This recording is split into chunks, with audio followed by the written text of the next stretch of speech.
What's going on, y'all? It's your boy No Cut It, and I'm back again with another one. I need you guys to do me a favor, hit that like button, hit that subscribe button, hit that notification icon for more videos like this. That being said, let's get into it. So David Benavidez, big little brother. He's the little brother, but he's also the big brother. David Benavidez. I call him big little brother because he's bigger than his little brother, right? David Benavidez, he was a heavyweight in the amateurs. And in the pros, he competed at 168. He might have competed at cruiserweight. I'm not too sure, but he ended up at 168, and now he's moving up to 175. But he just turned down one of the most lucrative fight of his career he would have ever got, and that was the Terence Crawford fight. That fight had a lot of steam to it, based on the fact Crawford already fought his brother, his big brother, but I call him little big brother because he's the bigger man. Crawford, he was there. He was in attendance. It was him and his father. He watched his big brother get knocked out cold. I ain't gonna say knocked out cold, but they watched his big brother get knocked out on national television. The man did like a 360 spin when Crawford caught him with a nice shot. He got dropped and he let Bud do that to him. You understand what I'm saying? He let Bud knock his ass out. Well, I can't say he let him do it. Bud's just good enough to be able to set up the shot. But anyway, um, moving forward, Turkey Al Sheikh reached out to David Benavidez. He first asked him if he wanted to fight on the August card that Terence Crawford's gonna be the main event on. He said, "Do you want to fight on the August card?"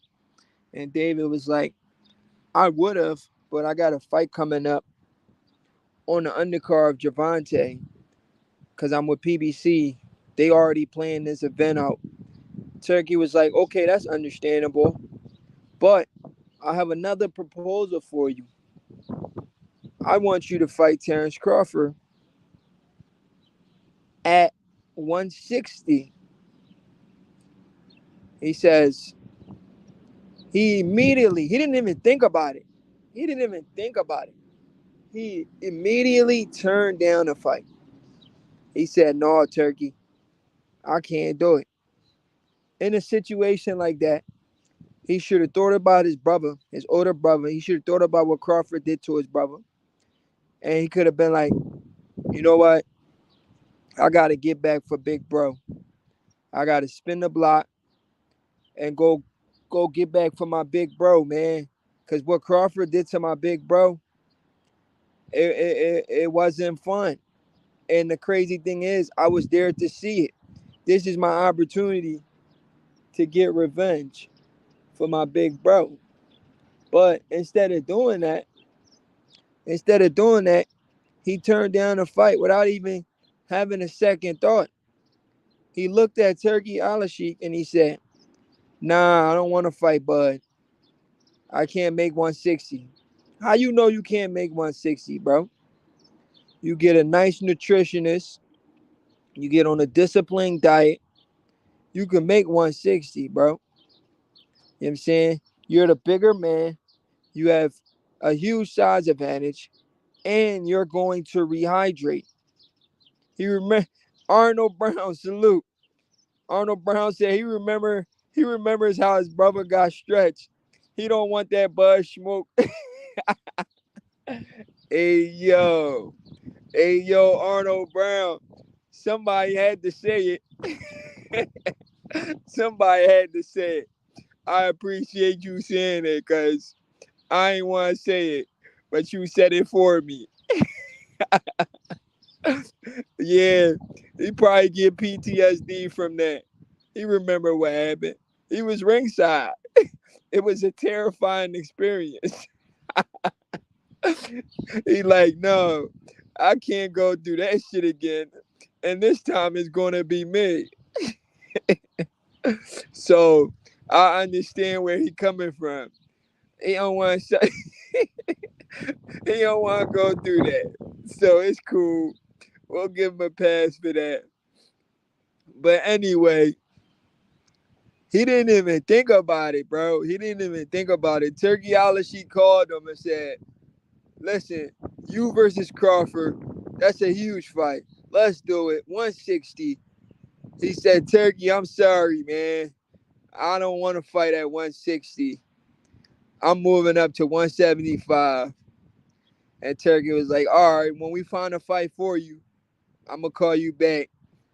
Or you could probably get the winner of Better Beef and Bivol. He was like, I'd rather fight them. So he'd rather fight the bigger guys instead of a little guy. That says a lot, bro. That says a lot. You'll rather fight the bigger guys instead of a little guy. Yeah. You got too much respect for Bud. But then, you know what's crazy, bro? Arnold Brown, salute. Hey, yo, that's what I was just. Yo, Arnold Brown, you taking the words right out of my mouth. No Diddy. Pause. But you know what I was Arnold Brown. I was literally just about to say that, bro. Look, I was literally just about to say what you just said, Brody. Like what? I was literally about to say that because, like, how he said he could fight Garcia, how he said he could fight Garcia at 144, but he can't make 160, which is 16 pounds, more instead of less. You can't make 160, but you can make 144. And he got both legs, right? They said his brother only had one legs. Arnold Brown, they said his brother only had one legs. He got both legs. He could make 160, bro. Like, if I watch my older brother get beat up like that, I would wanna get back for my older brother. You understand what I'm saying? I would want revenge for my family. My family had to watch my older brother get stretched on TV. We gotta get back. We gotta get it back in blood. You understand what I'm saying? So I don't understand how this man is gonna let his brother get punched on like that and act like it never happened. And that like it never happened. Like, come on, bro. Hire a nutritional coach, get your discipline on, get your diet on, and make 160 for Bud. Antonio Alonso. Stop with the fanboyism. David Hyman and Canelo all destroyed that old man wearing ripped gloves. I'm gonna put your dumb ass in timeout. I don't got time for trolls. If you want to talk boxing, we can talk boxing, but don't be a troll, all right? Let me put you in timeout so you can think about what you said. And when you get out of timeout, you can come back and come correct. Nobody's destroying, but Jaime Munguia would get stopped. Crawford would stop Jaime Munguia, something Canelo failed to do. But you don't know boxing, so I expect you to troll. But I'm gonna put your dumb ass in timeout. I want you to I want you to think about what you said and then come back. Come correct next time, buddy. So go in timeout for a little bit and come back. What's going on, money man, money man, money man? Money man said, get in the corner. Get in what corner, buddy? Money man. Don't be trolling today, money man. You be trolling, money man.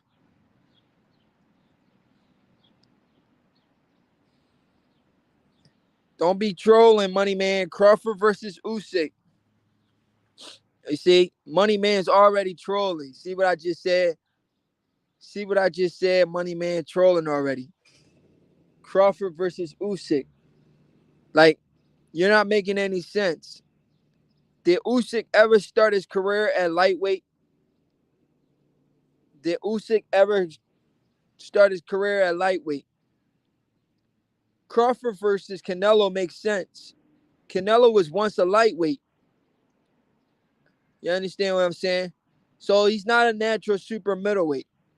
So Crawford versus Canelo makes sense. But Crawford versus Benavidez at 168 doesn't make sense. So that fight has to be at 160 for it to make sense. Crawford versus Benavidez at 160. You got to meet Crawford at 160, bro. Like, you want all the advantages against a smaller guy? Just sit down and think about it. David Benavidez literally wants all the advantages against a smaller guy. You can meet that man at 160. This is a guy who came all the way from 135, and you can't even meet him at 160? That's a coward move, in my opinion. That's definitely a coward move. How you can't meet that man at 160 if that man came all the way from 135 and he's trying to come to 160 to fight you, and you don't want to make that fight happen? It makes no sense. It's a coward move, in my opinion. Best fight in boxing. Come on, money man, you trolling. Jameson Everett II, salute. Yo, how old are you, Crody? Joking. Nope, Usyk was never a lightweight. I doubt that. Not Usyk. I said Canelo. Canelo was a lightweight. Canelo was a lightweight. I got Canelo because of size. You got Canelo because you don't know shit about boxing. You don't know boxing. That's why you got Canelo. That's why, okay? Money man, you got Canelo because you don't know boxing. Size don't win fights. Skills pays the bills. Chastity Thomas, salute. She said, what up, chat? Jameson Everett II. I'm about to go look up your box rec to see if Teo punched on you in the amateurs. Who, me? Bro, what are you talking about? I literally just started competing in the amateurs like a year ago. I only competed in the amateurs for like 2 years. Chill, bro. Can't wait for Usyk versus Fury fight. I got Usyk UD in a blowout. I like Usyk to win that fight. I like Usyk to win that fight. Usyk versus Fury. I like Usyk in that fight. But everything else you're saying is complete nonsense. Antonio, you must be Spanish. Modern King Boxing, salute. Jameson Everett II said, I agree. David Benavidez is a duck. Yeah, he's ducking, bro. He gotta be. Jameson Everett II. He says, I heard the Saudi guy wants Bud versus Canelo. Yup. He says, yo, Jameson Edward, you know what he said, bro? He said he wants that fight so bad that he sent a message to everybody and all the promoters that nobody should try to get in the way of making Crawford versus Canelo. I was like, damn. That's how bad he wants that fight. He says, I want that fight so bad. This is a direct message to all of the promoters, the sanctioning bodies. Nobody should try to get in my way to make Crawford versus Canelo, because that is the fight I want so bad. I was like, damn. Turkey Alashik is not playing no game.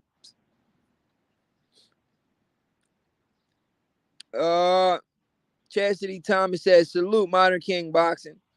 He was on local level. Who's on the local level? Money man, money man. I heard the Saudi guys won Bud versus Canelo. That's the fight to make. Crawford too small for Canelo, let's be honest. No, he's not. How is he too small for Canelo? He's the taller. Money man, you just be saying anything that pops to your head, huh? Money man, do you just say anything that pops to your head? How is Crawford too small for Canelo? Crawford is a half an inch taller than Canelo. Canelo is really 5'7.5". Crawford's 5'8". Crawford has a longer reach than Canelo. How is he too small for him? Canelo was a lightweight. Crawford was a lightweight. Money man, I think you need to follow the sport a little bit more before you say nonsense on here, bro.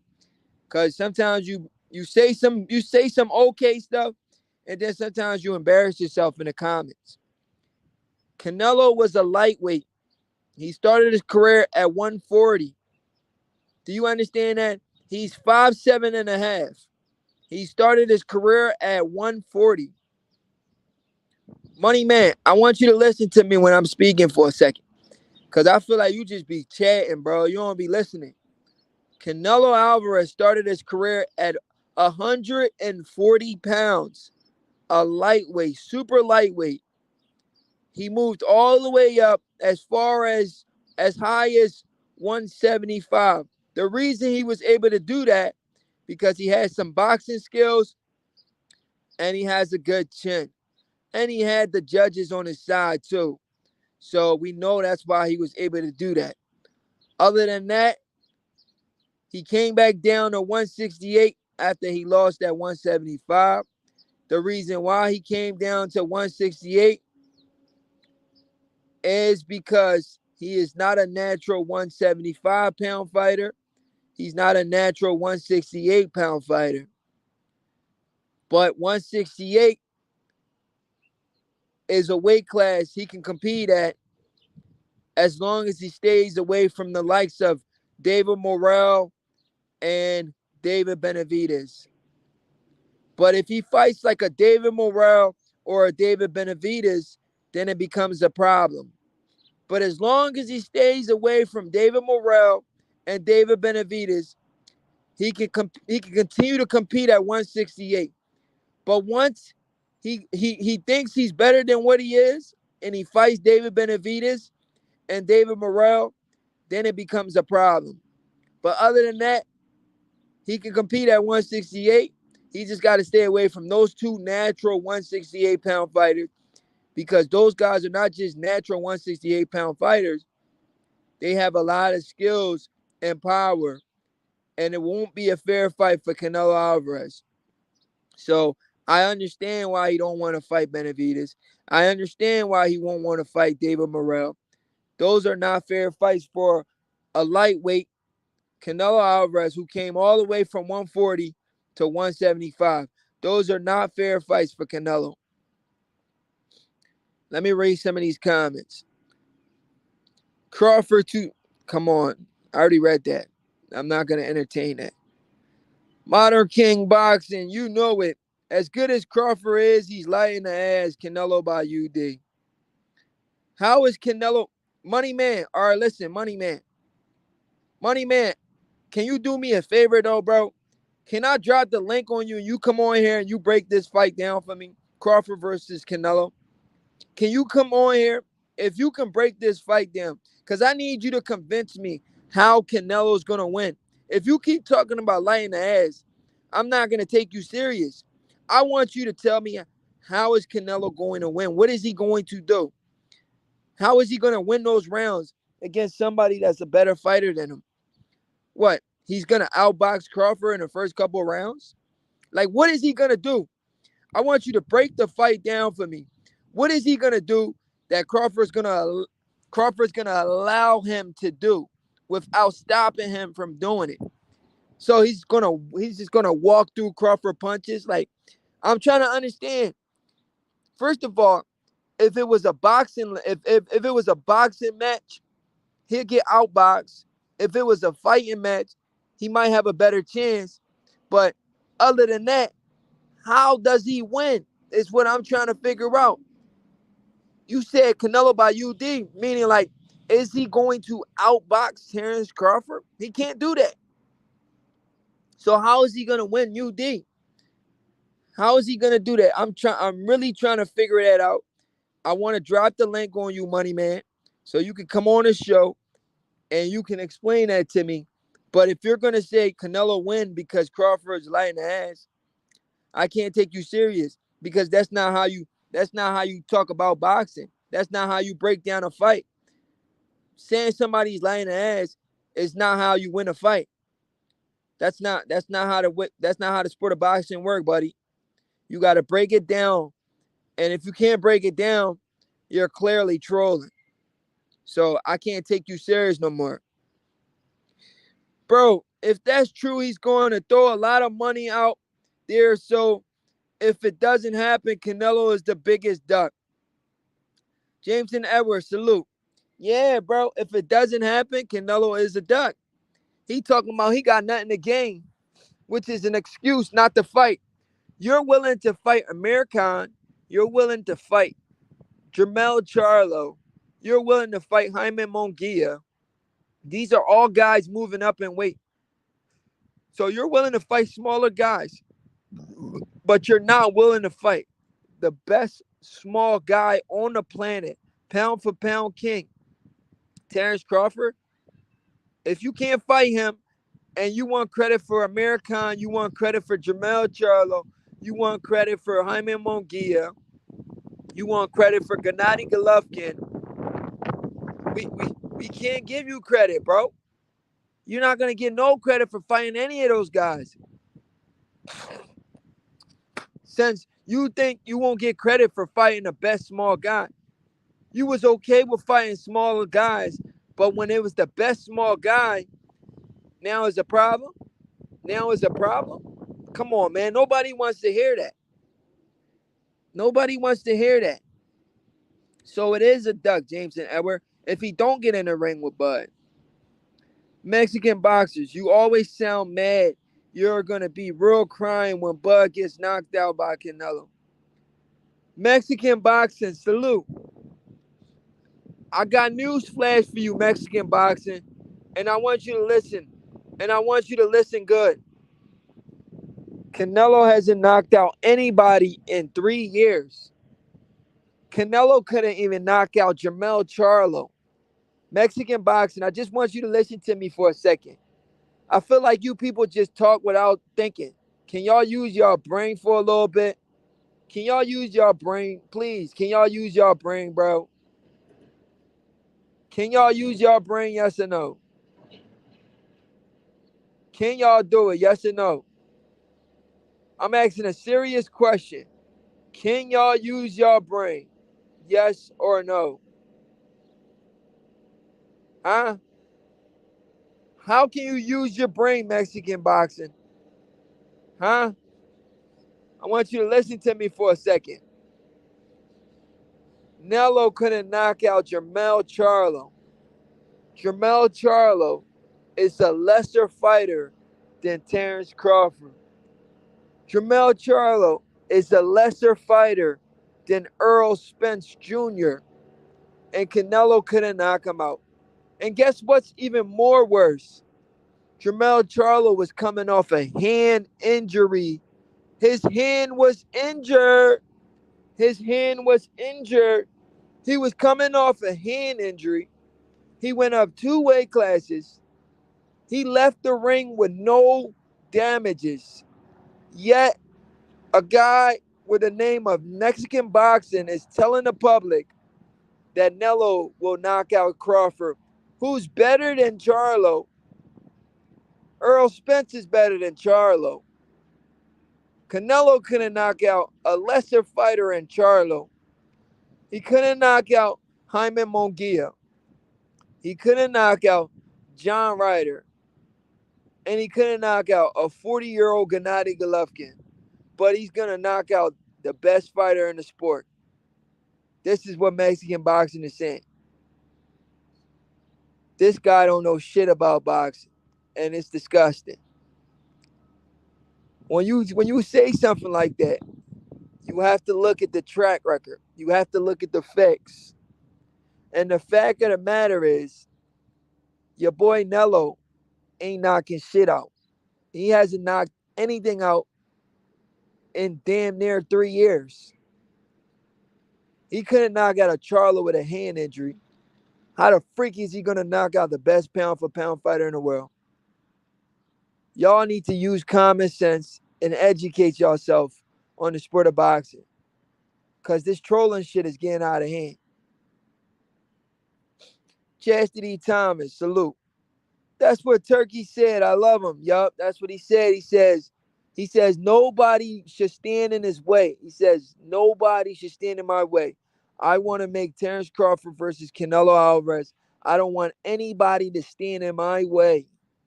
Like, I'm doing everything in my power to make this fight happen. That's exactly what Turkey Al-Sheikh said. He did an interview with Ariel Helwani on like this UFC podcast. Turkey and Bud must be tight. Yup. Hey, yo, Chastity Thomas. I think it was Turkey who wanted to give Earl Spence 25 mil and Crawford 25 mil. Remember when Crawford did that live? I don't know if you remember that. Crawford did a live when the Spence fight fell apart and Crawford was like, "I got investors. They were willing to put the money up." Remember that? It was probably Turkey if you really sit down and think about it. Because I heard rumors that it was investors from the Middle East that really wanted. He was like, I got investors that got a trust fund. They were willing to give me 25 mil and give Earl Spence 25. But Earl Spence said, I'm not doing no business without Al Heyman, which was retarded. Now Al Heyman is stealing money from Earl, stealing money from freaking Floyd Mayweather. I recently heard rumors that he stole 100 mil from Floyd, told Floyd he was going to invest it for him. Money man, money man. Money man, money man. You got to educate yourself on the sport of boxing. You're saying 3 weight classes when you got to realize that Canelo is not a natural 168-pound fighter. 3 weight classes in your head. But in reality, it's not really 3 weight classes because on fight night, Terence Crawford, he was weighing in at 147, but he wasn't fighting at 147. I guarantee you, he was already fighting in the high 160s. He weighed in at 147. He probably fought at like 160 something. So he's already 3 weight. He's already fighting at 3 weight classes on fight night. Rumor is Earl Spence was 177 on fight night for Terence Crawford. Yet he fights at 147.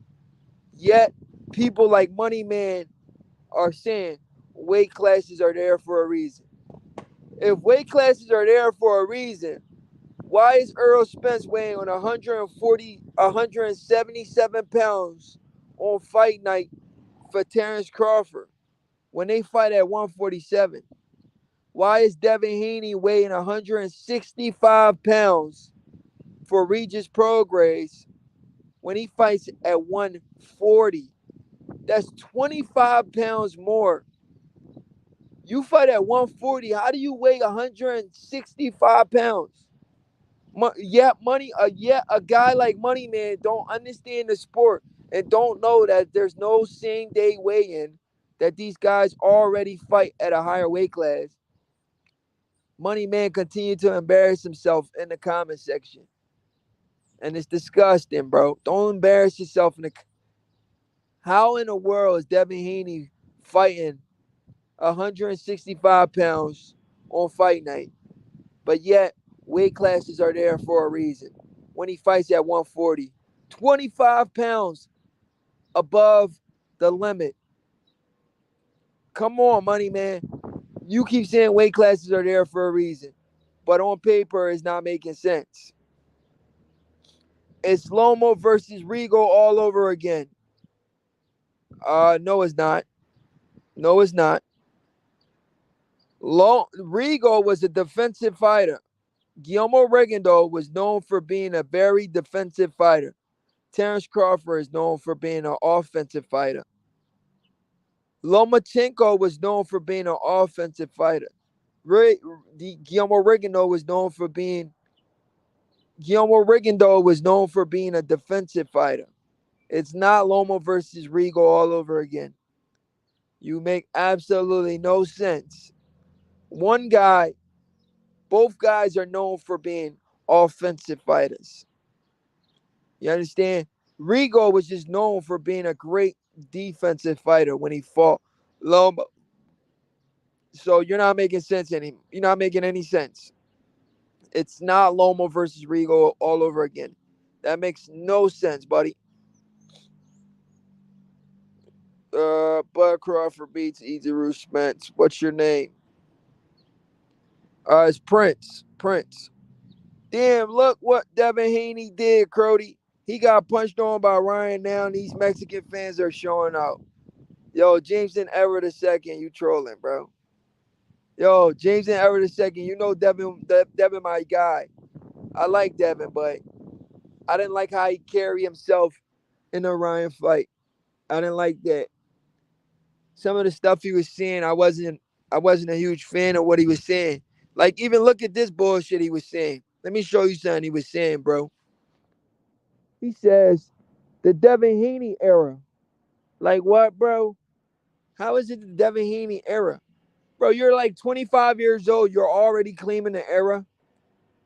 This is what happened when a guy get too comfortable in the sport of boxing and not taking the sport of boxing too serious. You're 25 years old and you already claiming the era, bro. Do that even make sense? That's disrespectful.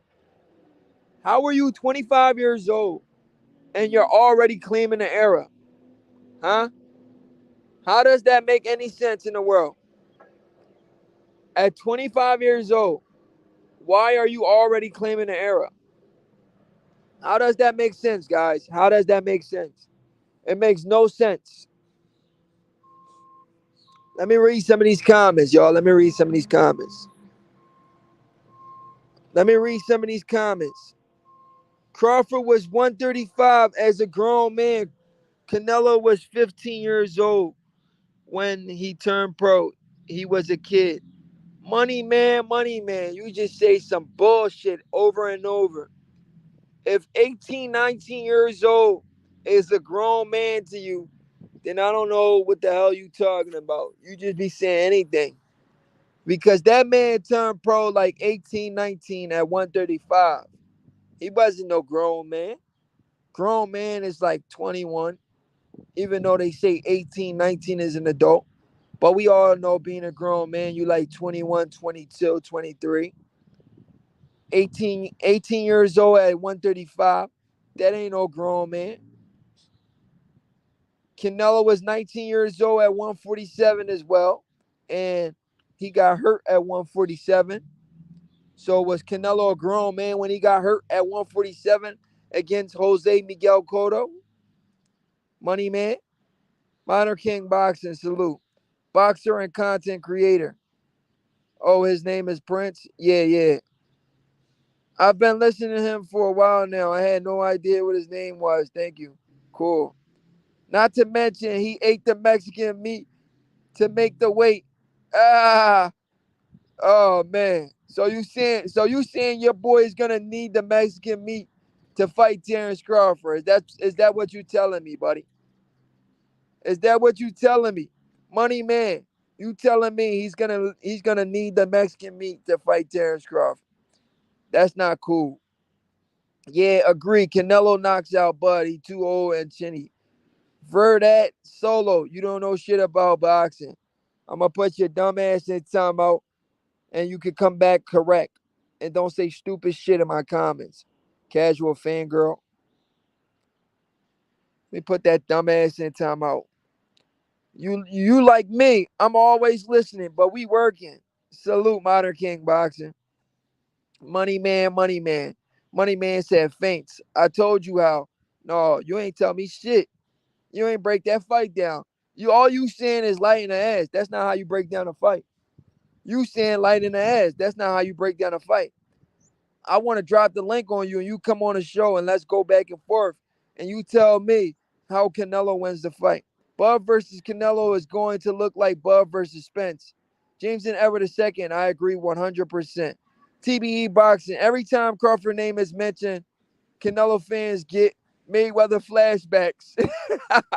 Yo, TBE boxing. I gotta agree with you, bro. That's exactly what's going on.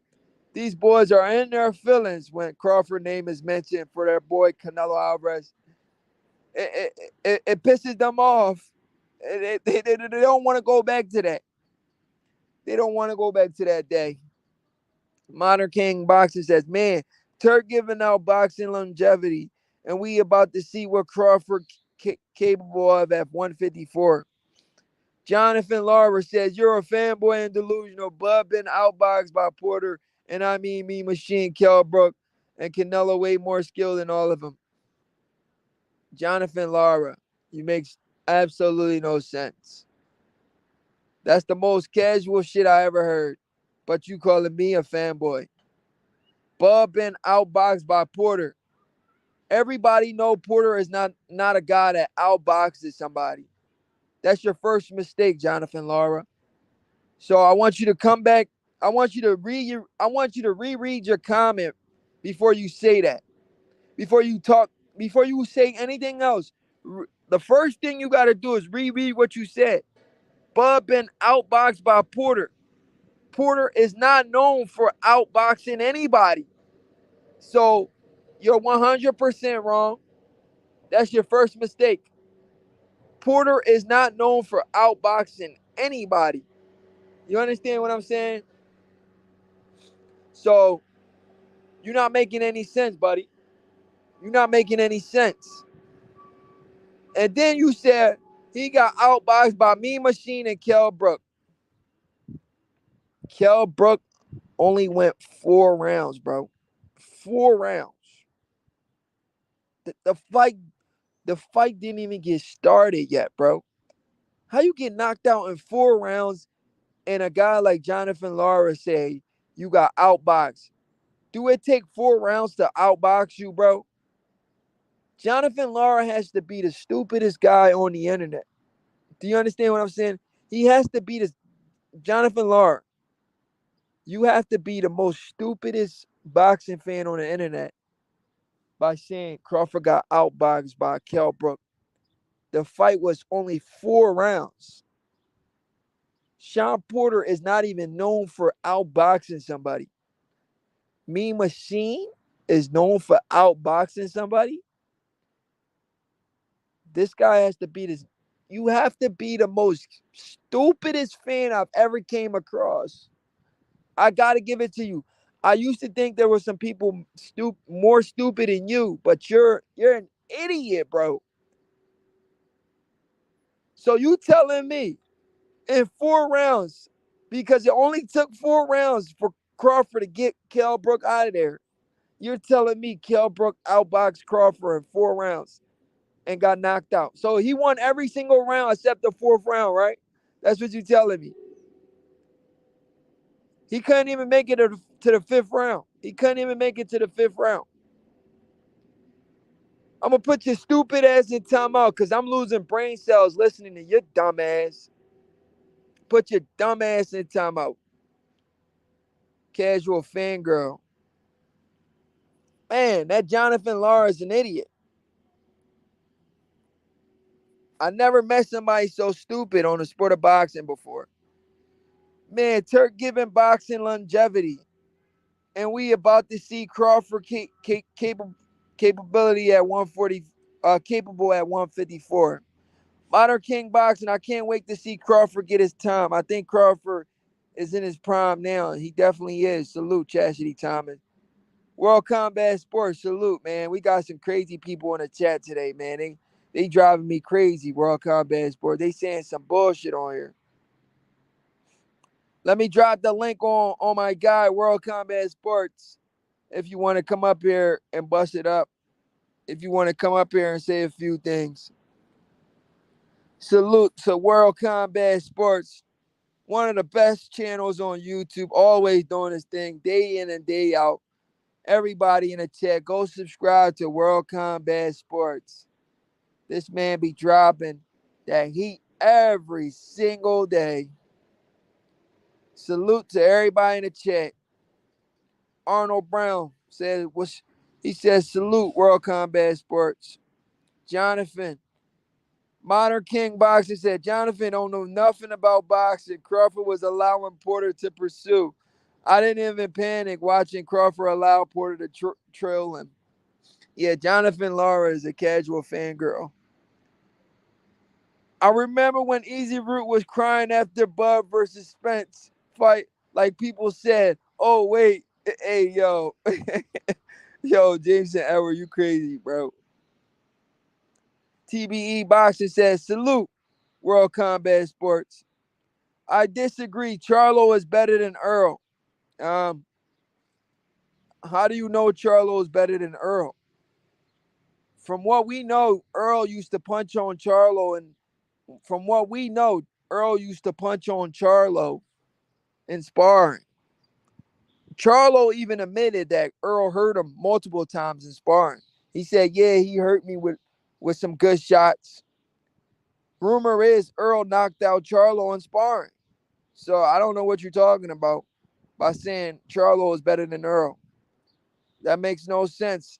And like I showed everybody yesterday, Charlo only has a 50% knockout ratio. Look, I want you to look at this. He has a 54% knockout ratio. That's Charlo right there. D13. I don't know who that is.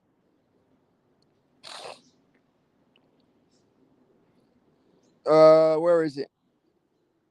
Charlo is 33 years old. He has a 54% knockout ratio. But he's better than Earl Spence Jr. I'm not buying it. I'm not buying it. TBE box. Yo, what's going on?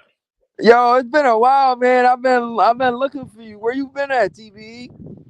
Yeah, I've been out for a while, but I came back a couple of weeks ago. I was out for a little while, but you know how it is. I come and go sometimes. I mean, I don't get paid for this boxing thing, so I got other things to do. Oh But your chan- you oh know, your channel not monetized? yeah, but I don't really go live that much. You know what I mean? So Uh-huh. I rarely go live. So, uh, but I'm gonna start doing that soon, though. As soon as I get a little more time. Okay. Yeah. So, but yeah, I see you're still doing your thing. Easy. Now you got a easy route Canelo up there. Yeah, I got no credit Canelo. No Canelo. Cause he talking about he ain't gonna get no credit. But he ain't say that when he fought Charlo. He ain't say that when he fought American. He ain't say that when he fought GGG. He ain't say that when he fought Jaime Monguia, who just moved up in weight, but he ain't gonna get no credit for Bud. Nah, but I think it's a little bit more than that. I think I think that every time he probably thinks about fighting Bud, he probably get Mayweather flashbacks. Oh So yeah, for sure. yeah, for sure. I mean, Absolutely. yeah, he probably get those flashbacks, and he's probably thinking to himself, man. If I go out there and this guy beats me, man, what the hell am I gonna do? You know what I mean? That's my whole legacy right there. So they're gonna have to Right. pay him a lot of money to fight Crawford, bro. Okay, Yeah, yeah. they're gonna have to pay him. I mean, he's asking for 200 million for Benavidez. Benavidez. He What is he probably gonna want ask three for hundred million Crawford? for Crawford. Yeah, 500 mil. Yeah, he probably wants 300 million for Crawford if he wants 200 for Benavidez. So that's the deal right there. You know what I mean? Yeah, So yeah. That's what I'm thinking. That's the only problem right there. I think why the fight won't happen because of the money. but I think it's gonna happen because it looked like Turk Al Sheikh is willing to pay whatever it takes to get that fight going. So I think we might end up getting that fight after all. I mean, at the end of the day, if it's a cash out by Canelo, I mean, at the end of the day, you can't really blame him. He wants to get. I mean, when you look at the optics, a Right. guy coming from 147 pound to 168 pound and then beating Canelo. I Right. mean, you want to get paid for that, bro. If I was Canelo, I want to get paid for that because you Oh talking about yeah, yeah. Cause that's a bad look. yeah, that's my whole legacy right there. It's gone. So you got to pay me Yeah, for that. Yeah. So I don't really blame him for wanting a lot of money for fights like that. I mean, at the end of the day, so yeah, he probably asking for about 300 million for Crawford. That's crazy. Yo, D13, you want to say something? yeah. Can you hear me? Yeah, we hear you. Oh man, look, I love your show. I love your breakdowns. To relax after a hard day, I go back and listen to your old tapes. I mean, shout out to you. Like you say, you educating a lot of these people. Just a couple quick things is you deal with it all the time. People get into getting all emotional about their favorite fighters and they don't think rationally. And Right. then they start throwing out insults because they can't think scientifically about things. You know, Right. so when people don't have the words, they either get frustrated or they get angry, or a combination of both. So Just be patient with knucklehead people, please. Okay. Yeah, man. Yo, they get me so they take me to a place I don't want to go sometimes. No, I know. But I got to say this. I mean, like I Yeah, said in my chat, Hagler is my favorite fighter of all time. I mean, right. because like I was telling my brother-in-law who disappointed me in this conversation the other day because he was talking about so-and-so would knock out Hagler. I'm like, dude, I don't need to talk boxing Hold with on, you he no said more. who would knock out Hagler? My brother-in-law was talking about Ray Leonard would knock out Hagler. I said, are you crazy? So Ray once he Leonard. said, Didn't They they had a fight fight. already? Yeah, they w- did. yeah, but once he said that, my point is I didn't want to talk to him about boxing no more. Okay. That was my Oh point. wow. I was like, look, man, we need to talk about something else. Okay.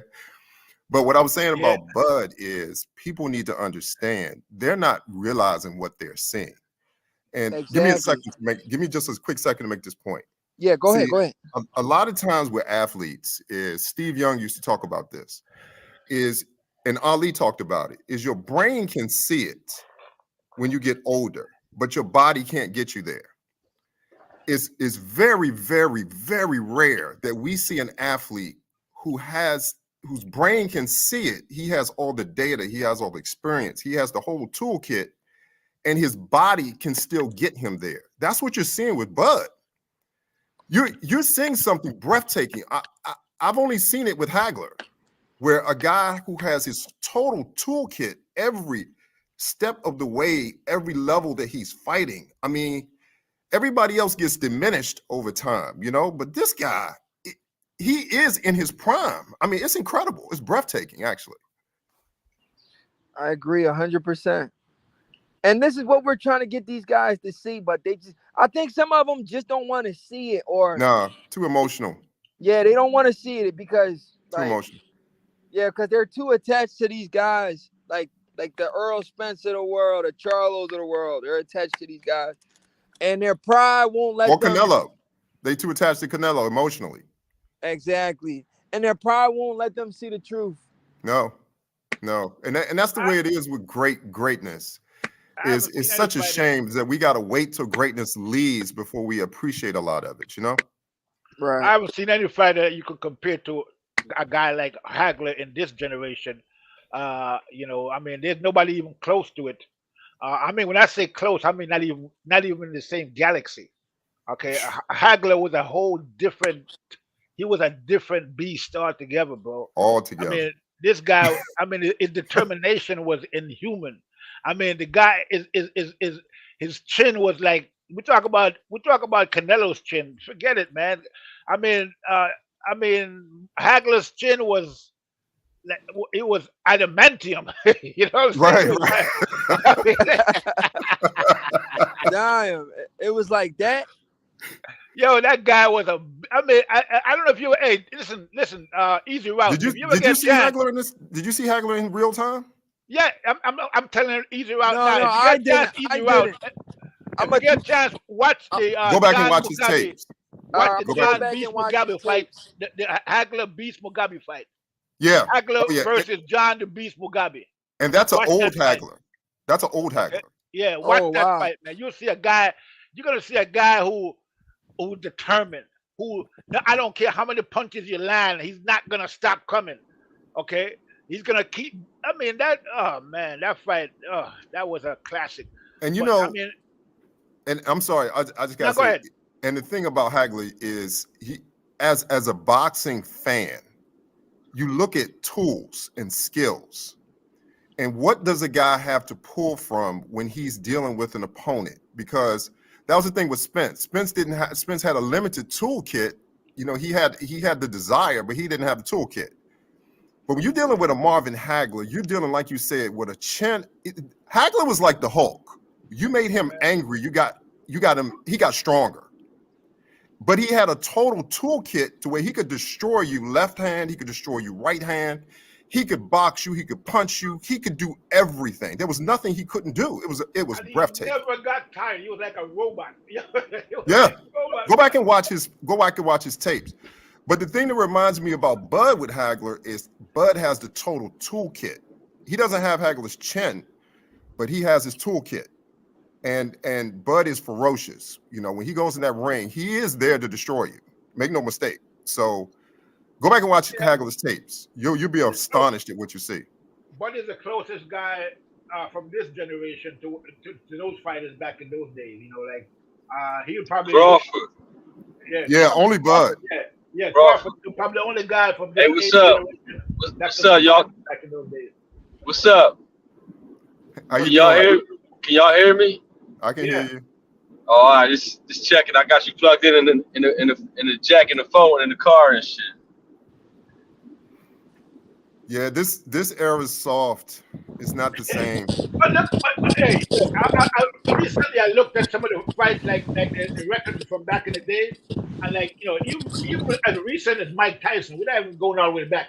We can go back to say Mike Tyson days, and Mike Tyson was fighting like seven times a year, bro. I mean, that means that a fighter back in those days never had time to get out of shape. Right. Fighting 7 times a year, you're always in shape. Right. That's probably why their career was a little bit shorter than they are now. So, Right. Hey yo, y'all talking about Haglers? So y'all know about them throwback fighters? Oh yeah, Hagler's my favorite. yeah, man, Oh yeah. was the man. Let me ask you a question though. Who the out of them 4 kings, who was the 5th king? Ooh. Back in those days, Back in those Yeah, days? out of them 4 kings, who was the 5th king? probably the Hawk, Iron Pryor. Oh yeah, the Hawk. Nah. Yeah, we'll be the They Hawk. gave him. Nah, you can't give that man no credit. He was on the juice, the fix. How you gonna give him credit? It's got to be the Hawk. Yeah, he's right. How you give him credit? He was on the fix. He was on the fix. He was a beast. He kept coming. Yo, did you hear what I just said? He was on the fix. Everybody else should have been on it then because the Hawk wasn't. He had that fire. All right, He but would not look, stop. you got to take him out of it because he was on the fix. It wasn't proven. How can? Oh man. It wasn't proven. Oh, who do you have in mind? Look, we're gonna take the Hawk out of it because he's suspect. He's a great fighter, but he's suspect. And when you see him fighting Alex Arguello, how the hell a man hit him with all that stuff and he's still standing? Come on, man. That man was drugged up, man. He had that determination like Hagler did when he got hit with our Hearns. All right, man. I don't know. I don't know if you into the real side of things, the truth of things, So, or else I don't know, man. I mean, the man had it fixed, man. He was looking like Tony. He was looking like Tony Montana when they shot him 1,000 times, man. How you gonna say he's not on the fix? Who was your 5th king then, bro? Who was your 5th king? Tell us who your 5th king is. Well, let me say this. I'm asking y'all. We take Aaron Pryor out the picture. I'm asking y'all who the 5th guy is. But I got to say this. When he fought Arguello again with that controversy, he knocked him out faster the second time. Exactly. Oh, okay, no problem, right? But you're still ignoring the fact that he's suspect. You're overlooking that. You say he's a great fighter, but you're ignoring the fact that he was suspect for contraband substance. That was one fight. Come on, so just take him out of the equation right now. We're not talking about no cheaters right now. So that means if he wasn't proven, so you're gonna take out Canelo. You're gonna take out everybody that's been. You're gonna take everybody out that's ever used substances, right?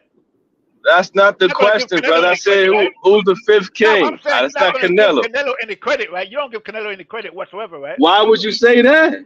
When would you ever think? He's on the When did you ever think I gave Canelo credit?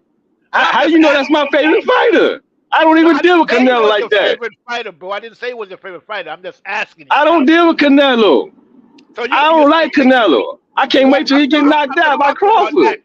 I'm saying you think he's no good because he's on the juice, right? Who are you talking about now? Canelo or I don't deal with Canelo. So you don't think he's a great fighter because he's on the juice, right? That's what you said? Well, Canelo got great skills and everything, but he been proven as well. He's kind of suspect too, as far as taking contraband substance. That's all I wanted to hear, bro. That's it. Okay. So this is the question: who's the 5th king? Who you talking? I have no idea.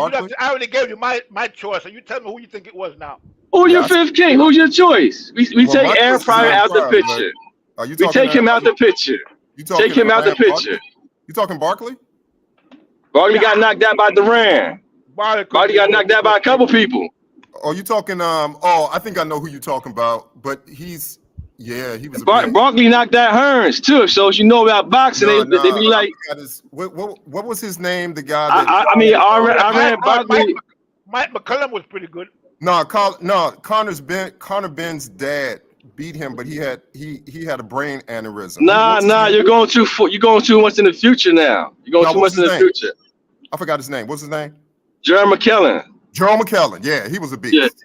Yeah, but you're going too much in the future now. You're going too much in the future. We're talking about the four kings. Oh, He okay. got knocked out, didn't he? Did he get who knocked him out? So let me ask you, who would you pick? You. Let me ask you, who would you pick as far as your fifth king then? Well, for me, it's Pryor. I'm sorry. Yeah. Nah, we already talked about that. He's not in the picture now. Besides Pryor, yeah, no problem. Okay, no problem. But he's suspect. So besides Pryor, who else is your fifth man? I'm trying to think who was underrated back then. Come on, man. I'm trying to see where your boxing's at, my man. I'm trying to see where your boxing's at. Okay. We ain't talking no bantam weights, are we? We're talking the same weight division, the Rand. Okay. Let me Rand, Hearns, around that same area. Okay, let me run through my list then. Let's see, Ray Leonard and them beat all them dudes. Come on, man. Hold on. Come on, man. Hold on. I'm going through my list. I got you thinking. Hey, yo, Prince, look, I got him thinking, Prince. No, this is good. This is good. Makes my brain grow. That's good. Hey, look, I'm gonna give you like 10 more seconds, man. Okay? They had a lot of good guys back then, man. I'm scanning. You out the conclusion right now because you already know. Because you know your boxing history. Dang it. Magic Man Starlin, Simon No, Brown. you already know. You already know. You helping them out. You already know. You helping them out. You already know. I already know. You know. It ain't But you helping them out. It ain't none of them dudes. Now you talking four kings, so you talking high level. Because I got a lot of guys that's several levels below them. So, man, listen, man. Your 10 seconds is up, man. You ain't got a name yet? Nope. All right, look. The brother right here helped you out. He called his name out already. Who, he helped you out. Starling? Nah. Magic Man Starlin, Simon Brown, Nah. There you go, right there. Mike McKellen. Yeah, he was from Jamaica. Yeah. They won't give him a shot. They won't give him a chance. I remember Mike McKellen. Back in those days, he was a killer. Yeah, they won't give him a chance. Yeah. Hey, check it out, right? He fought a young James Toney and almost beat him. So you got the OG, the older boxer, the older champ fighting a young lion. Oh, that James Toney. James Toney. Now I mean that is telling you how bad he was. That wasn't young McKellen right there. That wasn't a young McKellen. A young McKellen would have beat James Toney. That was an older McKellen. If anybody could have beaten Leonard, Hearns, and Duran, it would have been Mike McCullum. Wasn't he in Crunch Gym? Was he in Crunch Gym with Hearns? Yeah. Yeah, I thought so. Yeah. They just didn't ever give him a chance and stuff. Remember Marvelous Hagler had that interview. He was like, yo, matter of fact, they had an interview with Mike McCallan, and Mike McCallan said Hearns whispered to him, yo, I always thought you was a good fighter, man. I always liked you. I always thought you was a good fighter. He was like, come on, man. Why you gonna say that? You never gave me a chance. So he always had a little grudge, man. Why would you give a guy a chance that they call the body snatcher? I got to go back and watch the film on him, but yeah, I remember him. Yeah, he was a bad guy right there. He's a very technical fighter. He reminds me of Crawford in a lot of ways. He does a lot of things in the ring. Yes, you're right. But when you watch him in slow motion and you see what he's doing, you're like, man, this guy is in a different level. I mean, this guy. Yeah. I mean, that's the way when you watch like Crawford fight in slow motion, you see the things because you can't really see what he's doing if you watch it at normal speed. You can't. Okay, you can't really see all of it. You gotta watch it in slow motion. You can't. You're right. You're right too. His fighting style. Right. You know, Crawford has a lot of styles, right? But you kind of see that McCallan in Crawford though. You see some of that in it. Crawford got like a whole lot of styles. Man, Yeah, he got he some does. chicken. There's He nothing got in the all ring that. that Crawford don't do. Yeah, Yeah. Crawford's what he needs to be, what his opponent gives him. So And then y'all know he wrestles too. So yeah, when he want to get low, get down, get low, get rest, he got perfect balance. And yeah, that's wrestling position right there now. yeah, I And he agree. just, man, he's a bad man, man. He is. You better Bad enjoy man. him. Better enjoy Oh, him. I'm enjoying him. I'm enjoying him right now. I'm on my way to my new job right now. I'm trying to get this money up right now. Every fight, bags on Bud, G. Bag on Bud, G. The No, bag's there you on go. Bud, G. There you go. In fact, I would say this. I think this sounds bad. What y'all should do is try to start hyping Canelo so you can get the odds up Oh for yeah, people yeah, to you're bet right, on you're right, you're right, you're Canelo. right. You're right, you're right, you're right. Tell Prince Because to the make more some you try to channels. educate people, and because see, here's the thing: Vegas knew what time it was with Crawford and Spence. They knew what time it was because Crawford was the favorite. You see what I'm saying? So you Yeah, want but people to think that Crawford has no chance against Canelo because maybe you might fool Vegas and the odds get no, huge. no, brother. Well, listen, brother. I think he might be the underdog in this, though. Even though we all know better, but No, I know, but you want that. he You might want be. that I'm not gap to sure about grow. Vegas. Vegas might put him on an underdog. I'm saying, you see what I'm saying? You want the odds to be huge against him because you all know what time it is, but Vegas might buy into the hype for Canelo. That's my only point. Hey, I got Well, a you know, question. America got yeah. Yeah, I got a question. Let me ask you, like, now in a situation, and we're gonna leave off a Bud for a minute, but in a situation with Ryan Garcia where he bet like $2 million on himself in the fight, right? Hmm. Now, and he won like $12 million according to him. So what I want to know is, in this situation, if the fight get reversed or you get disqualified, what happens with all those bets and I mean, if the fight gets reversed and then David Haney gets the win, then what happens with the bets? Anybody have an Who idea? you talking about? Who you talking about? Vegas? He bet in Vegas. I don't know how that's gonna work. You talking about Vegas? Yeah, he bet in Vegas. Yeah. I Yeah, don't know. I don't know. I don't know. I don't know how that worked now. I don't think you can undo that. you don't have to return the money or anything like that, No, I don't. or No. I don't know, bro. I don't know. They were supposed to catch that before, but you do it after the fact. I don't think you can get that back. You sure? okay. Now, You if sure? it's an Even individual person, maybe. But I think about yeah, Vegas. I think once that money's gone, it's gone. I don't think you yeah, can get it back. yeah. I mean, that's a You- lot of money to get. I mean, to me, if I was the bookies that was making those bets, I would think that I got robbed. Okay, Yeah, because the guy said he cheated. He said that he went in there overweight. He said that and if these B samples and all that come back positive, then it was he cheated. So yeah. I just don't. But see, when you're a bookmaker, you have to think about those possibilities being baked into the sauce. You really do. Yeah. Okay. Everybody ain't playing fair either. So so that's how Yeah, the but game works.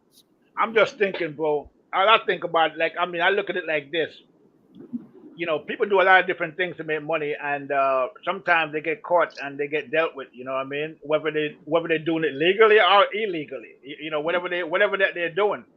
Now I've seen people have gotten hurt and are worse, are permanently canceled for a lot less than $12 million.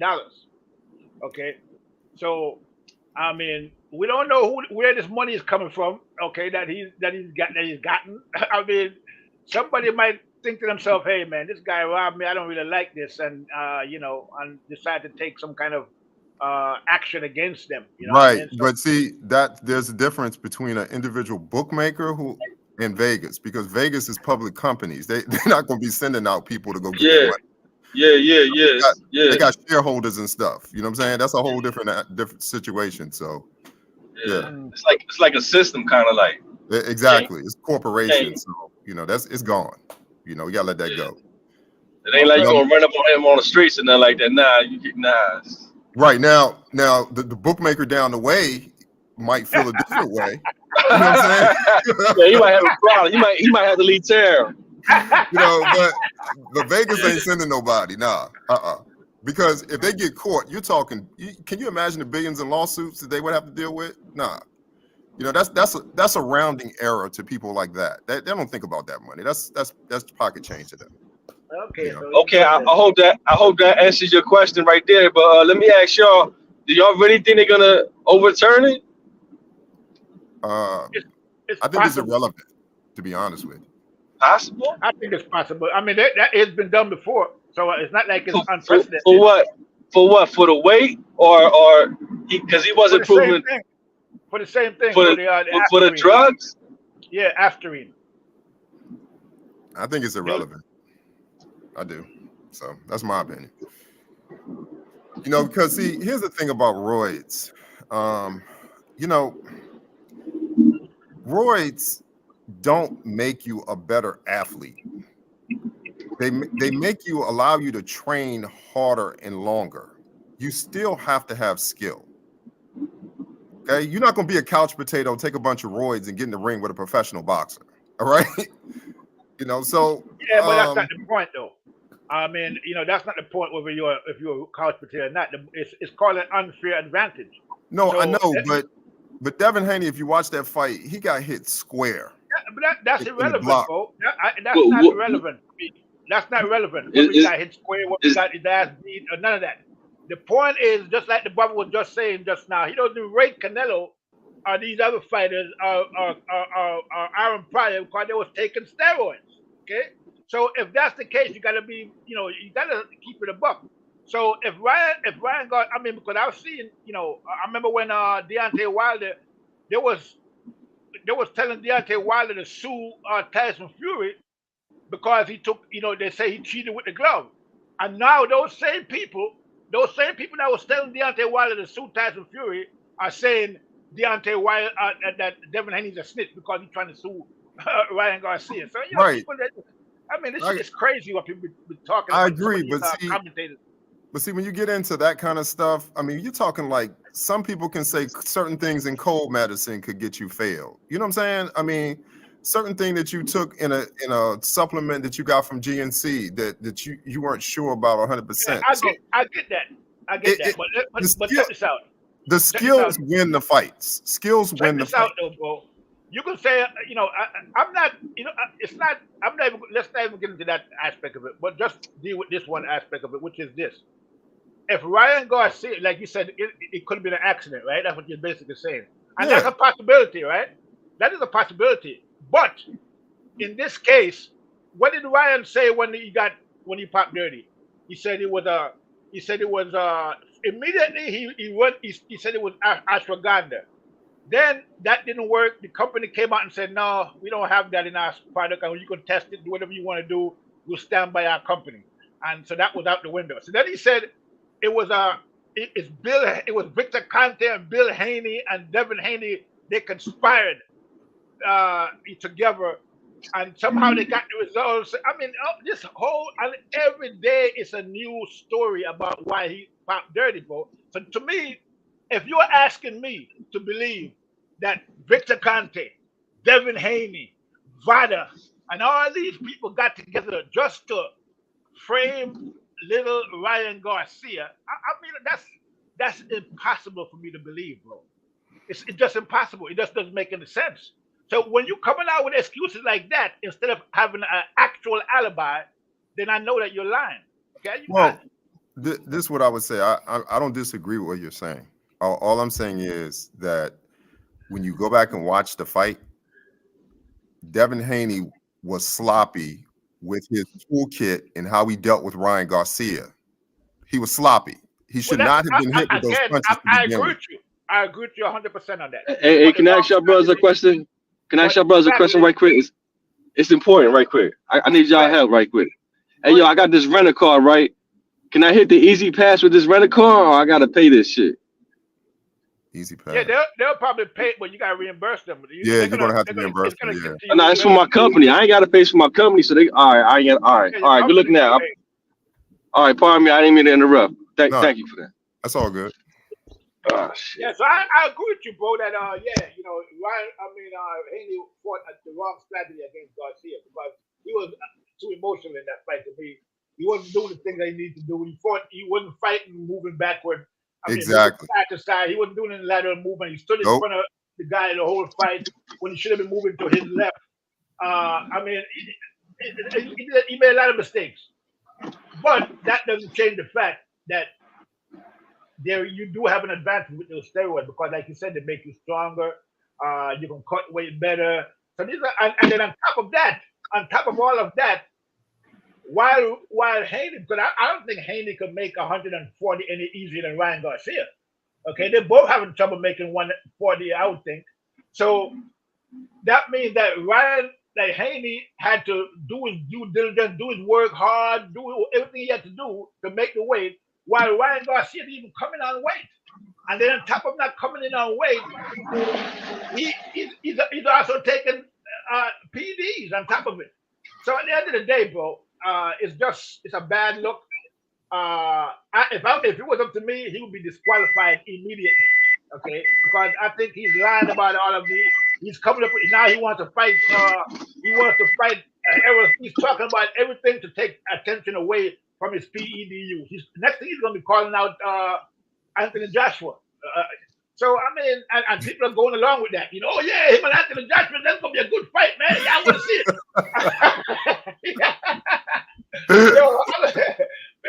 People are so gullible, man. I mean, it's incredible, man. Yeah, it's an amazing thing to watch. I mean, people are really, there's some real fools out there. There are, but I shouldn't say but. I'm sorry. There are. However, I'll go back to what Shakur Stevenson said. It's not that he's the first person to ever say it. Skills pay the bills. When you step into that boxing ring, you had better have your full toolkit ready to go for whatever that opponent's going to bring to you. And getting back, that's what Bud Crawford does. That's what Marvin Hagler did. He didn't think about this for a second. Do you honestly think when you watch that Mugabe fight, whatever Mugabe might have been on, that he was going to knock out Marvin Hagler? I don't remember that fight. You talking about Marvin Hagler lost? No, he knocked him out. Everybody thought who knocked who out? So this is back in the day. You got to watch the tape. There was a destroyer named John Mugabe who was destroyed. Yeah, he got knocked out, right? By Marvin Hagler, right? Hagler knocked him out. But what I'm saying is, even if Mugabe was on the juice, having knocked out all them dudes, did you honestly think, even if he was on it, that he was going to get in that ring and knock Marvin Hagler out? No. A lot of people thought that was going to happen, bro. I mean, if you remember, I don't know if you remember, if you was around in that time, but I was. Yeah, well, so you know that it wasn't that fight wasn't a foregone conclusion. A lot of people thought that the Beast would do the job because I think what wasn't his record something like what 21, 22 fights or 22 knockouts. Nah, it was like 20. He was like 25-0 with like 23 knockouts. A lot of them. That's a good record. That's a tough record right there. Yeah, but see, I remember that time, but there was no doubt that Hagler was going to destroy this dude. You know, and there was no doubt for the Hagler fans like yourself or me, maybe. But just like today, just like when we had people thinking that that Spence was gonna manhandle Crawford, there were people back then that was thinking that the Beast Mugabe was gonna tear Hagler limb from limb. I mean, a lot of people think that. I didn't think that, you know what I'm saying? But a lot of people thought that, you know. I wish I could have met those dudes back then. I probably would have put something down. My man taking shots. My man taking shots. Take them shots, bro. Take them shots, bro. The Spence fans ain't hear you, Jay. Man. They say you want to snatch his eye. They say they want to beat him like Toby. They were talking all that shit. They were. Every once in a while, I go back and I go back like 9 months from ago, and I look at some of these videos from these guys that was creating videos, that they were doing fight night videos. All the one that thought Spence was gonna kill Crawford, and so I always go back and look at some of these what they call fight parties or whatever, and watch them slowly come to the realization that it's over. But you know what's funny is when you go back to what our host is always talking about, the same thing is these guys are not taking a scientific approach to looking at the fighters, their toolkit, what they're bringing to the table. And anybody who looked at Crawford's resume and looked at how the guy destroyed everybody at 147 knew that Spence only fought one way, that Crawford was going to dismantle him. They knew it. If you knew anything about boxing, you looked at it, you were like, what? Why these people even think Earl Spence has a chance in this fight other than emotion? It's very simple. They're most of these guys, whether they're announcers, YouTubers, or just casual fans. Right.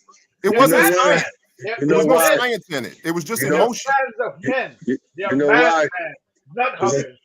Because they think he's a rapper. Because they think he's a rapper. He's in the club. He's cool. Oh, that's He's good. young. That's And a that's good why point. you're gonna beat him. And that's why they're gonna beat him. And I'm upset because I didn't have the money at the time to bet. But look, no, I do want Lord. to say this though. This is not look, anybody that goes in that ring, I got to give kudos to, okay? Because it takes a special kind of person to get into a ring and be a boxer. So because I love Bud Crawford doesn't mean I have to diminish Spence. It's just that Spence is just not it, but there are levels to this. It's not that I really love Bud Crawford or anything like that. I'm going to keep it a buck. It's not that I love Crawford. What I like is his skills. See, that's what I'm a man. I'm a fan of skills. I don't care who you are. I Okay? agree. I don't care who you are. You could be purple, blue, pink, or green. I like the skill set. That's what I look at when I look at fighters. So I agree. Me too. a lot of fighters I like Me his skill too. set. I like Devontae Davis' skill set, even though I don't like the way he moves in terms of his opponents, but I like his skill set. I like Crawford, obviously, I like Usyk's skill set. I like Fury's skill set. I never liked Deontay's skill set. Never did. I could never like Deontay's skill set because anyone that depends on power is bound to be defeated at some point in his career. Yeah. Yeah, you're gonna be sloppy in other parts of your development. He's gonna get up. He's gonna run into it. And that's what you was talking about. That's what you was talking about with the Marvin Hagler and the McGee. How you said the one who had the 25 fights and 23 knockouts? Yeah. I forgot to say his name, but you can't rely on that power. Hell no, you can't rely on that power. Yeah, because you're going to run to a guy that's going to be able to either take a power or you can't land that punch. And then when you going to do that? Yeah. So it is what it is. Yeah. You know what's funny? You know another fighter I like out now? I mean, I'm not a big fan of these new guys, but Bivol's good. Oh, yeah, I got respect for him. Skill set too. Very good. Even Canelo, I like Canelo's skill set, even though he's a cheater. I still like his skill set. But not as much as I like a guy like Crawford, because obviously Crawford is much more versatile than Canelo and has way more weapons and tool set than Canelo does. So this is what I would say about Canelo. I would say with the tools he was given, I think that he has made the best of the tools that he was given. Without a doubt. This is what I mean by that. It's like Kobe and MJ, right? It's like Kobe physically, in terms of genetically, is not Michael Jordan, okay? But with the tools that he was given, I give Kobe credit because he pushed those tools as hard as he could push them to try to get there. And I would say, Canelo genetically is not going to be fast of foot. He's not going to be the fastest of hands. But with the tools that he was given, I think he has tried to push them as hard as he can push them. But he got a lot more tools. I mean, well, not tools, but he has that frame of his, like that Neanderthal frame, right, thick, but muscular, like stock, right. You know what I'm saying? That's why his chin is so. I mean, this guy I've seen. I don't know if you saw the Golovkin fight, but there was one particular fight. Golovkin landed I think it was a left hook. I'm not sure. I mean, it was flush right on the button, and Canelo didn't even budge. I mean, he didn't even budge. I was like, man, how do you, I mean, I've never, I mean, the guy have a chin of granite. And the only person that came close is Bevo, when Bevo knocked him down, but other than that, the guy, he has a lot of gifts, and being able to take a shot is one of the best ones that he has. as far as I can see. Right. And the thing I would say about Canelo too is the fact that I'm disappointed in him now because he's not being a warrior. You know, a true warrior, you know, wants to push himself to be the best and to fight the best, to see where are my skills relative to what's out there now. That's how a true fighter thinks. I can take him. There's only two fighters. There's only two people that have those qualities that I know of today, and one is Crawford, and the next one maybe was Devin Haney. I don't see any fighters that's really pushing themselves like that, other than Crawford and maybe Devin Haney. I mean, look at what he accomplished at such a young age. That's what I don't, and that's what I don't like about the new school guys. Because see, when we're talking the Four Kings era, those guys fought each other. They fought everybody. Yeah. They fought everybody, except like you said, McCallum might have been an odd man out. Yeah, they didn't give him a shot. But generally in that time frame, when you had ABC doing the boxing free on TV and stuff, you know, these guys were fighting. They were fighting a lot of people. They were fighting each other. But now everything's pay-per-view. Like you said, guys only fight once, twice a year. I mean, so you can cherry pick all kinds of opponents, you know? And the thing about Crawford, right? They held him back. They did. You know, no he would have been undisputed. 47 and 54. He would have been undisputed. No doubt. It was engineering. But I'm gonna tell you this. You know, if we really go back, we've seen this before, and we saw this with Hagler. So I don't know if you guys remember this. I know TBE Boxing might remember this. Is Hagler was so feared back in the day because he was a lefty coming up. Nobody wanted to fight him. That they had to, his congressman talked to his senator in Massachusetts and told them, if you don't give this man a shot, we're going to do an investigation into boxing. That's how he got the Anafermo fight, the first fight. Because if you go back and look, Hagler had like 40, almost 50 fights before he got his first championship shot because nobody wanted to fight him. Go back and look it up. Yeah, you're probably right about that.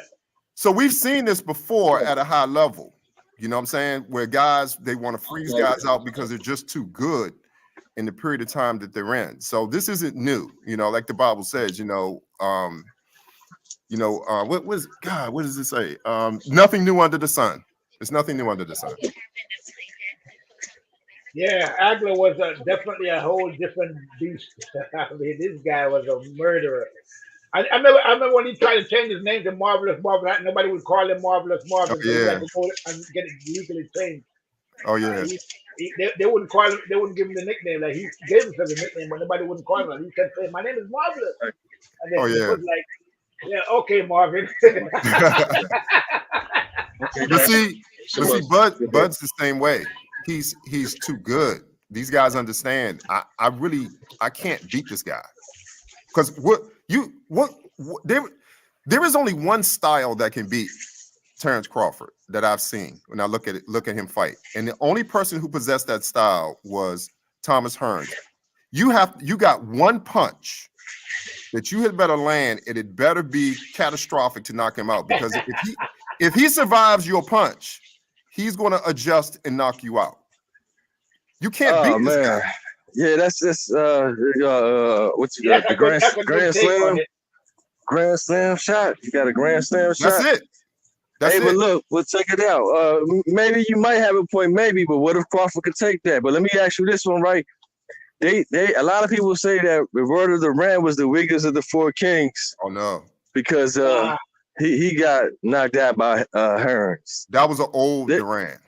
No. Hold on. You know that this guy, you know what I mean, coming from the slums, the gutter and stuff, you know what I mean? So when he gets some money, he not hungry no more. But when he get in this hungry mode, so you know they don't like to look at that like he wasn't hungry, that he wasn't in good shape, he was out of shape. They don't like to look at stuff like that. But that's true. You know what I mean? You can't write him off just because he got knocked down. Mike Tyson got knocked down and came back. No. Well, he got slept. He didn't just get knocked down. He got slept by one punch. One punch. Yeah. You know. But look, right. Let's say if he would have trained better for that fight, would he have been able to take that punch a little bit more better? Um, Now, I don't think he would have ever been able to beat Hearns because number one, he's a what was he, a lightweight No. See now you wrong now, cause look, cause you know your history, and you know that Iran Broccoli knocked Hearns out, he did and twice. Duran knocked Iran Broccoli out. Yeah, but Yeah. So style makes fights, bro. That's what you gotta understand. you're right, Style you're makes right, fights. you're Style right makes about fights. that. You're right about that, So, but you're right about that. You're right about that, but still, if Duran ain't 100% in shape, though, I ain't making no excuses for no man. Well, I'm just see, saying, like, the thing is, I've watched that fight several times, and I don't think I would agree with TBE. I think on that night, see, that's what I'm saying about Bud. See, on that night, and we all know Thomas Hearns had that TNT one punch slam shot. Boom. Okay.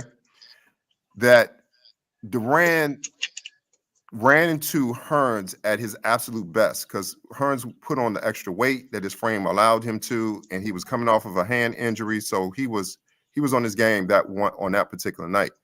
who had an hand injury? Hearns did. Man, he had a hand injury that night? Yeah, and he was itching to get back into the ring, and just all the dominoes lined up.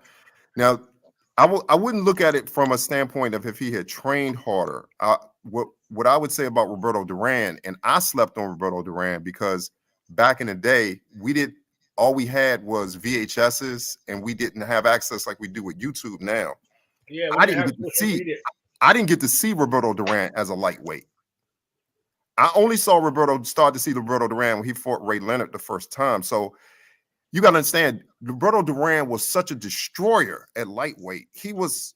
You think a destroyer was too nice of a name? I think killer would be like, savagery. Killer might be a little bit more better.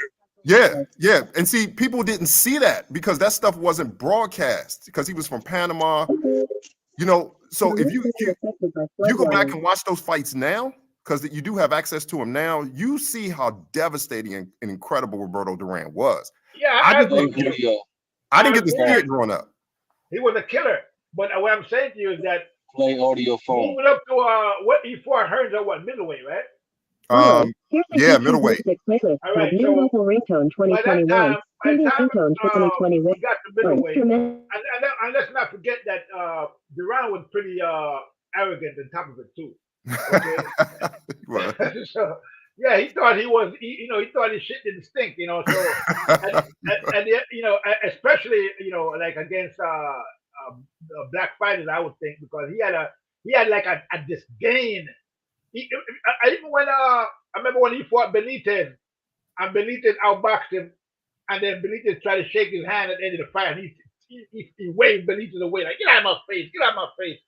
And Benitez started doing the bolo and following him around the ring and taunting them, you know what I mean? But yeah, he was kind of like a pretty arrogant guy, so when he moved up, by the time he moved up to middleweight, in that fight that he fought against Hearns, I don't think he was in the best condition. He probably thought that he could just beat Hearns, just go in there and take Hearns out. I don't know if he thought that or he thought he was being a sacrificial lamb to Hearns. Some was just kind of weird about that whole fight, the way it went down. But I did see, when he was in shape and he was motivated, not to say he wasn't motivated for that fight, but he fought Barkley and did a good job. He fought what's his name, that other kid. I think he beat that guy at junior middleweight. I forgot his name. I know what you're talking about, though. Yeah, that was a classic fight, by the way. That kid was young. He went 15 rounds with Hagler. Yeah, that's what I'm saying. I mean, he was. So you can't really sleep on. You can't say he was the worst of the four kings. He was the worst. For me, I see him as one of the greatest fighters in boxing. Yeah, he's probably a top 10, top 15 fighter of all time. So I can't really say he wasn't. He wasn't all that. I could never say that about Duran. But see, here's the other piece that again we're going back to bring it to the future to show how ridiculous this argument is. Just like our host was pointing out. Is we just talked about the fact that Roberto Duran was a destroyer at lightweight. and he went up to 160 and beat Iran Barkley when he was old. Oh, that was an old Roberto Duran. Exactly. So can you imagine what Terence Crawford would do if he ever stepped into the ring with Canelo Alvarez? Well, I mean, first, I don't know. Let me see. Let me just try to make an equivalency here. How good was Aaron Barkley actually? He was pretty good. He beat Hearns, right? So he was Knocked him out twice. pretty good. And he was a Hey, what's up? My bad, I got knocked Barkley. off the live. I got knocked Hey, off the what's up? live. Barkley was a Yeah, Barkley I was done a missed what y'all was throwback. talking about. No, what we were doing, we're tracing back how ridiculous the argument is about the Canelo being too big argument. No, with the four kings, with the Right. So, Iran Barkley knocked out hers, but hers, we always no, what we were saying was that Duran was such a destroyer at 130, 135 as a lightweight, and he came all the way up to be a champion at 160. And he was old. Okay. So the argument is that this argument about Canelo being too big is ridiculous because Bud isn't old. He's still in his prime. Actually, he's at his prime, What? and it's not a credible argument. That's the only point we were making. Well, Canelo is what? Canelo is a 68 pounder, but that's really middleweight. At the end It of the is. they're the day, same size though. Him and Buzz is like the same size. They are. yeah, well, Bud's a little bit taller than, but what I'm 5'8", saying is, 5'8.5". yeah, what Yep. I'm saying is that Canelo is really a middleweight. At the end of the day, back in the days, there was no junior middleweight. There was no 168 pounder. Canelo would have to be a middleweight or 175 pounder, and he Right. probably would have chosen middleweight. Right. So back in those days, so Crawford, it's not unusual. Like 147, there's not much difference between. I mean, there's a difference, and now you have like two weights between them now, but back in the days, 147 to 160 wouldn't have been anything that was out of the ordinary. I mean, you fight at 147, or you move to 160. There was no 154, so you had to move to 160 or stay at 147. Yep. Yeah, so Canelo and Crawford is kind of in the same weight class, really. If you really take out all the extra weights, I mean, if you take out Excuse me. the junior middleweights. Excuse me. Hey, good brother, you just lost me right there. I'm not up on that. You said back in the days they didn't have what weight class? They didn't have 154. super welterweight. They didn't have super they didn't have super lightweight. They didn't have super welterweight. They didn't have junior middleweight. So what's that mean? So what's that mean? What is that? From 147 to 160?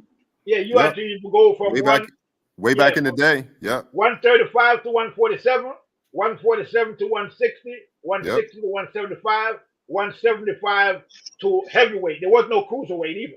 Yep. Okay, so all of that stuff is new. Right? So back in the day, fighting was moving back and forth to different from 147 to 160. They moved to 160 from 147. Okay, that's the way it was. All this talk about two weights and three weights, that was irrelevant. There was no such Exactly. thing. Exactly. You know what I'm saying? That's all made up. It's just like, and the rounds from back then were 15 rounds, not 12. Yep. You know what I mean? Yep. So, back in the day, the fighters, when you look at everything back in the day, the fighters back in the day was in better condition. They were stronger. They stayed in condition all the time because they had to fight all that. There was no tuning up or warming up because you was always warmed up. You had a fight this month, and you might have another fight next month or the next 2 months. Yep. Okay, you didn't have time to get out of shape. Okay, Yep. all this sparring and all that, you didn't have to spar. You was fighting. You was fighting regularly. You know what I mean? So yeah, it was a whole different thing back then. It was for the good and the bad. And the bad is that the fighters took a lot of punishment in those days because on top of everything else, the referee didn't stop fight like they do now. Now the referee will look and they'll stop a fight and think. Back then the fighter had to be practically carried out on a damn stretcher. And the fighter would take a lot of punishment before these referee. That's true. Fight. You know what I'm saying? So a lot of things have changed for the better in terms of the fighters' safety, but obviously in terms of the entertainment, according to how some people see it, it's gone down. But I was never a fan of like the not down, drag out type of fight. The fight that they call boring, like the Mayweather fights, and the way you go and box match for 12 rounds, I love those type of fights. I mean, I want to see skill. I don't want to see people getting bloody and knocked down and all of that. I want to see two gut fighters go in there and use skill and overcome the other fighter, whether you knock them out or not. That's either here or there. But I like to see skill, not just two fighters standing there punching, trading punches. That doesn't do it for me. I agree with you 100% on that. Me too, right? You know what? Another thing, somebody, overzealous Spence fan came over here and said some crazy stuff like, when Hagler and Hearns was fighting, there was no skills involved. No skill. They were just slugging out. The whole fight just slugging out. That's, oh man, those kind of people should stick to watching the UFC. or better yet, WWE. Okay, so watch WWE because that's the kind of shit they're looking for. The fake blood and all of that nonsense. So yeah. You know how much skills you had to stay on the rope to dodge this punch. They slugging. They trying to kill each other. Yeah. They trying to take each other. They trying to take the man. That's ultimate skills at the highest level right there, yo. He coming to kill me right now. Yep, totally. And back in those days, you literally could get killed. I mean, you can get killed now, but back in those days, it's a lot easier for you to get killed in the ring than it is now. Because again, the 15 rounds.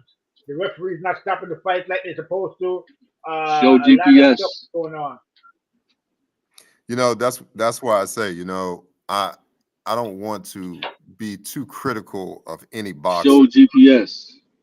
Because to get into mentality that you need to get into that ring is something so different. Because you like you said, you literally are putting your life on the line going in that ring. So. And that's why when you're cheating, like Ryan Garcia is doing, you can't be doing that in boxing, bro. And it can't be taken lightly because you're putting somebody's life on the line. Their life is already on the line, and now it's even more on the line. And we all saw the effect of that. Okay, with the Ryan Garcia and Devin Haney fight. People could say, "Oh, it doesn't.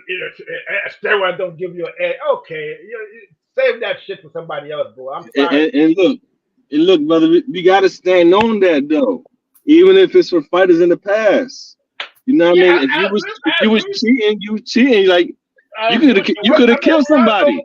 We all know about the Panama Lewis situation with I know, but like that man could be your family. He's somebody's family. Like you could have killed that man right there. Well, Pryor almost killed Arguello. He almost did. I mean, especially in that second fight.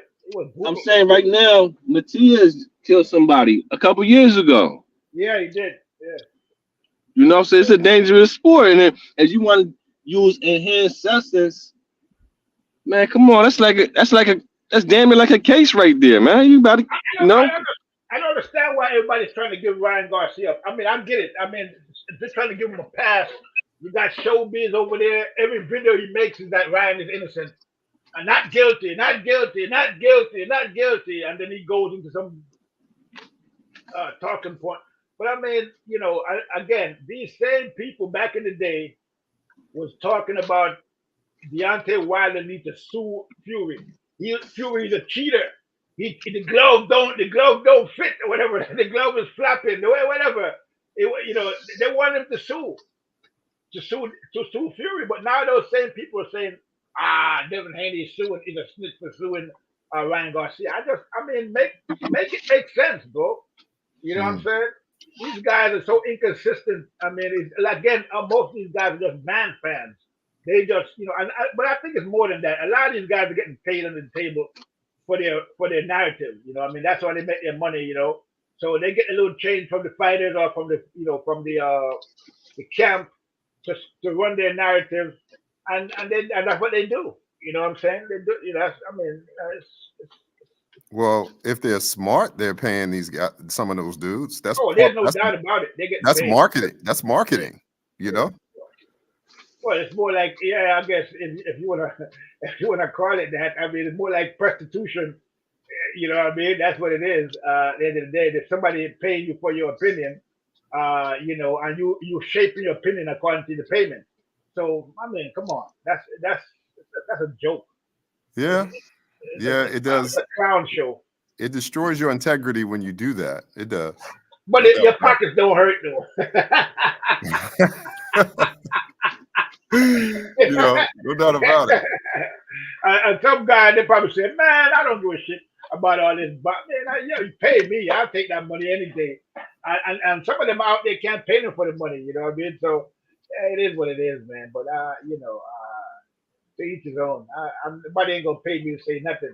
And even if they pay me, I'm still gonna say what I gotta say. You can pay me, but I'm not gonna change anything for what your payment is. I mean, I'm not gonna be telling you, "Oh, Ryan Garcia is a saint," when I think he's a cheater. I mean, come on.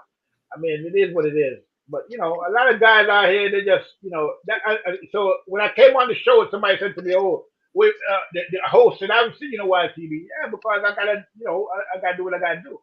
I don't try to make any money from boxing. I'm not going out there asking people for super chats and telling them to you know hit the like button and all this crap. I just go there and talk boxing. And if you decide to send me something, that's up to you. I'm not going to go out there campaigning for it. You know what I mean? But a lot of these guys do, and some of them it's a living. That's how they make their living. So they got to do what they got to do. Yeah, that's true. And that's, you know, and a lot of times you can sniff a lot of that stuff out by how they talk about things because they're not dealing with the science of the sport. They're Yeah, dealing with their exactly. opinion. I mean, and I don't think they're stupid. You know, what I mean, like these guys, they're not retarded. They're not mentally challenged. I mean, some of them maybe, but for the most part, they're just spinning a narrative to make a dollar at the end of the Exactly. day. Exactly. Yep. Exactly. And you just got to be, and that's the thing. When you understand that, it's easy to not get so emotional about what they're doing, you know, because it's all part of a show, you know, for that aspect of it. Yeah, But entertainment at the end of the day. So, but I'm gonna call them out, you know, when I see it, and you know, they get emotional about that because they, you know, you do this. No, I'm just calling like I see it, bro, because you're not making any sense. And you know, a lot, you know, the funny thing about this whole thing is a lot of people can't even read, much less understand what's going on. For the most part, a lot of people are just, you know, they might have maybe a ninth grade reading level for the most, if you want to be generous, and they can't they're not really they're not really cognizant of what's really happening out there. You know what I mean? So they just listen to these YouTubers who so called break it down for them. They're breaking it down. You know what I mean? oh Which yeah, they're just giving their opinion at the end of the day. oh yeah, And a lot of people, I mean, some of these people, they're they're they're they're following the YouTuber as if the YouTuber is a celebrity. You know, like some of these YouTubers are celebrities. They don't become celebrities now. right, right. You know, and so they're pushing that. You know, what I mean, it's like they're pushing themselves as a celebrity, and you know, the Oh yeah, arbiter oh yeah, of you know of this and of that, and they know what's going on, so they're gonna break. They're like a prophet bringing you the good news or whatever. And a lot of people fall into that category because you know a lot of people are like a lot of people are primed for that. Okay, because when you look at yeah. the You think- audience, when you look at the audience, most people for the past 100 years in America have been primed for advertising. Of Okay, course. they watch advertising day in and day out. Now, people don't spend billions of dollars on advertising because it doesn't do anything. Okay, that's how the whole economy is driven when it comes to entertainment and advertising. So it must be doing something. So you know, most people are primed for that. They're primed to be manipulated. Of You know what I course. mean? Of course. Across all media landscape, and so this is what's going on for the most part. And a lot of these YouTubers, they kind of realize that at some level, and they just you know tap into that, and they you know they make a dollar, which is you know nothing wrong with that. But you know, But some you of these know, guys, that's what I like about our host is the fact that he's actually a boxer. Yeah, he's actually put on the gloves and been in the ring. You know, when you listen to how he describes fights and the science behind the things, like the weight, just the weight aspect of it. You know, he was talking on today's show is that these guys walking around weight is different than their fighting weight, and then they rehydrate. You're only focusing on one moment in time at that weigh-in, and you're not thinking about any other aspect of things. And he tries to educate people on the fact you got to see the larger picture in all this stuff. You know? Yeah, they don't. A lot of people don't really get that deep into it. They just casual Exactly. fans, Exactly. and because these fighters are like you said, a lot of them not even supposed to be in the weight that they're in. They're supposed to be in the They're not. higher weight. They're Okay? not. It's like, you know, I got a funny analogy from that. My brother-in-law was telling me. You know what a lot of kids are doing now in AAU is they're intentionally going back a grade so they can be bigger, taller, and faster. When they're supposed to be in the 9th or 10th grade, they code themselves back to the 9th grade so they can be the biggest, strongest, and fastest in that class coming out. And But in the sport, in basketball, in AAU, that's happening in basketball. Yeah, okay, I get that. Yeah, I get that. So you see this similar thing, what you were just talking about with the weight classes and a lot of stuff. A lot of these guys ain't supposed to be fighting in no lightweight. Their natural weight is probably 147, 154. They're down there because they want to, you know, kind of in their own way, kind of be a bully in a sense, because they're going to rehydrate 20 pounds heavier. Yeah. You know what I'm saying? So why are you down fighting, beating yourself up, trying to lose 20 pounds to fight down there when your natural weight is 20 pounds heavier than that? They want to be weight bullies. Exactly. Exactly. You know, cause look at Sean Porter, for example. Sean Porter, when he was fighting in the Olympics, I mean, I don't think he went to the Olympics, but when he was fighting amateurs, he was fighting at 50 something, 152 or something like that. Right. You know, for this whole time that he was there, I think even higher than that, 160 or something like that. Right. And then he ended up at 147 pounds. Right.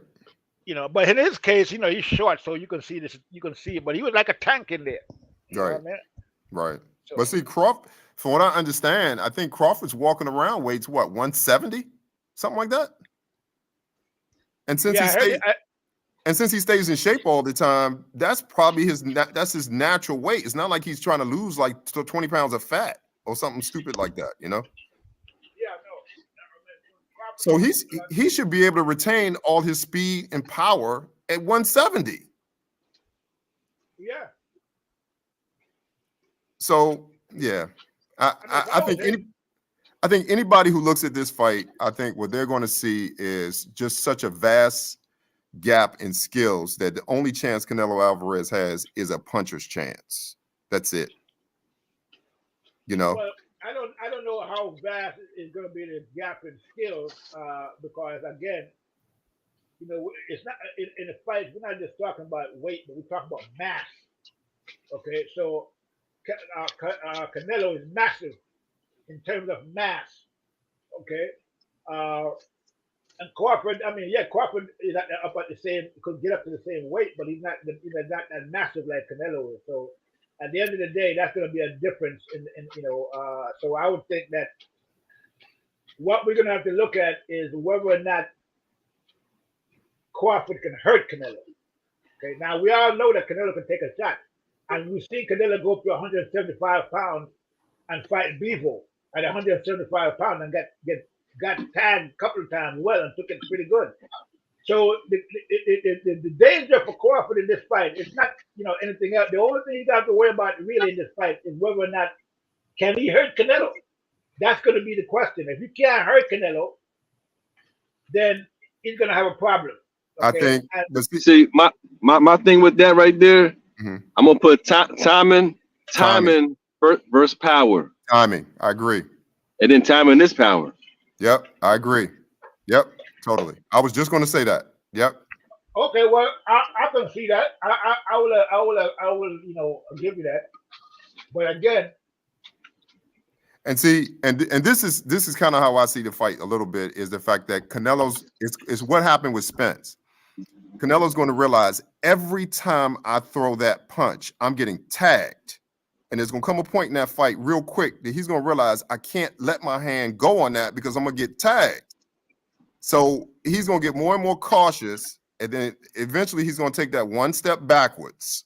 And then once he takes that step backwards, it's going to be game over. Well, that's what happened with the Mayweather fight. Now, Well, that's going to happen with the Crawford fight because I mean you have to look at the fact that Canelo has gained a lot of experience since then. Okay, and this is what people don't understand about Canelo. Canelo is a very experienced fighter. Okay, you can't take that away from him. You know, you can say what you want about his skills, but he has the experience. And again, I'm gonna put it to you like I'm going. If the fight happened, I'm going for Crawford. But I'm just saying, and I think Crawford will probably win the fight, and he could conceivably even stop Canelo, even though that's not. I don't think that's that's going to be necessarily a foregone conclusion. Well, see, But now here, let me say this. I'm gonna let you finish your point. But when I say stopping Canelo, I don't mean Canelo being on the ground, not being to get up. I'm talking about Canelo being beat up so bad that the ref is going to be like, I can't let him keep getting hit in the head like that. well, I don't think it's going to get to that because I think that again, I think that Canelo can take a shot so well that I don't think. My question is, and my concern is in this fight is whether Crawford will be able to hurt Canelo, and that's a valid concern because again, we have to look at the science of it. Not when you look at the fact that Canelo went up to 175 pounds and fought one of the best guys up there. We're talking about Bivol, okay? Now, Bivol is not exactly a featherweight puncher. I mean, he can punch, he can crack it pretty good, and Canelo was able to take his punches. So, I mean, I don't know what the weight situation is going to be in terms of Bud carrying up his power up to that, up to that weight class. Now, he could be that at 160, Bud is a terrified. He can terrify his punches. It's terrifying. He could carry that punch up even just like he did to welterweight. He could carry it up to 154 and then conceive it up to 160. And so every stage he'd get stronger and can punch harder. But we don't know that yet. But it's more likely that's what's going to happen. But I'm just saying, if there's any concern in this fight with Canelo, that's my only concern. Well, I agree. You see what I was saying. Looking at his history, his punch out power has only been increasing. He annihilated the whole welterweight division. So we can't say that his punching power will recede because it's only been increasing. It's only been increasing. So if he took out the whole welterweight division by knockout, then we got to put into effect that like when was the like Prince said, right? When was the last time Canelo got a knockout against Plant? Yep. Canelo, Bud is on 11 streak right now. Right. Yep. So I agree with you on all of that. I'm not going to say it's more than skills and this is involved in this right here. It's more than skills. It's going to come into the discipline. Who's more disciplined? Who's really disciplined? Like on a military type of discipline. I mean, the heart, the mentality.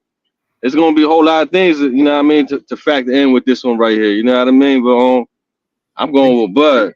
And you know what I would say with that? I would say with with what you're saying about power is when you go back, as you say, with the Four Kings, Hearns kept his punching power all the way up to like heavyweight. He did. Yeah, I didn't know. I didn't realize that. I didn't realize that. Yeah, see. Look at his frame, though. Look at his frame.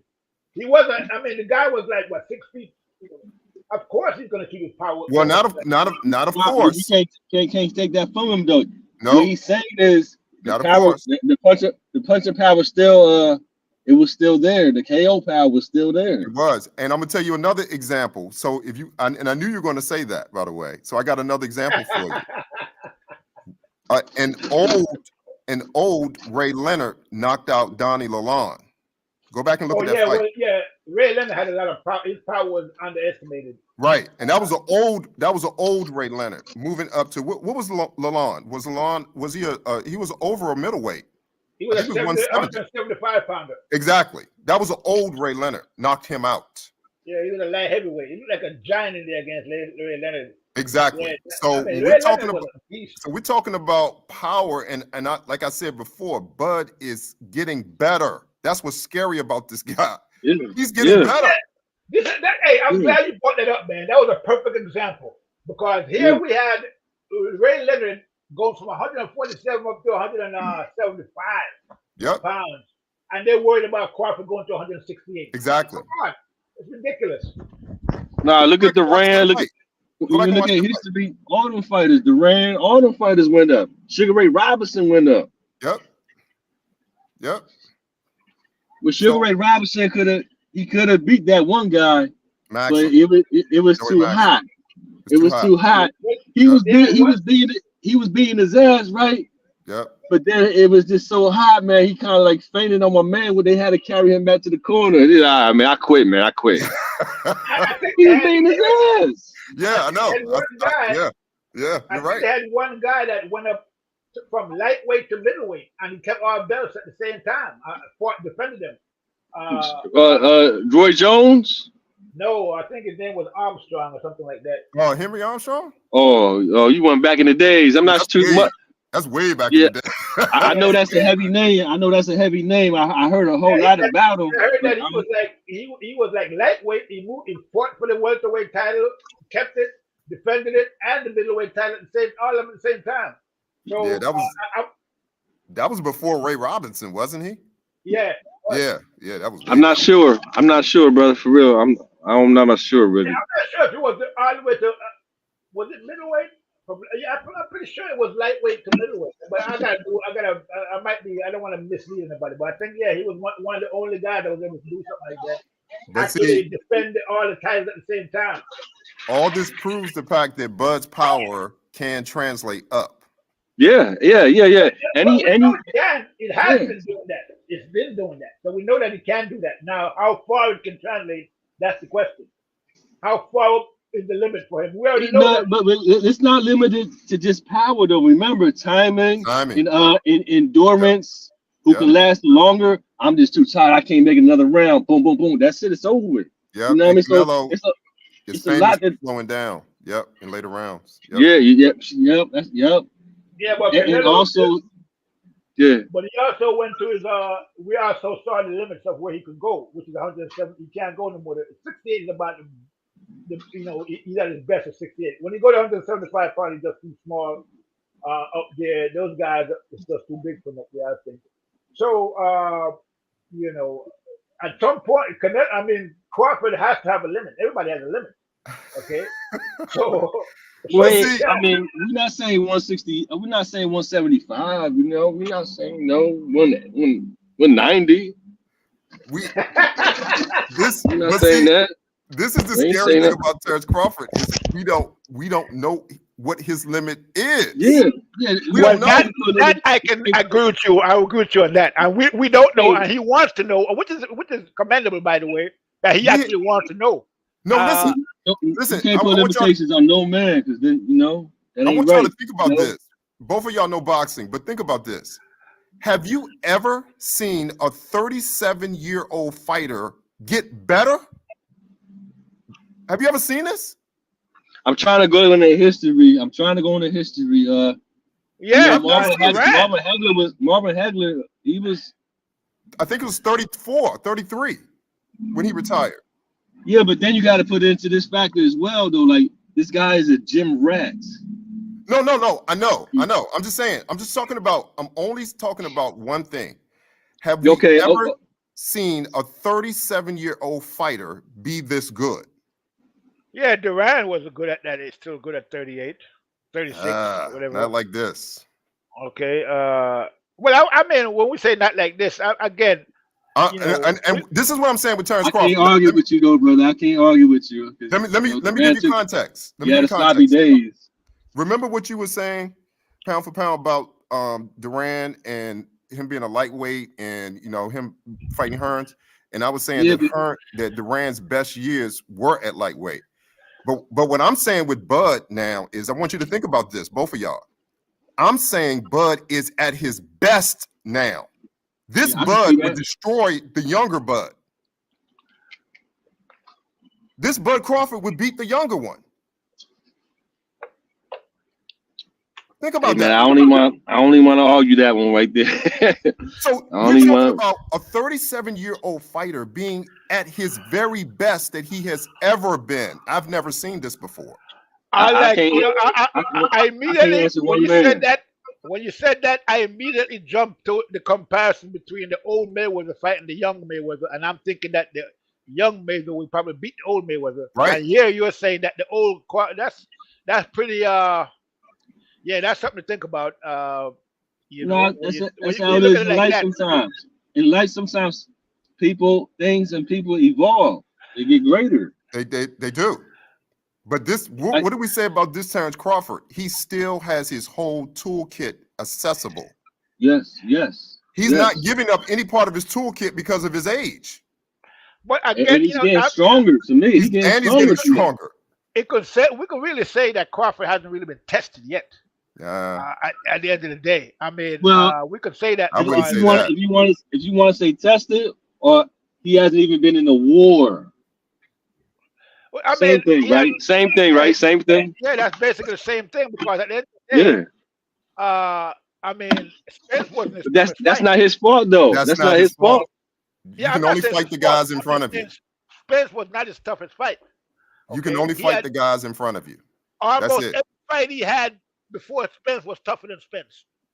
Okay, all the guys he fought before Spence, they fought better than Spence, basically. Okay, so you know the one-legged Mean Machine. the one-legged Merciless. Everybody say, "Oh, Merciless only got one leg. He fought better than Spence. He went all the way to the 12th round." Mean Machine. Benavidez. Right. Gamboa. Yeah, Benavidez. Mean Merciless. Machine. Mean Machine. They say, "Oh, Mean Machine was a contender. He wasn't really a elite fighter. He did better than Spence." Okay. He wasn't an elite fighter. He was an Olympian. He was an undefeated Olympian. What was his That's record? what the Like casuals 23. say. I'm Yeah. not saying that. That's what the casuals say. Who had never been knocked down before? Exactly. Yeah, he was undefeated. He had a good record. What was his record? Like 23 and 19 or something? Or As a 19? matter of fact, He I had a think good that record. if he hadn't fought Crawford, he would have been on the top in the division right now, one of the top guys in the division. But after you fight Crawford, you're never the same. You're never the same. Okay, I agree with that. Hey man, You know, hey, you're that's never a the same fact, man. after Crawford They fight. don't like to hear that. They don't like to hear that. I agree That's with a that. fact, though, man. That's a fact, though. Yeah. And You're never of the all same. the fighters that Crawford fought, of all the fighters that he fought, Spence got the worst of it. Yeah. But Okay. yeah, you're right So about Spence that. would Because you know never why? be- Because you Spence know would why? never be the same They again, bro. had a lot of personal stuff involved with that one, brother. Yeah, I They say get he it. gonna but beat him like Spence- Kobe. He say he gonna beat him like Kobe. Toby. He talked about his mother. Them fans was cutting up. He Yeah. brought them fans. Them fans talked him into the ass whipping. Well, it was the fans fought why Spence got such a whooping. Yeah. Yeah. Hell yeah. They you know, they kind of asked for that. Okay, Yeah. and they got it. Yeah. You know, we said, be careful what you ask for. You know what I mean? And then look at the press conference. The young boy at the press conference said he gonna shoot. I'm gonna shoot you. He told Crawford he gonna shoot him. Remember the guy that was talking shit in the press conference? Yeah. You know, I never heard what he actually said. What made Crawford That's so what everybody mad? said he said. He said, "Yo, we're gonna shoot you." That's what he said? That's what everybody said he said. Dang. and then Crawford said, "You don't know. I get active. You know that mean putting in work. You know." Dang. Yeah, Crawford is the real deal, bro. I mean, in this generation, there's nobody better. But And, you know, I'm gonna tell you something else. You know what I am really happy to see now? I'm happy to see Bozy Ennis pull his son back, or both of them pull themselves back and realize we ain't stepping in the ring with that dude. Not at this they were stage of never his ever career. gonna Hey, step yo, in the ring man, with can you Crawford, say bro. that again, man? He said, They would "Yo, we need to never- make that a sound bite. We need to make that a sound bite right there." They were Because never gonna do that, bro. And They people weren't. fell for that nonsense. They were never ever going Yeah. to put Bozy. Bozy was too smart to put his fighter in there with a killer like Crawford. There's Right. no way that fight was ever What gonna he happen. say? What he say? Oh no, Crawford cool. Crawford my man. Right, No, right. I like Crawford. I like Crawford. I like this my man right there. It's my man right there. Nah, Right, right. we looking past him right now. We looking past him right now. We ain't worried about him. Yeah, of course they're looking past him. They're better Right, than past right. Crawford. I mean, they know what time it is. I mean, but you know what? The whole thing is this. And those I were see Earl this- Spence fans, by the way, trying to push him into the ring. Exactly. That the one the same thing happened to him that happened to Spence. Right. But they were another dead body. So you know they don't give a they don't care about if you really cared about Boots in it, why would you try to push him in there with Crawford? Exactly. You know what I'm saying? Exactly. So they don't care about Boots Ennis. So Exactly. at the end of the day, Bose is a lot smarter than that. You know, they'll use Crawford's name to build up Bosey. I mean, to build up Boots, but they're not. You know, they'll keep because as long as you keep mentioning Crawford's name and Bosey and Boots' name together, that's a boost for Boots. So at the end of the day, they're using Crawford's name to build them up. But they're not going to put him in there with Crawford anytime soon, especially since So he signed with Matchroom. Not going to happen until Matchroom builds him up a little bit, and then maybe a couple of fights, 3, 4 fights, when they think that Crawford is losing a step or two, they try to put him in there with Crawford, but not now. I agree. I agree. yeah. I mean, if that was I ain't gonna say that was my son, but if that was listen, man, if that's my people's, whatever, you're not ready. Right. You're not ready, okay? Right. Let me talk. Let me Different career. talk to you. Let me He talk could to you. never Right be. He's not only is he not ready. The guy is green. Okay, I mean, then people Let gotta me let me be talk to realistic. you. Come here. Let me talk to you right quick. Listen, you're not ready for this guy. Not right now, okay? Just leave him alone. Just not right now. Right. Not right now, bro. Okay, no. Right. Yeah, I mean Crawford.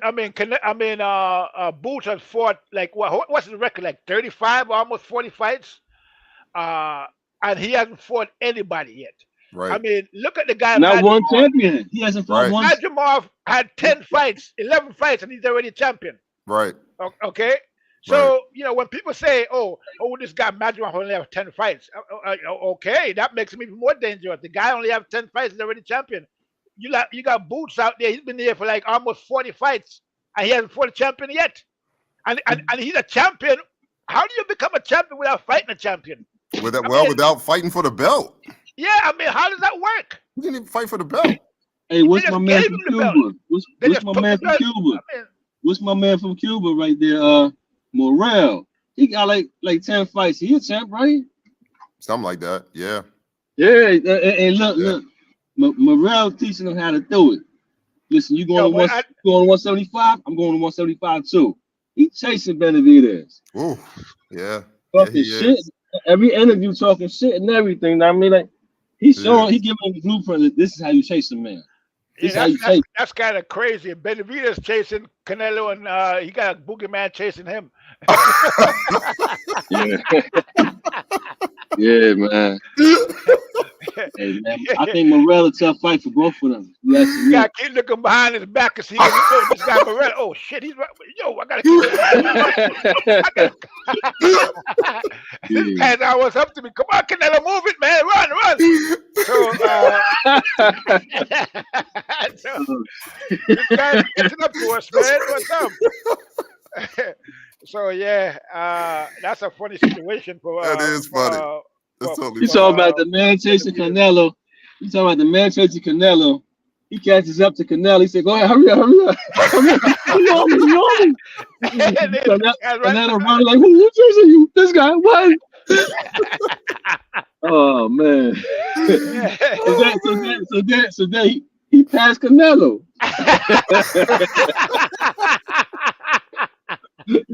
And I'm like, hold up, wait for me. Don't leave me. Don't leave me. Oh man. Police.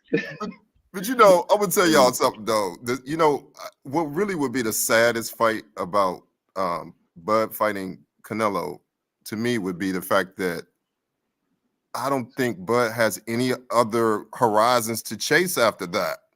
Yeah. I think what motivates him is that next level. What's my true level? Yep. And after that, I just think that it's like it's like Barack Obama being president at such a young age. What else are you gonna do, bro? You know what I'm saying? Nah. He already said it. You know, he's done. He's gonna retire. Right. So even though in the back of his mind, like, fuck, let's go to 175, let's go to 175. But in his mind, it's like, man, I've been fighting my whole life since I was 7, man. I'm finished, man. So I almost really don't want him to do it now for that. Go ahead and clean out the 160s, you know, because I like seeing Bud Crawford. I don't want him to go, you know. Yeah, I would like, you know what fight I would like to see him fight? I would like to see him fight the older brother, Laurel. Laurel's a mover. Oh, I would like to see that fight right there. Oh, okay. What is he? You know, Laurel. He's a 160 champion. Yeah, Laurel from Cuba. Oh, okay. Laurel. He's Okay. just a little older right now, He's a but champion at 160. Yeah, huh? he's a champion at 160. Yeah. Laurel. Remember he used to be a mover, but now he's like he just sitting down on his punches right now because he don't want to move like that no more. I don't know. He's He not can't young like he used to be young. Yeah. Oh wow. If he sits So down on his punches, he that's gotta telling me fight now. Yeah. I think Yeah. what would take him out, bro. Yeah. I mean, I'm just saying right now, I would like to see that fight, That would be a good fight to see, though. You're right. That would be a great fight to watch. Well, what about him and Janabek? You think that'd be too easy for him? For Bud? Oh, Janabek? I don't know too much about Janabek though. I'll keep it real with you. I don't know too much about him. I don't think Janabek is an easy fight for anybody. Really. What's his record? What's his boxing record? He's undefeated. I think he's got what, 25 wins, 30 wins? How many knockouts? Oh, I got to go back and look that up. Yeah, but there's nobody besides these. I mean, the middleweight division is. I mean, Charlo done made a mess of the middleweight division, bro. He's like a joke. They done. They done right now. I think he got a case right now, something like that. They both those done. guys, big disappointment, man. Those guys, the Hennessy brothers. The Hennessy brothers. Come on, man. Ever since that's cold-blooded. That's cold-blooded. Come on, bro. We gotta keep it real. That's cold-blooded. The Hennessy brothers. Ever since Spence got knocked out, you know what I mean? It is all those guys from the same Spence, the Charlos, what's his name? What's the guy name that's always drunk? He's getting ready to fight the Flair next. Oh, you talking about Andrew and Boone, the Can Man? Yeah, Broner. Yeah, I mean Broner, Spence, the Charlo brothers. All these guys hang out together, party together. Do their Hennessy together, whatever they be doing. So,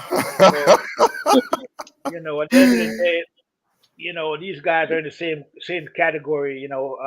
These guys they want to be. They don't really take boxing that seriously, bro. Oh, gotcha. You know what I'm saying? They don't.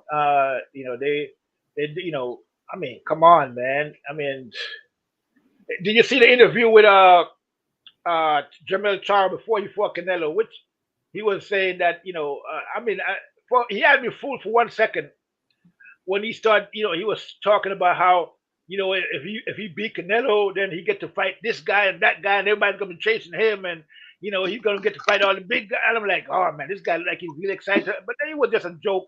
He was just talking to be talking at the end of the day, because if you're telling me you move up to fight Canelo, but you're coming back down to 154 pounds to fight Crawford, then you're going up there to lose.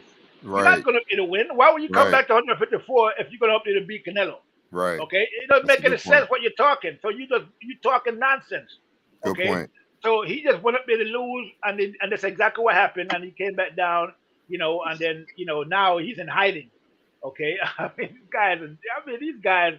So and then I remember in that same interview he was saying that Al Heyman called him one night, and Al Heyman was like, man, hey Al, man, I'm on my Hennessy, man.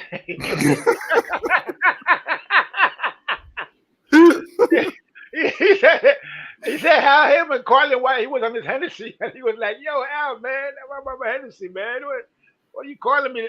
So I mean, these guys, they are play the game, but at the end of the day, bro, they're not really serious about this boxing. They're not, that's why they could never be what Crawford is, and this guy live and breathe boxing. He take it seriously. Right. You know what I'm saying? Simple as that.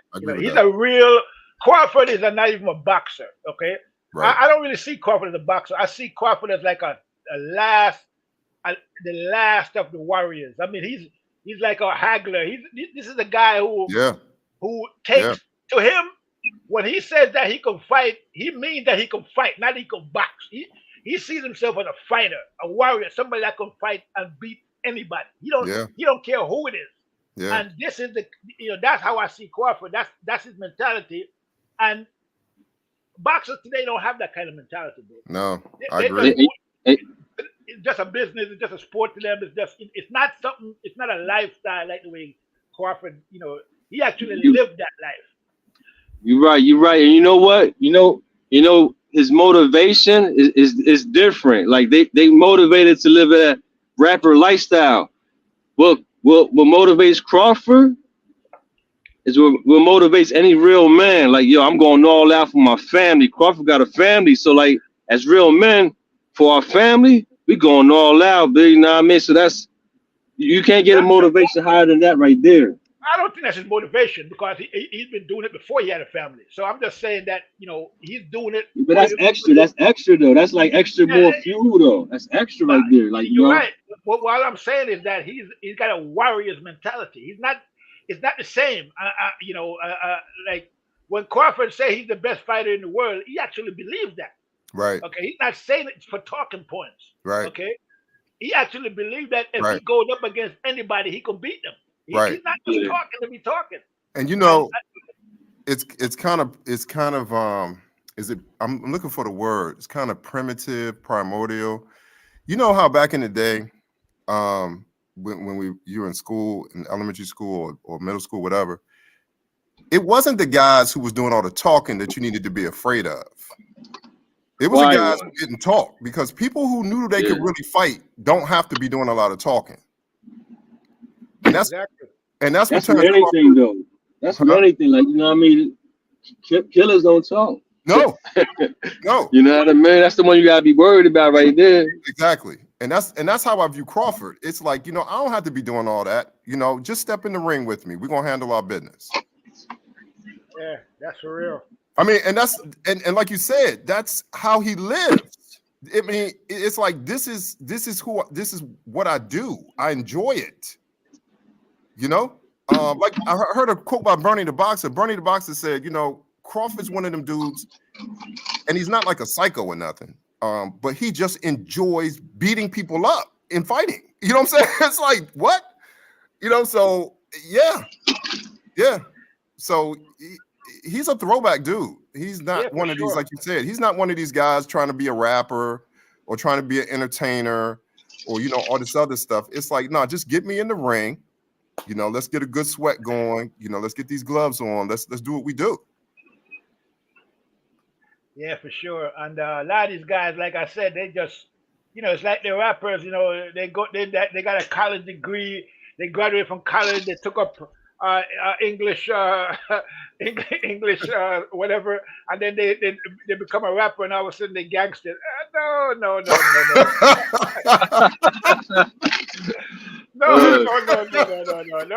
I'm sorry. That's a good example. I like that example. I'm sorry, bro. It's not gonna cut it. You're not a gangster. You're just a guy playing the role. Right. And, that's what a lot of these doctors do. They just playing the role. They play the role. Yep. Yeah, they're just playing the role. Like Charlo, they're just playing the role. I'm Charlo, man. Lions only. Well, this is what I would say about Charlo. I think they might have started off being true to the sport like that, but I think they became something else. I'll give you the benefit. I'll give you the benefit of the doubt. I'll give you that. That's a possibility, even though I don't really think so. But it's a possibility that's the case. But you might be right about that. But then they get caught up. Like we all get caught up. You know what I'm saying? Not all of us. Some people can overcome the various what do you call it, things that can just lead you down the wrong path. But a lot of people can't escape those things. The drinking, the women, the drugs. Right. You know what I'm saying? Right. A lot of people get caught up in that. They get the money and they start going crazy with that money. And this is what happened to a lot of these guys. They get, like I say, the silk sheets start coming into effect. And you know what I'm saying? So everybody's getting silk sheets, and the Crawford he's still sleeping on the floor. You know what I mean? So that's the difference. That's another good analogy. Yeah. A lot of guys, and that they, I mean, Crawford could have the silk sheets, but he likes to sleep on the floor. Yeah. You know what I'm saying? You know an example that reminds me of? It reminds me of an early Tyson. You remember how Tyson used to come in with just a sheet over him? He ain't coming in no elaborate robe. Yeah. Yeah. That's what that reminds me of. He used to terrify people. Yeah. He was like Tyson was like Ali. By the time you got into the ring, you already defeated. You before you even got to the ring, you already Yeah. lost the fight. You know Yeah. what I mean? Cause Yeah. Ali used to beat these guys outside the ring before you go to their houses, outside their window, calling them out to come outside. Yeah. I'm like, what? This guy's nuts. Yeah. And you know who was that? What Tyson before Tyson was? That was Foreman.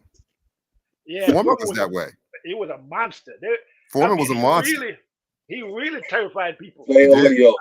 YouTube. I mean, he was a. They talk about Crawford loved to beat people up. Play audio. Nah, YouTube. you gotta go to Foreman. He really Oh. loved to beat people up. I mean, he loved it. Yeah. He And then probably had before a heart- I mean, and then before Foreman, it was listening. You know? Yep. there were So a lot of tough guys back in the. I mean, a lot of brutal guys back there. Ernie Shavers, you know, even Ken Norton was a. Play audio. I mean, YouTube.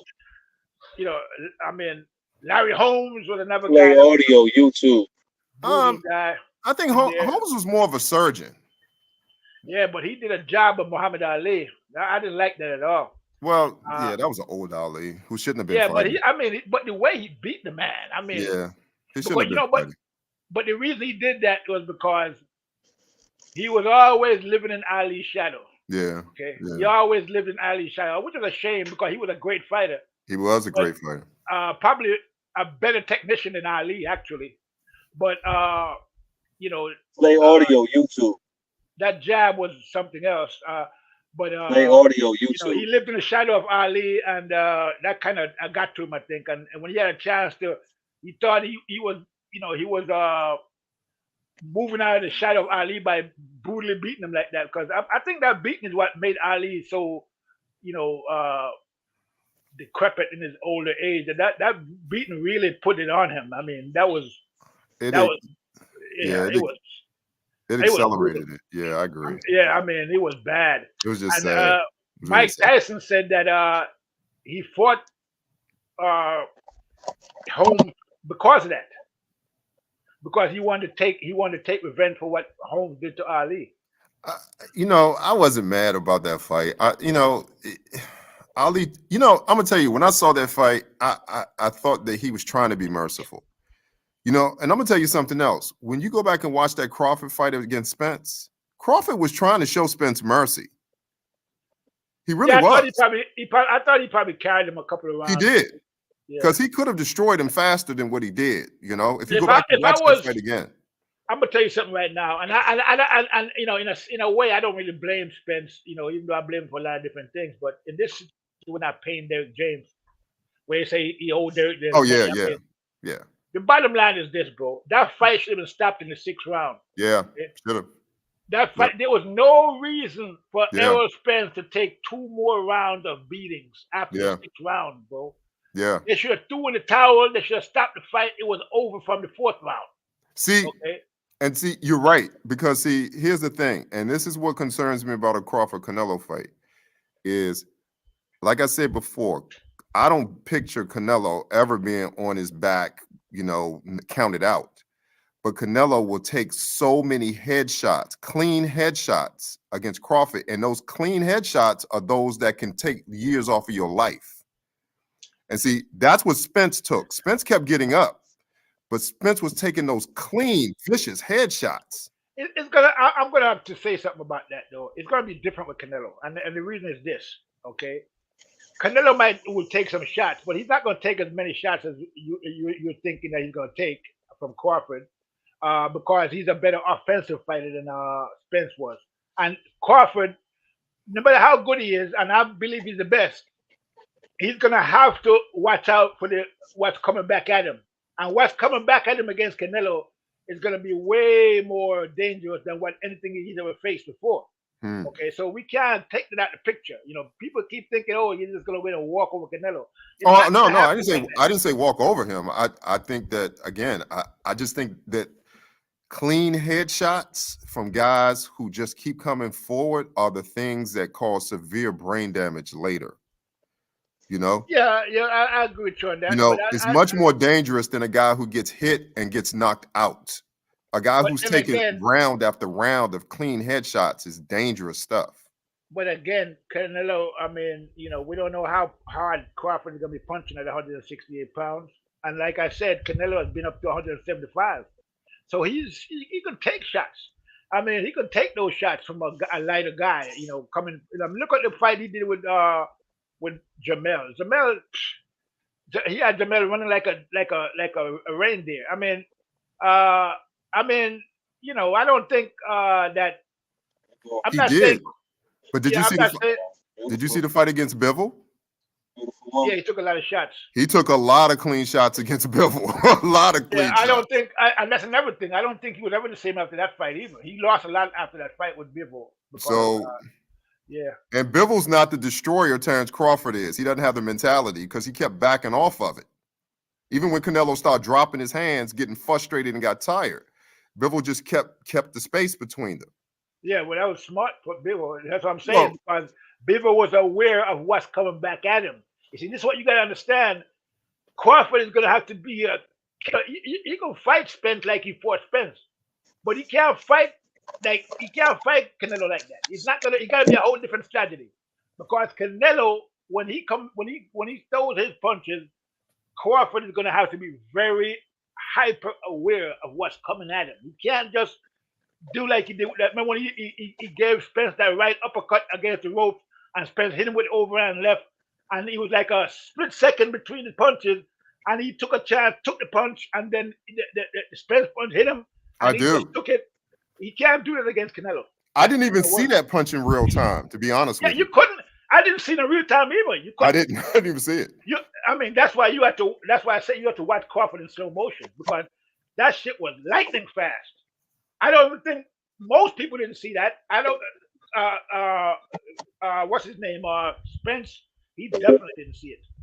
Your route may be affected by flood warning. But yeah, I like I said, I don't think Canelo at the end of the day is going to do it. I think at the end of the day, Canelo's going to look at this thing and say, I can't risk my whole legacy fighting this dude. I just don't think he's going to do it. It's gonna happen, bro. It's the biggest fight in boxing. It's gonna happen. Believe me. I don't think he's going to do it. I don't. I think he's Money going to fight. talks and bullshit walks. And Al Sheik, he got the money. Yeah, he has the money, but I think at the end of the day, Canelo Alvarez is going to be like, I can't risk losing to this dude. I can't do it. Yes, he will because he already gave you his losing price. He gave you his price already. He told you what his losing price is. 150. Audio to YouTube videos on. Yeah. That's what Canelo would take that fight for that money. 100 million to 200. Do you think? Let me ask you this though. Do you think if Crawford fights him and he wins, do you think Crawford keeps fighting, or you think he lets it go? Why would he? Who would he fight next? Right. Right. Right. Right. And that's what makes me sad about the fight because I don't want to see the end of Terence Crawford yet. Well, you can always watch his old fights, bro. Right. They're just as good as his new fights. You can always watch his old fights. Just as good. That's so true. Yep, that's so true, man. Yeah. Yeah, but maybe if all right. So if they have to fight in December, right? Let's say they have to fight in December, and Crawford wins the fight, so he'll now become undisputed in 3 different weight divisions. So he could always continue at 150, at 160 maybe, and take on that division and try to become in a 4th weight class or even 154. Yeah, but he's gonna go back down to 154 after going to 160 to fight Canelo. Yeah, but let me ask you this though: with the mentality of a guy like Terence Crawford, right? Once you have ascended that highest peak, being Canelo Alvarez, what will motivate you anymore? More money? I don't think a guy like Crawford fights just for money. Yeah, well, he does. He doesn't. I agree with you on that. But yeah, I'm more than likely he'll probably retire, and he should retire after that. I mean, he'd be the greatest fighter in history. To the YouTube. Yeah, that's the only. Like I said, that's what makes me sad about it. But yeah, I hope it happens, but I just don't think Canelo's going to take that fight. I just don't think he's going to take it. Yeah, I think. Not hear my YouTube channel. I think he will for the money. He already said what his price is. It's $200 million, $150 million to fight that same money, he'll take that same money to fight Crawford. Play the Because YouTube audio. that's his losing money. He'll lose for that kind of money. Yeah, but He'll go, think about it. Do you think that a guy like Canelo Alvarez, who is kind of a warrior in a sense, maybe not the warrior that Terence Crawford is in that thing, but he does live boxing. Canelo does. Do you honestly think he would feel good about himself looking in the mirror, knowing that he lost to a guy who came up that far and beat him? Because he would have to live with that loss for the rest of his life. but I don't think that. Yeah, I see what you're saying, but I think there's a couple of things caveats to that. Okay. And the other before you answer me, the other thing I want you to think about when you come back with your answer is everywhere he goes within the boxing fraternity, people are going to talk to him about this. He's never going to be able to escape it. All right, let me give you a couple of caveats. Number one, there are people in the boxing fraternity who are already saying that Crawford could beat Canelo. And we're not talking about casual fans. We're talking about real boxing fans, right? Real boxing experts, real boxing ex-fighters. Right. They're already saying that he could beat. So it's not out of the ordinary. And that's one thing. Then the next thing is this. Canelo already said that he respects Crawford. He likes his style, and that he's the number one fighter, pound for pound. He said that. Okay. Right. So, and then number two, so he has a lot of respect for the skills that Crawford has. Not just him. All those fighters respect Crawford, including the Russian fighters like Vivo and Majamov and all the Eastern European fighters. They look to Crawford as the best fighter, and they, even Majamov said that. Inoue from Japan. Yeah, they all look at Crawford as the standard.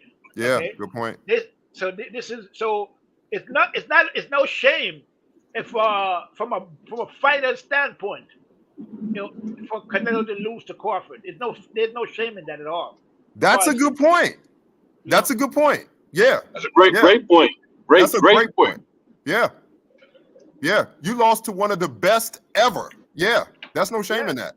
There's none whatsoever. And I don't think Canelo sees it as any shame either if he lost to Crawford. Right. So good point. I think that he will fight Crawford, but he's not going to lose for nothing. Okay, he's not going to go in there. He's not going to lose for pennies. It's not going to happen. If you want him to go in there against a guy he might lose against, you're going to have to pay him the right amount of money. And right now you got the turkey guy with the bag with the money, so it might happen next year. That's what I'm saying. It more than likely it's going to happen because, like I said, Canelo already gave you his price, and Turkey Al-Sheikh said he wants to fight, and he got the money, so we're going to see the fight. Okay. Wow. So that's we're going to. You convinced me. You're right. I agree. Because you know what? You convinced me. You know what? Right. You know what? That's kind of like saying like Dominique didn't care that Michael Jordan was a better slam dunk than him. He didn't quit. He brung it to him. He lost, but he still brung it to him. Good point. And they banged out in that slam dunk contest back in 1990 or 88, whatever. They went back and forth. Nah, man, that was a good contest right there. Good point. I think that I will go even further. I think that Canelo would love to test himself against Crawford. Okay. Wow. But I think that the problem for him is that he's worried about what other people are going to say. It's not what he's thinking inside of himself, but there's other considerations. You know what I mean? There's the pride, the Mexican pride, and his countrymen, and all these things. But at the end of the day, I think he would love to test himself against a guy like Crawford. But again, he's not going to do it for pennies. If that's going to happen, they're going to have to pay him for that. And I don't see anything wrong with it. I mean, at the end of the day, if I was in this position, I would probably think the same thing. I'd be like, hey, I'll take the shot, but you got to pay me for this, bro. I'm not going to just go in there and just, lose because you guys want to see it. Nah, you got to pay me if you want to see it. So there it is. So he already laid down the gauntlet. If Turk Al-Sheikh picks it up and we see the fight, I think we're going to see the fight next year. And he just came out again and said that he's targeting the end of the year or early 2025. So wow, I think we're going to see it.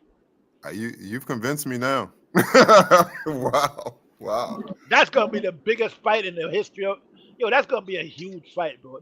Just think about the promotion leading up to. Oh man, it's going to be crazy. Wow. Everybody on YouTube is gonna be talking about the fight. It's gonna be bigger than the Spence Crawford Hey, fight ever was. let me ask you this though, right? Let me ask you this, right? Mhm. Who would he fight after this guy he's fighting right now? Because they gotta. I think they want it. They're gonna want to try to build that fight up though. Even though we don't need to, but I think that the Turkey guy, he want to get more money out of it, so he don't want them to fight on the same card. I think I think because that's how they did with the his previous moves. That's like they was trying to do with the Fury or with the Dante Wilder and the other heavyweight guy, but Dante lost. So I thought they was gonna try to build them up together. Like, all right, the next fight is gonna be y'all, but Dante lost. Right. So right. what's the guy's name? Anthony Josh. Right. Josh. Remember they was both on the same They was both on the same fight card. Good point. So I was thinking that Turkey man had wanted to build that fight up to build that fight.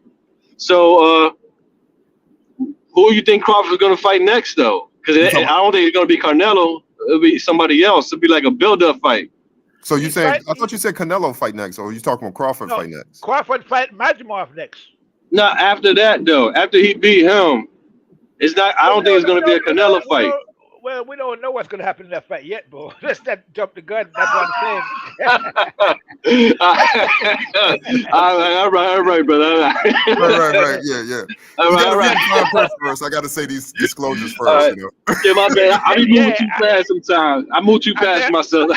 And then on top of that, we got to. I mean, that fight is August 3rd, right? So if the fight is in December, I don't think he's gonna fight somebody else. No, it's no time. Fight in December, it's no time for that. He's gonna be training, so it's not gonna. You know, after he beats this guy, he'll go straight to the Canelo fight. Yeah. Because so you don't think he want to unify at 154 though? No, because remember, 168 he gets all the belts. Yeah. One fight. Yeah, but just to say it, just for saying for bragging rights. I was undisputed at 154. Why? It doesn't make any sense what you're saying. Just because. He's not Just going to do that. The Majimov is going to be the tutor for the Canelo fight, and he's going to fight Canelo next. Yep. And if he decides that after he fights Canelo, there probably will be a rematch. No rematch. It ain't gonna be no rematch. Okay, so there's no rematch. Shit, damn. If there's no rematch, then that if he decides later on. I mean, after he beats Canelo, he could name his price. He could fight Charlo next. He could fight the middleweights next. He can do whatever the hell he wants after that, bro. There's no motivation for him after that. Yeah, but I don't think so. I think a warrior always has motivation. You know, the fight is his motivation. Okay, Crawford, the fight is his motivation. And the better the guy he's fighting, the better his motivation. So, brother, we gotta give Canelo some type of credit. I think Canelo gonna spin the block, brother. He gonna want a rematch. He gonna want to run it back, brother. He want a rematch. He's not gonna just that fight is gonna have a rematch clause. You think so? Yeah. He gonna get knocked down. He gonna want a rematch. If Canelo lose, it's gonna be a rematch. Crawford. Why wouldn't there be? Especially if because same reason Earl Spence will never step in the ring with Terence Crawford. Nah. Earl Spence ain't in the ring with Terence Crawford again. Trust me on that. Oh man. He can talk all he wants, but at the end of the day, he is not stepping in back of that ring with Terence Crawford. Well, I know that from the I mean, you guys said it yourself. You are never the same after you've been beaten up by Terence Crawford. And he got the worst beating of all. So, right. Yeah. So, and can you imagine the kind of nonsense Canelo fans is going to throw at Crawford before this fight? Yeah. And the thing is, Crawford is probably going to like Canelo. It's not going to be anything personal. It's going to be those fans that's going to be doing all that horrible talking about him. Yeah. Not all Mexican fans, but there's going to be some assholes in there. There's going to be some fucking assholes. Yeah, not everybody. Not everybody, but most of those fans, Mexican fans, like you say, not all of them, because you got some good Mexican fans out there. Yeah, no, not all, but it's going to be enough. It's going to be enough to make Bud so mad. That but you have Mexican fans who think that Crawford is going to beat Canelo. That's the thing. You see, people don't understand that. Crawford got a lot of Mexican fans. Crawford got fans. The only place that Crawford don't got a lot of fans is in the black community, bro. Okay? Oh shit, damn! Okay? Come on, That's the only place he don't have a lot of fans. And Ooh. Yeah, man. everybody else Ooh. respects Crawford to the max. Ooh. Hey, Ooh. yo, it's hard. It's hard to say to argue that. It's hard. It's hard to Ooh. argue that right there. Like, damn, Mexican, Yeah, that's some. that's Eastern That's European. some yeah. real shit. You just. I hate to. Ooh, that hurts. Ooh. I can't even argue that, my brother. Ooh. After this been shit, after what we just seen, what we seeing right now, who can Yeah. argue that? Yeah. I hate to. Ooh, that hurts. God. Cause yeah, that hurts. Man. I hate to I mean, even think like that, but that's who do that. you think Yeah. have Crawford as #1 pound for pound? The black community? Hell no. Nope, they don't. They got Spence, they got Mm. the guy from Japan, they got everybody else. That's painful. Yeah, that's painful. I hate to even think like that. Dang. Yeah. Mm. But you know, it's funny because Crawford did say that because they were asking him about all the hate. Does this bother you? And what he said in the interview was, you know, when I go places, I feel way more love than I feel this nonsense, this hate. So, Yeah. man. So you know what? It's like a YouTube narrative that we seeing, but in real life, it's a different story. So you got love everywhere. You got love everywhere, but you know, everywhere you go, you're not going to be loved, though. You know? Yeah, You don't have that's love. true. You don't have such love everywhere you go. You got respect. You see, this is what people gotta understand. Crawford is one of the most respected fighters in boxing today.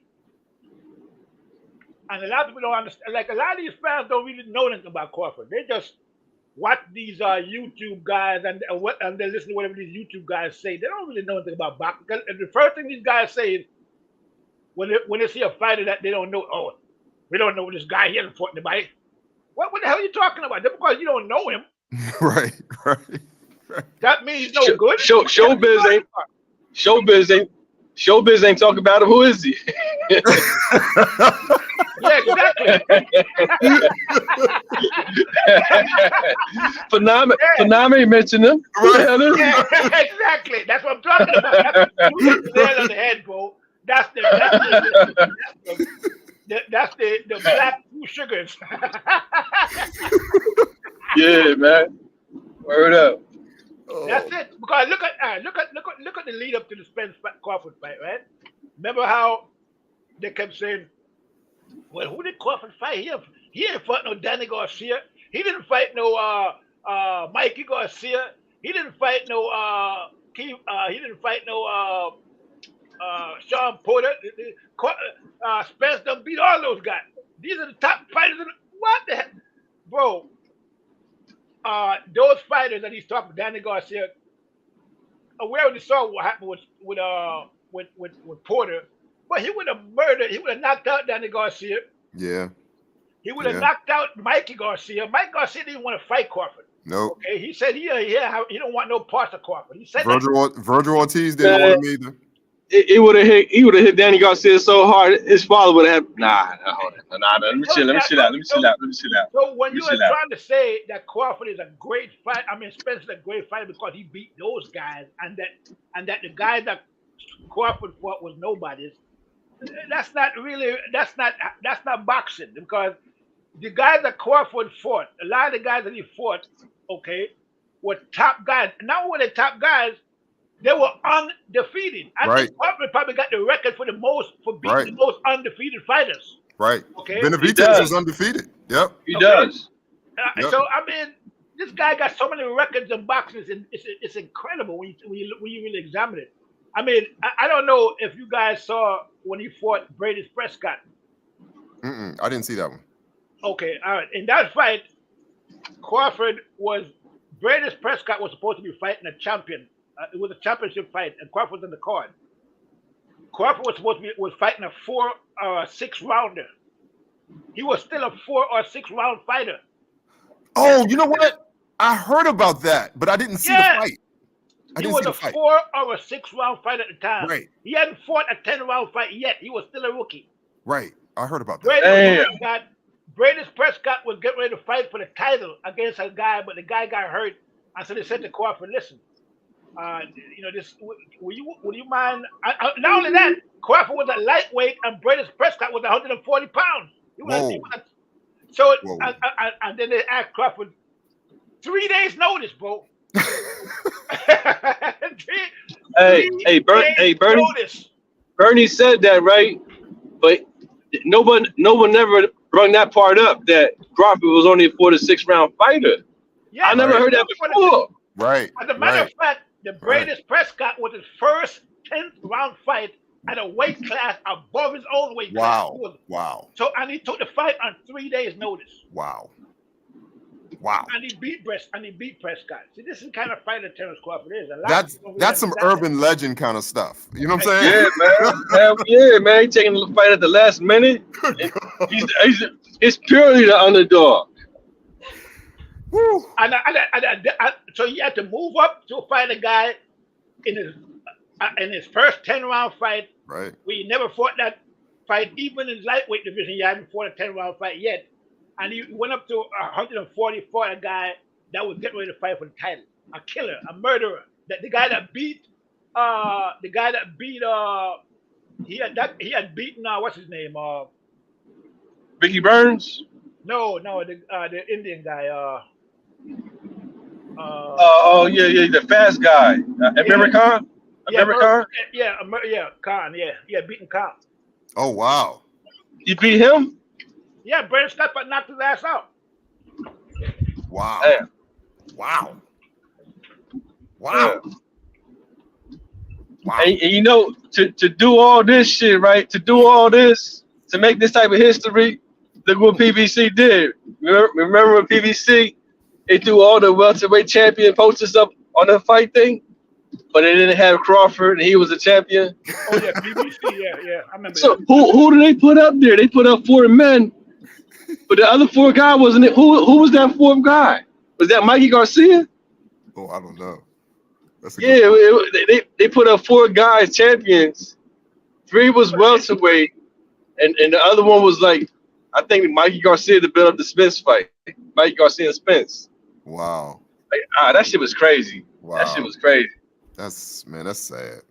That's just sad. I mean, you know, like I said, you don't recognize people disrespect greatness while in real time it's happening, you know? Yeah, man. For real. But man, we're not going to. Who knows when we'll ever see another fighter like this again? Good grief! Man, listen, in our lifetime, I don't think ever, brother. Maybe not. I'm gonna say this: any of those fighters that Crawford fought, any of the number 1 fighters that he fought, the undefeated fighters that he fought, they would have beaten any of the guys. A lot of these guys that Spencer fought, and they would have beaten Spence himself. Okay. Yeah. Mean Machine would have gave Spence a good fight. You know, at the end of the day. So I think the guy, what's his name, would have beat Spence too. What's his name? He's one of the only guys that went the distance with Crawford. Oh yeah, the tall guy. Yeah. Man, what's his name? God. Eastern European fighter. Like I know he's talking about. I forgot his damn name. But yeah. all those guys, they have nothing but respect for Crawford, bro. Yeah, his nickname was the Iceman, I think. Yeah, it was.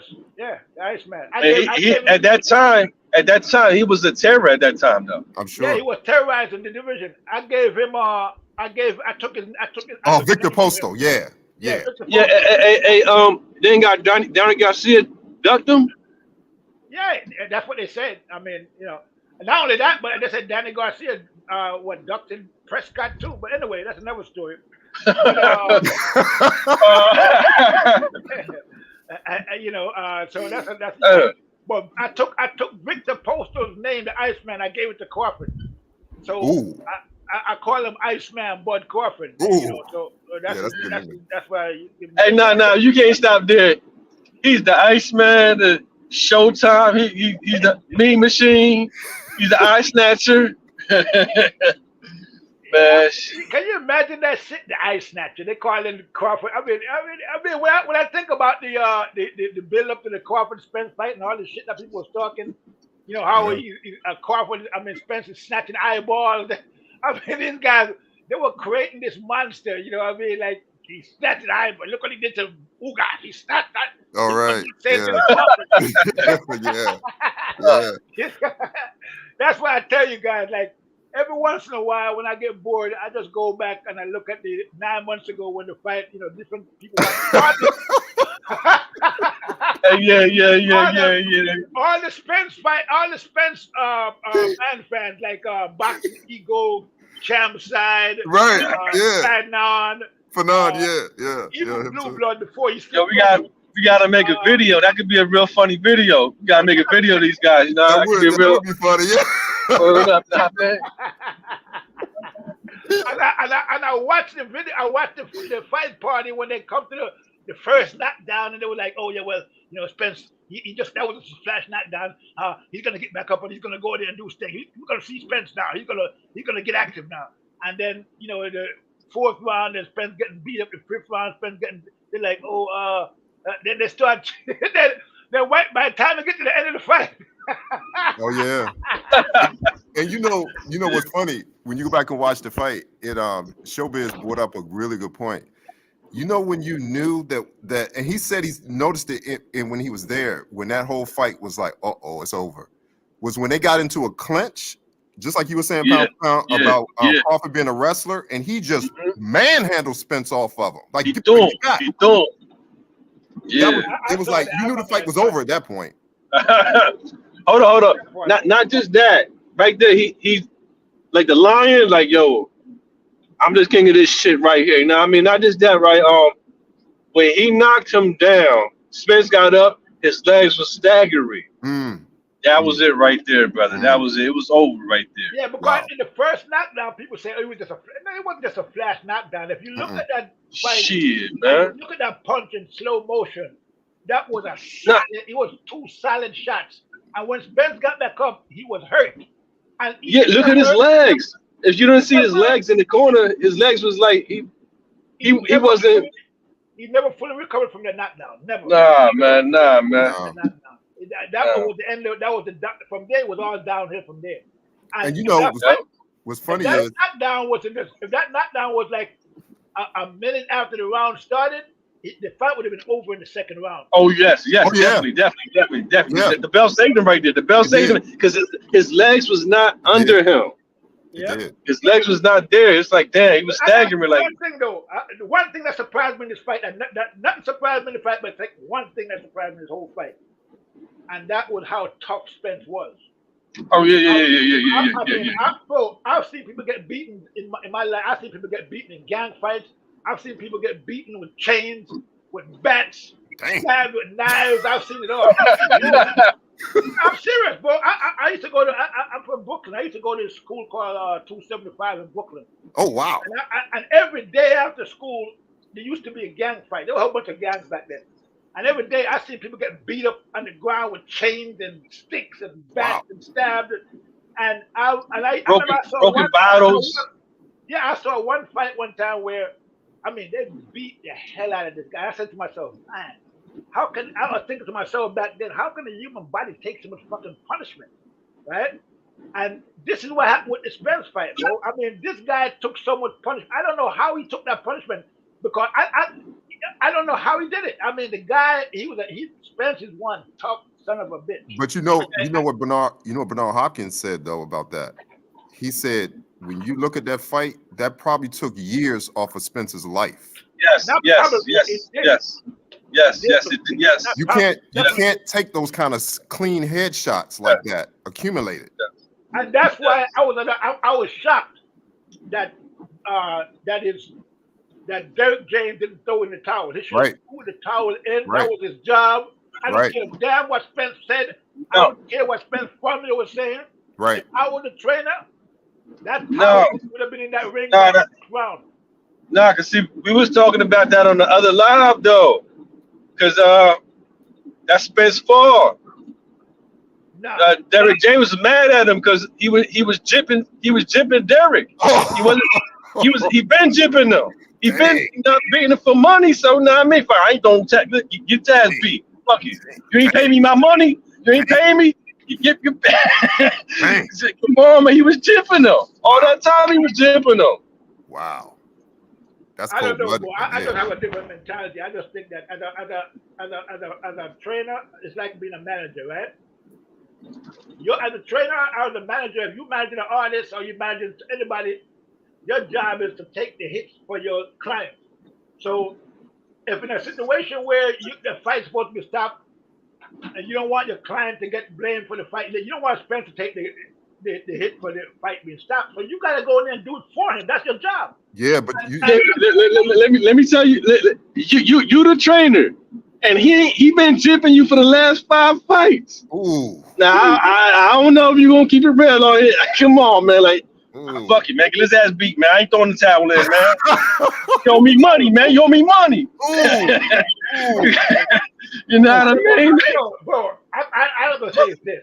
I did a couple of videos about Derrick James and his irresponsibility leading up to this fight, and I criticized him a lot because he was, the way he was talking about Crawford, as if he was going to be an easy work for Spence. Right. That was dangerous defense. Right. That was dangerous defense. Okay. That was dangerous. Yep. So the fact of the matter is that I mean, regardless of what you and your fighter got going on, I mean, at the end of the day, that's your fighter, and you shouldn't want to see him get hurt, no matter what's going on, with you and him personally. Okay. So I hope Jerry didn't do that. I'm not going to say I would put it past him, but I hope that's not what he did. Yeah, there is a human element, though. All I'm saying is that Derrick James should have stopped that fight. There was no way. Hey, brother. Hey, brother. You from Brooklyn, brother. You from Brooklyn. Sometimes over $5, something can really happen with $5. Now, man, you brother. And it ain't even the $5. It's just the principle. Right. It's just a principle. Dang, that's sad, man. Yeah, I hope that's the case. I can see it. I see what you're saying. I can see that, but I hope that I would like to give Derrick James the benefit of the doubt in that situation and say, nah, he wouldn't have done that. But on the flip, I'm not gonna go out on a limb. On the flip side of that, look what how Sean Porter's dad handled the situation. Oh yeah. That shit quick as hell. Yes, sir. Perfectly. Yes, sir. Once that first knockdown came, it was like, okay, I know what's coming up, so we got to stop. Exactly. Why let it happen? That's it. But that's his father, though. That's his father. That's different, though. But Spence's father was in the corner, bro. He was there, right there, while all this was going down. Okay, he was standing right there, right outside the rope, right at the corner. So, look, Derrick James did a bad job, man. You saying you don't watch videotapes on Crawford? Studying him. You sleeping on him? He did a bad job, man. He did it for some reason, whatever the reason was. He did a bad job. If you want to see what the reason was, go and watch my video about Derrick James' fear of a walking bud. Oh shit, man! Damn, man. Watch the video, "Fear of the Walking Bud," and you'll see why Derrick James. Oh shit. And James, when it comes to Crawford, what you got to understand, there's something about Crawford that Derrick James is just terrified of. I don't know what it is, but he has what they call a visceral fear of Crawford, bro. And he just can't say nothing. Anytime Crawford is around, Derrick James just totally loses it. He can't say nothing. He can't say anything constructive. He can't say anything. He just starts capping immediately. Every time Crawford is around, Derrick James just loses it. He starts capping. He starts talking crazy. Yeah, didn't him and Derrick James almost get into it? Yeah, they did. Because Crawford said, "How you doing?" Yep. Dang. I don't know. How you doing? What's up? And that was it. That's what I'm saying. He can't. Anytime Crawford. I remember when they was on the stage, and Crawford, it was the announcer. He was saying, "Oh, Crawford, you be the first man to win a weight in 2 weight divisions," and now and then before the guy could finish talking, out of nowhere, Derrick James had nothing to do with that. He just jumped in the conversation and said, "Well, Teofimo did it before." Ooh. Yeah, you remember that one. Yeah, and then Crawford was like, "What? No." He said, "Sorry, you tried, but I'm going to have to correct you." And he went up and corrected it. Because not only did Teofimo not become 2-time undisputed, he was never even 1-time undisputed. Okay? Never. Because Devin Haney had the belt. Exactly. So those are the facts, and the records bear it out. So when you look at the undisputed records, You don't see Teofimo's name up there. Whether one or twice, he's never been undisputed according to the records, the boxing records. Okay, so that's it was just people talking, just talking to be talking about, because just like how they say that when Teofimo won the belt from Josh Taylor, they say he's undisputed. How you gonna be Right. undisputed when Josh Taylor only had one belt, the WBO belt? Right. I mean, you're the lineal champion because you beat him. You're now the lineal champion as well as the actual champion, but you're not the undisputed champion. Okay, because he said fight. He say he the undisputed because he beat the former undisputed champion. Exactly. I just Damn, went what around the making fuck, t-shirts about he's undisputed. That's crazy. He beat what's left of him. Oh, what he was? He used to be. Yeah, man.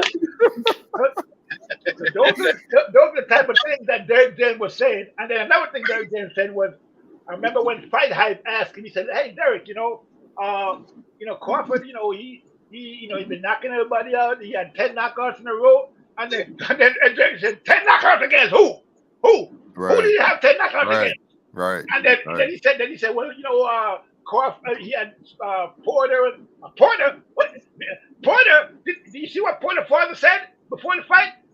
And then he went on and started talking, dissing Porter's father. Yeah, it was crazy. Yeah. And what made it really suspect was when they was asking him about Ugas. So they said to him, he said, Ugas has 12 knockouts, so he's a knockout puncher.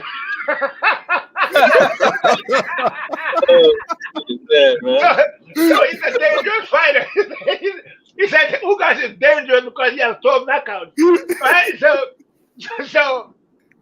Ugas had 12 knockouts his whole career. His whole career, he had only 12 knockouts. Crawford is on a 10 knockout streak. With over like almost 30 knockouts. Right. At a higher weight class. At a higher weight you're class. telling me that Ugas is a dangerous fighter because he got about Crawford 10 knockouts against who? So right away you knew that something is wrong with this guy when it comes to Crawford. He just can't be reasonable when it comes to Crawford under any circumstances. Okay. I even went so far to say he said that, Danny Garcia got a deeper resume than Crawford. What? I'm like, what the hell is this guy talking about? I mean, the guy was off the chain, though, so I don't really blame Spence for not wanting to pay at the end of the day, because he led Spence down the primrose path, okay? And all those talking points that you kept hearing about Crawford, that all these YouTubers were talking about, they were all coming from Derrick James. Wow. That's who they were coming from. Wow. Okay? They were getting all that from Derrick James, and they were just spreading it all over YouTube. So, so at the end of the day, what happened because it was supposed to happen. And, I didn't, like I said, I don't really blame Spence for not wanting to pay James because he did a piss poor job, in that when leading up to that fight. So it is what it is. One thing I would say about that fight too, add to it is I really, it does, this is hard to say on a boxing channel, but it warms my heart to see how the fact that in spite of all that talk and all that nonsense, that the two guys still held respect for each other, Crawford and Spence. That was really cool to see. How they talk to each other after the fight, and how Crawford praised Spence and thanked him for the opportunity, because PBC never wanted Spence to fight Crawford. That was Spence making that fight happen.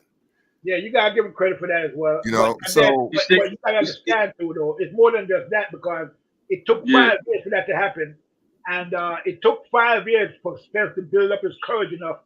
It took 5 years for people telling Spence that you gotta fight Crawford or else, and it was the fans that really pushed Spence to fight Crawford. And they psyched him up. Okay? Oh wow! The Spence fan didn't want to have no part of that fight. Really? They didn't want that fight at all. They kept making all kind of excuses why. And y'all know what? He needs to fight. Crawford didn't want to fight Porter. They forced Crawford to fight Porter because they said if you want to fight Spence, he got to fight Porter first. And so they threw poor Porter out in front of Crawford, in front of Spence, to protect him from Crawford. And Crawford, did what he had to do. He had to knock out his boy, because that's his boy. He didn't want to fight him. But Nah, you could tell he didn't want to fight it. Look at the energy. He didn't want to fight it until they said you down, and it Right. was over. Right. as a matter of Right. fact, when he was doing in that fight against Crawford, I mean against Porter, he was just sparring with Porter in that fight until he got to the 10th round when they told him he was losing. He was like, what? Right. Right. What are you talking about losing? Right. Yeah. He was just having fun in there with Porter, just playing around, sparring him, messing around, and then they told him, just testing, just working on his ring craft, and then they told him he was losing, and he was like, what?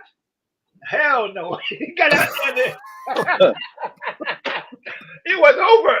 So that was, I mean, it is. You seen when he shook his head? All right. Oh shit, man! You know it was on there. I'm down. All right. Crawford. People say, why did Porter's father stop the fight? Listen, bro. Porter's father told a story one time about Crawford. In the alleyway, right? Yeah, in the alleyway. He said, man, I looked at that guy and I said to myself, you know what? I'm gonna take this L. I'm be on my way. Wow. He said Crawford was a little guy that he was back in the amateurs, and he was like, he had his fist ball up, and he looked at him. And he said, "Man, I looked at this guy and I saw that he wasn't taking one step backward, and we're gonna have to throw down in that alleyway." And I decided that, well, you know what? I'm paraphrasing, obviously. He said, "You know what? I'm gonna take this L. I'm gonna be the bigger man and just." I'm gonna leave. I'm not gonna. Wow. Because Wow. he said that this guy is the real deal. What you heard what Timothy Bradley said when he was using Crawford as a sparring partner, didn't you? Yeah, Crawford whooped his ass. Yeah. I mean, now how many times have you heard a Hall of Fame fighter say something like that about another guy? Well, that's some real shit, though. It's hard for somebody else to. That's how. I mean, get the next man props, but that goes to show you where he's at. Like, you know what I mean? Like, I'm gonna give it up to the next man. Who, I mean, he deserved that spot, man. He deserved a chance, man. Like, yeah, man. A lot of people ain't built like that, though. You know what I mean? Let me ask you guys something. What do you think is gonna happen next with Charlo? Which one? Well, forget about man. We're not even talking about Jamar. He's done. Oh, okay. Even though he's a better fighter than his brother, but. Who knows, man? They both drinking. They both got cases. Who knows what's up with them?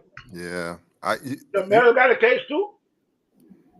One got a domestic violence case, and the other one got what? Eluding police or something like that. Yeah. DUI. Yeah. Yeah. Hey, y'all brothers know. Like when an athlete or a person is at the top of whatever they doing, they got that. They spent their whole life to build up that momentum, and then once it comes to a stop, it ain't easy to get that shit back. Y'all know that. I totally agree. Yep. You know what I mean? So I don't know. I don't know if they'll ever be back, man. My concern ain't even on them no more. I agree. And you better not step in that ring unless you're mentally and physically ready, because it's dangerous boxing. Yeah, people get killed in that ring. Absolutely. So you're right. Once you lose that momentum and that focus, it's hard to get that back. I totally agree. Yep. Man. I don't know. I mean, I always had I always kind of liked Jamel Charlo. Actually, both of them actually, but the antics, the drinking and the drugging and whatever the hell they were doing. I just couldn't get with that. But the Hennessy part of it. But they had potential. I mean, especially when they were with the original trainer. What's his name? James? Nah, the other guy. He's a Cuban guy. You talking about the Cuban? What? Jamel was with the Cuban guy. No, he's not the Cuban guy. The guy that they were with before. That Jamal is still with. That trainer, I forgot his name. What a famous trainer, one of the best trainers out there. He's one of the best guys out there. Emmanuel's. No, not Emmanuel. No, not Emmanuel Stewart. What was I saying? It'd have been way different if Emmanuel was training. What's his name?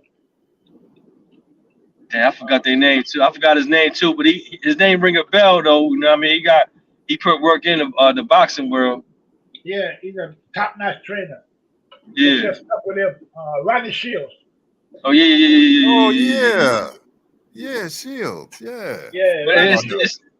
it's only but so much a man can do. A teacher, a trainer, is only so much. You know what I yeah. mean? If it's in you to be a look, man, he beat his girl up and he put that shit. He recorded that shit. He talking shit to his girl. Like, come on, man. If you a natural born asshole, man. If you just a piece of shit, man. Like, you're gonna beat up a girl, then you're gonna record that, and then you're gonna talk shit to her. Like, come on, man. That's a girl, man. And you're Yeah. a Like, boxer. That is crazy. come That's on, man. Like, that's illegal, isn't it? That's illegal. You can't be putting hands on a civilian like that when you're a trained fighter. Yeah. Yeah. That's nah, true. man, your hands True. is registered. Your hands is registered, That's brother. true. Yep. You're professionally prepared to fight. Civilians are not trained to fight like that. So that's a whole nother level. So now you're a weapon. Your hands is a weapon. Like, you can And smack somebody, call it brain aneurysm. I know people who die from brain aneurysms. Wow. A blow can cause a brain aneurysm. Know what I mean? Yeah, it can. Sure can. Like, I heard it's a shame, it's you heard a shame that stories of people getting killed from a punch. Yeah. yeah, Yeah. it's a shame that this guy just kind of, that whole Canelo fight just kind of ruined his career. He wasn't a good, he wasn't a great path. If you would have just fought Crawford, or Nah, even, he wasn't going to do that. He wasn't going or to even fight. fight Tim Tszyu. He didn't even fight Tim Tszyu. He was ducking Tim Tszyu. I mean that was crazy. So and then you went up to fight Canelo over Tim Tszyu, came back down, and now you in limbo.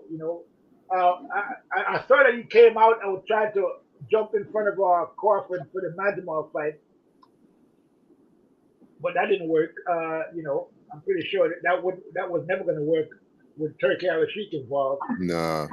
But Yeah, but still Crawford, when he became undisputed, them belts, it gives him leverage though to go to the next division. That gives him leverage. So it was a good thing for him to not drop the belts.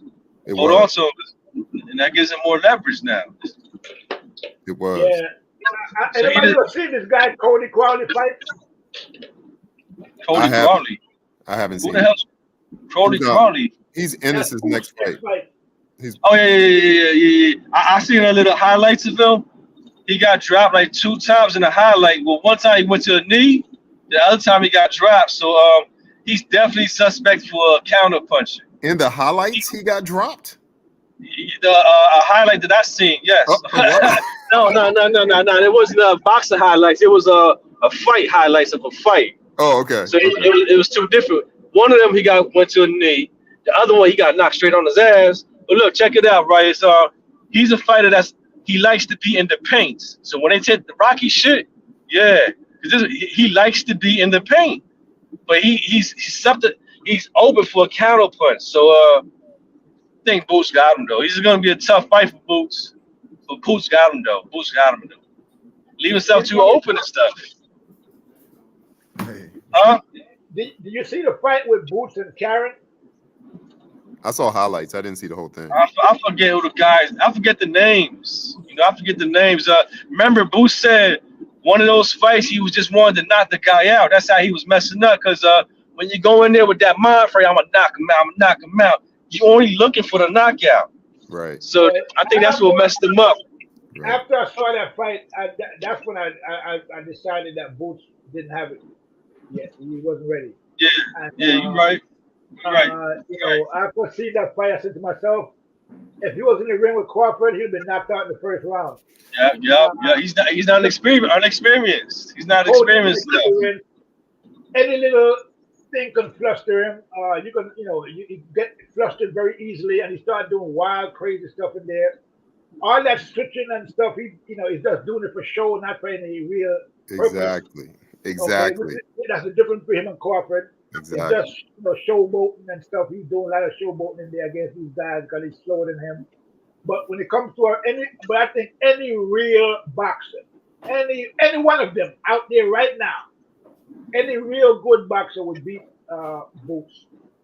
Okay. Hold on. See, I don't know too much about Stanley Onis. I don't know too much about this guy, but it seems like they're not in a rush to make that Stanley Onis fight, though. Oh wow. Stanley has been begging and pleading for a fight one of the top guys, but he hasn't been getting it because Spence was out for a while, blocking the division, not doing it, fighting anybody. He had all 3 belts. All those guys, Stanionis, and all those guys that Spence didn't fight when he was supposed to. Some of them, sometimes he paid them to step aside, and then he just ducked them, didn't fight them because he was Spence. And so for the whole time he had the belts, and for the most of that time he wasn't even fighting or defending the belts. A lot of these guys just got backed up or was just standing there doing nothing. I mean, Spence really held up the welterweight division for years. You know what I mean? He had all the belts.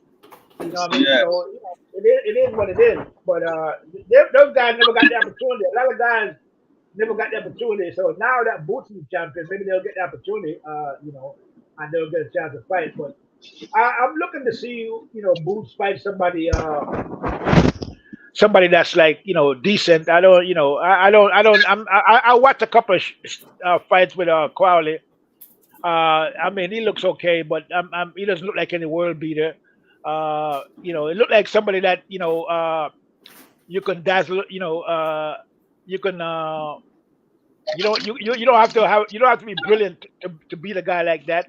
Let my old drill instructor, he used to say, if you can't dazzle them with brilliance, then baffle them with bullshit. So, so this is what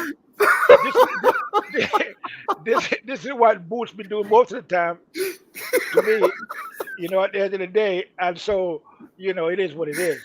But eventually, you're gonna have to get in there with somebody that you're gonna have to be brilliant to beat these person, and he's not gonna really. He hasn't been trained for it. He hasn't fought the fighters to be able to put him in that position that when he really gets to adversity, he'll be ready for it. He's just not ready for that. Thank you. Hey brother. When you said when you say baffle him with the bullshit, right? In my mind, all I could see is that time when Boots was fighting and he had his hands in the air, just waving his hands in the air, like he was waving at that guardian. I don't know what the hell, man. That type of showboating. That type of showboating. I don't know what the hell, man. Like, that shit ain't gonna work with everybody. He's been carefully moved along to fight nobody his whole career. And as a matter of fact, I'm gonna tell you something else. Before he got the belt, I did a video about him getting the belt and how he was gonna get the belt, and that's exactly the same way he got the belt. Okay, because before he got the belt, his whole thing was that he was waiting for Spence to move up to 154 pounds, so that the belt. And his manager said that in the interview I saw.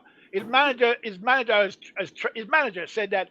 Well, what's going to happen with Spence is that after Spence and Crawford fight, Spence is going to move up.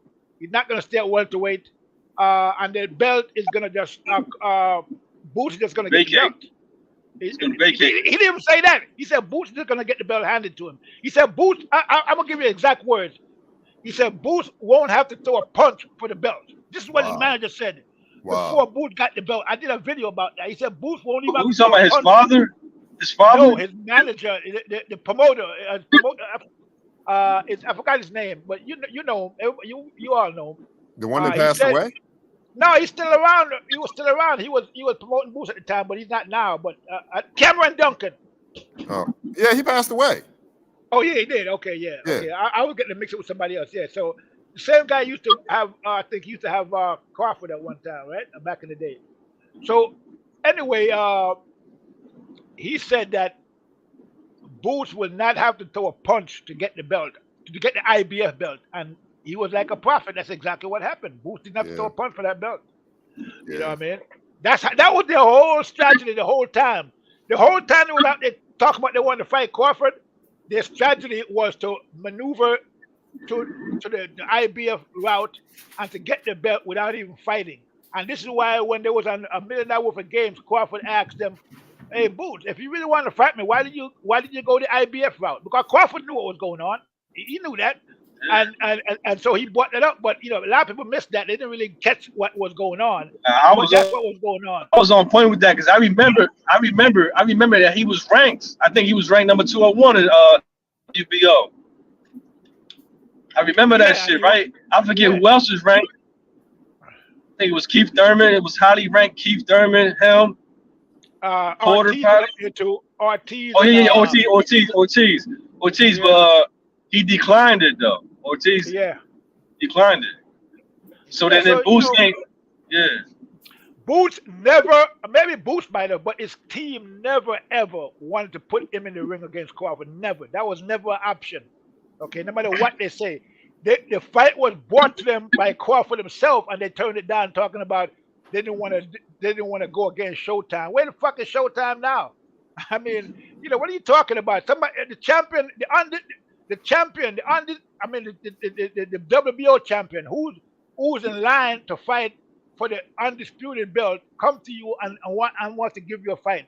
That means if you beat this guy, Right. you are in line for Right. undisputed one fight, and you're in line, and you tell me you don't want it because you don't want to go against Showtime. What the hell are you talking about? Let me say this. There are 2 points I want to make. That's why I respect Fundora, because Fundora was like, no, I got a shot to fight Crawford. I want to fight Crawford. Exactly. But then his managers and these other people trying to say, no, we want to go a different route. But Fundora wants to fight him.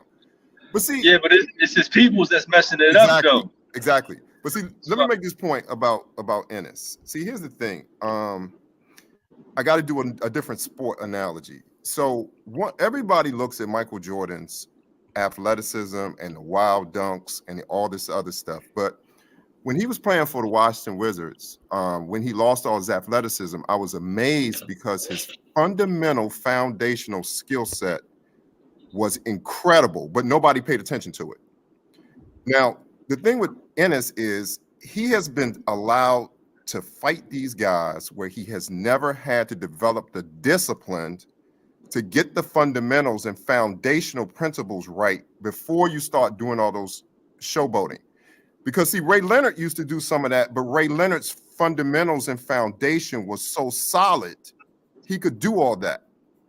So if you put him in a ring with somebody who has the foundation, fundamental skills to push him, we don't know how he's going to respond to really being pushed with another skilled fighter, because he's never had to fight another high-level skilled fighter like that to develop that strength. And you know who that person is that will be a great test for him? Virgil Ortiz. Virgil Ortiz, he got a good fundamental right there. That's a very good point you're making. Very great point you're making. I would say Virgil Ortiz. Ooh, good point. Very good point. I'm gonna add something to that. When we saw him fight somebody that had some fundamentals, which was that guy Karen. That guy had good fundamentals. He wasn't the biggest puncher. He wasn't the fastest on his feet, but he could move. He knew how to slip punches. He was pretty good. And we saw what happened. Right. He made even though he lost the fight, he made Boots look like an amateur. And he was undisciplined in that fight. Exactly. He got frustrated. He got so yeah. And just like our host was saying, if you put him in the ring with a destroyer like Crawford, come on, man. With excellent fundamentals, and he's an elite. And elite. Right. Levels above. Right.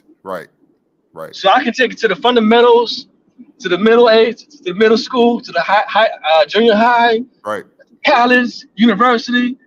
Man, that man Crawford said, I got so many levels, I ain't even know how to fight spits. I got too many levels, too many styles. Yeah. Hey, damn, man. Yeah, I would love to see that Boots fight, but it's they keep saying, "Oh, Crawford is afraid of." I'm thinking to myself, man, you guys have no clue. I don't want to see that, because it would destroy his career. It would destroy his career. It would, because Boots would hurt that boy. And I'm talking Boots and Crawford. Crawford would hurt that boy. Yeah, he would never be the same, because the thing about it with social media, the way it is, and he's so young, so he's not an older fighter like Canelo. They would never let him forget that, and that would get in his head, and he would just never be the same fighter. He would. Yeah, some people can't take a loss too well, and that can end a career. That can end a career right there. Yeah, even though it's no shame to lose to Crawford. Don't get me wrong. But when the way social media is, and he's really young, he's only like what, 26, something like that. I don't Yeah, know how he could handle that. He got the whole Philly on his back right now. Right. He's repping the whole city. Right. That's a lot of pressure itself right there. It is. And this is, and keep in mind, this is the Philadelphia that didn't want Andy Reid to be their coach. Think about that.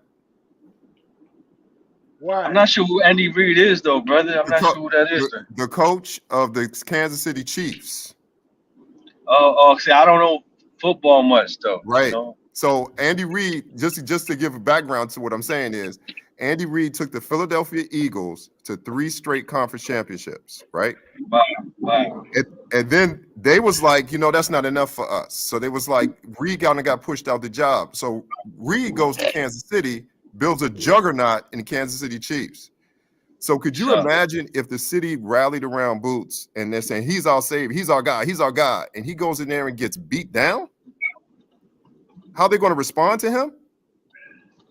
Hey, well, let me ask you, what happened with the Kansas? They won, right? The Super Bowl, the Kansas City. They won 2 of the last 3 Super Bowls. Oh goodness, man. The best thing for Boots is what's going on right now. Right. Match room. Right. Exactly. They're gonna have him fight a lot of these British fighters, overseas fight. Some of these guys, to make him bring him up, build him along, and then eventually they give him probably put him in there with Crawford or somebody else. I would not put him in there with Crawford. I let Crawford just retire. Just no, don't do that to that kid. Don't do it. And look, I don't have to diminish or make fun of Boots. I'm not trying to do that. I'm just trying to say that we're talking about an all-time great fighter who is in his prime, who's a destroyer. You don't want to put that kid in the ring with a destroyer like Crawford. No. Sorry. Hey, but you know what? There's 2 ways. That loss is either gonna better him or that loss is gonna ruin him. There's only 2 ways. How you want to flip the quarter? Which side is the quarter gonna land on? That's true. This is the man's career right now. That's true. Yeah, I got that on his mentality, but like I said, they haven't tested him. They haven't put him in there with any tough fight. Exactly. They haven't really gave him the opportunity to be able to improve his skills. Exactly. Okay? Exactly. With tomato cans and trees that people just stand there like planted like a tree. Exactly. You have to be prepared to face somebody like that. You just can't be tossed in there, man. Come on, man. Yeah. But yeah, he's an all-time great. Like I said, I don't want to see him go. But once he beats Canelo, I don't see any other horizons for him to go after, though. That's the sad part for me. Well, he could always go after Joshua. Oh shit! Yeah, in an exhibition fight, you know what I'm saying? But I always go after Joshua or Deontay Wilder, one of them guys. Well, you know what, good brothers. He had a good run. After the Canelo fight, he had a good run. I know, but we're not. Who's behind him? We don't have nobody. It's like right. Mike Tyson came in once in a lifetime.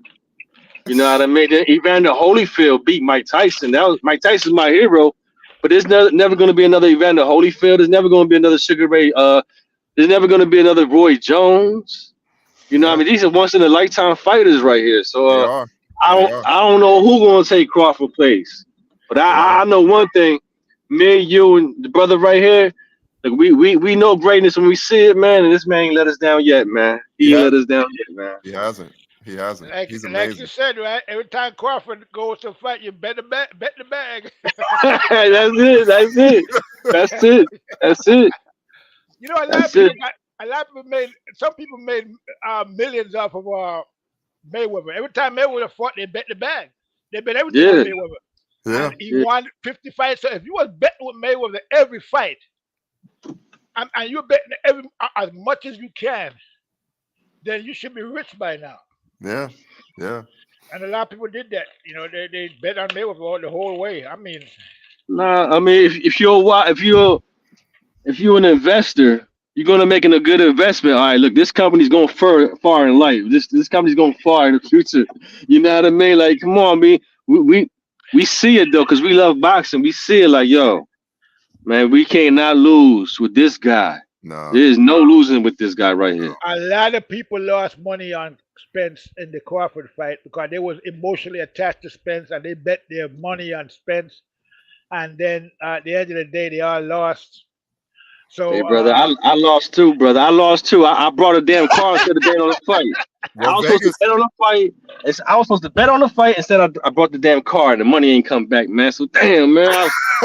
Oh man, damn it, man. I thought I was gonna make my money back off the car. well, Vegas had it Damn. right. They didn't lose anything. So yeah, you're right, man.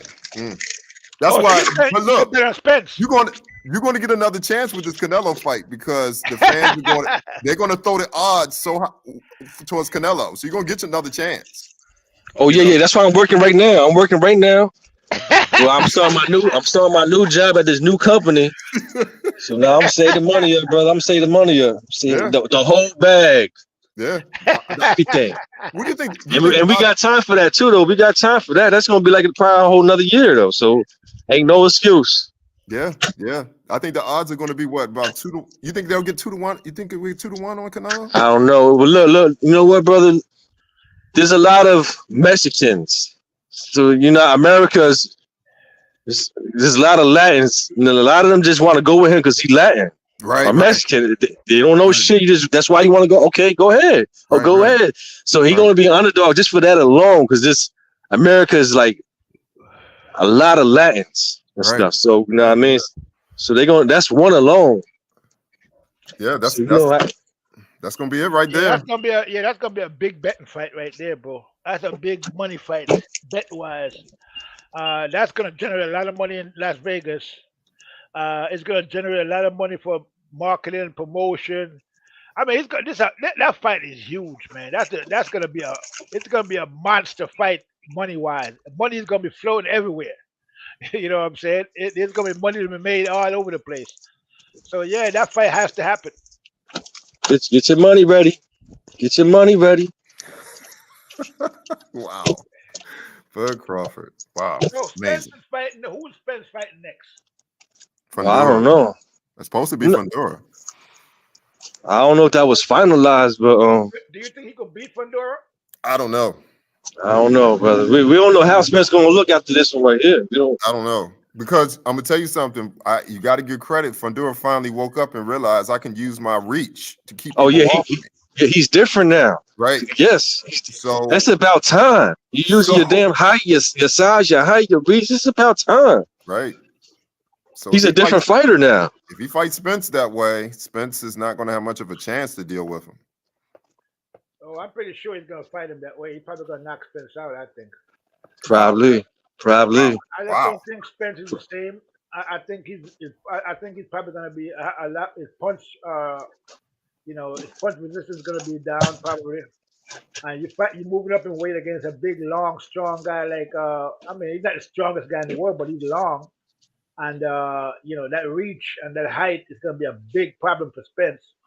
But see, let me ask y'all a question though. If I'm Spence's handlers, I have to know that he cannot go on a collision course with Crawford.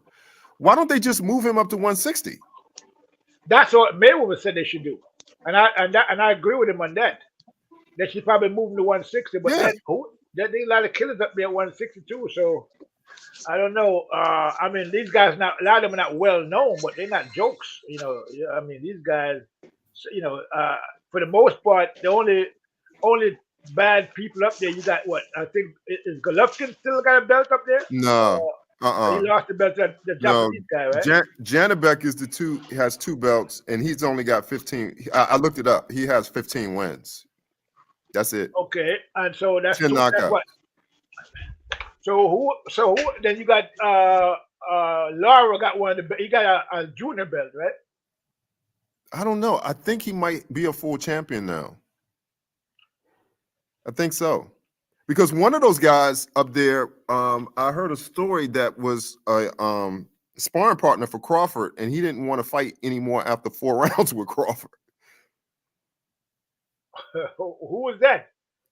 Man, I got to look up who the middleweight champions are. If I see his name, I can tell you. But I would put Spence there. I would not have him on any collision course with Crawford. Well, I mean, maybe they want to cash him out at up there against Cook. That's what that would be. It would be a cash out against Crawford. So if you were to fight him again, everybody knows that. But like you said, I don't think that fight's gonna happen. I don't think he'll ever fight Crawford again. No, I can't. Unless he's getting some of that Saudi money. Maybe that might happen. But I don't know if the Saudis are looking to make that fight because they already see what he did already. So they're looking for the Canelo. The Canelo is where it's at, bro. That's where the money is. Everybody knows it. That's the real fight for Crawford. There's nobody else that that can really produce a fight of the caliber that we should be able to see between Canelo and Crawford. It's the biggest fight in boxing right now, bro. I agree. Plain and simple. Bigger than Fury versus Usyk.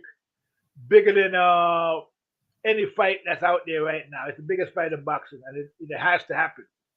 And it's an intriguing fight. It's a lot of different things involved with this fight. There's so much Mexican against it's a big fight all the way around. Big money is going to be generated from this fight. A lot of people are going to make money off of this fight, and including the fighters. So yeah, this fight has to happen. Boxing needs this fight. That's the bottom line. I agree. I mean, two guys in the pound for pound list. Two guys that are respected within their community, in the boxing community, two real classy guys. Canelo's a classy guy, Crawford's a classy guy. You just want the payday. You want payday. That's a lot of class, huh? No, I got, like I said, I got respect for Canelo. He seems to be a historian of the sport, Payday. Want payday. Canelo is a funny guy. The guy. What you were talking about? What's that guy's name, man? I keep forgetting these guys' name. He just lost to Benavidez. Lost to Benavidez? Yeah, the last fight that Benavidez had was him. Andre?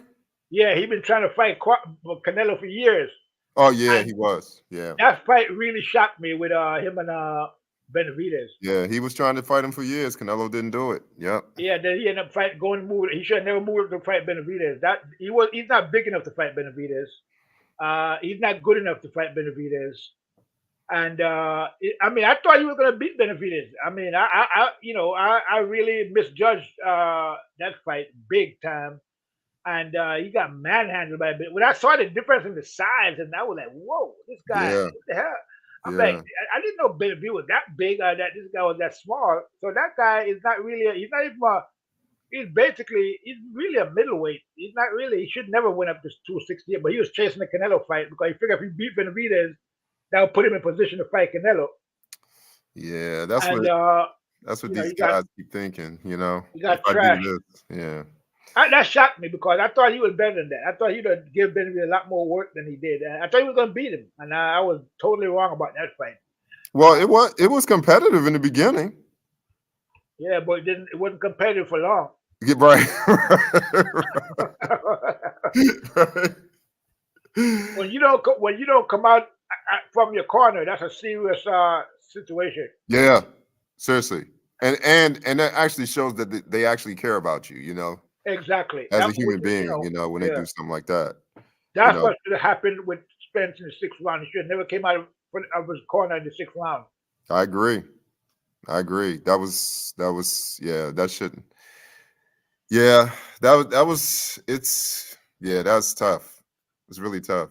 Like I said, I got to give Spence credit for taking the fight because, people didn't. I give him credit for surviving the fight. I mean, it was a brutal beatdown, bro. And the guy was in there. Not only was he in the fight,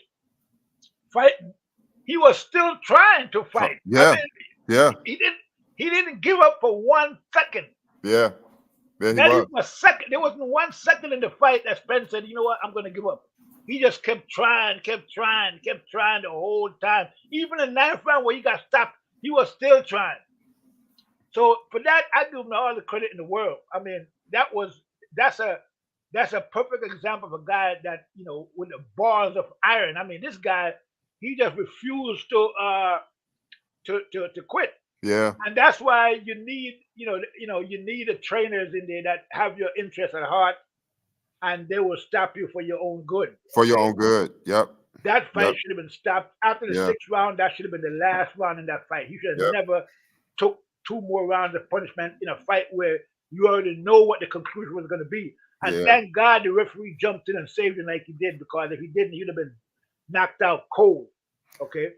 And so even at the last minute, the referee saved him. Even though I think the referee should have stopped the fight probably, by the 7th round, the second knockdown, that fight should have been over. He should have just But, waved it off. but when you go back and what's it's this is what's so scary about Terence Crawford is you fight. Now, see, this is another thing. I'm not going to downgrade Earl Spence because of the performance, and I say that because I say this is because Earl Spence's performance was 100% predicated on how good Terence Crawford is, because Earl Spence had done that to everybody else and was undefeated.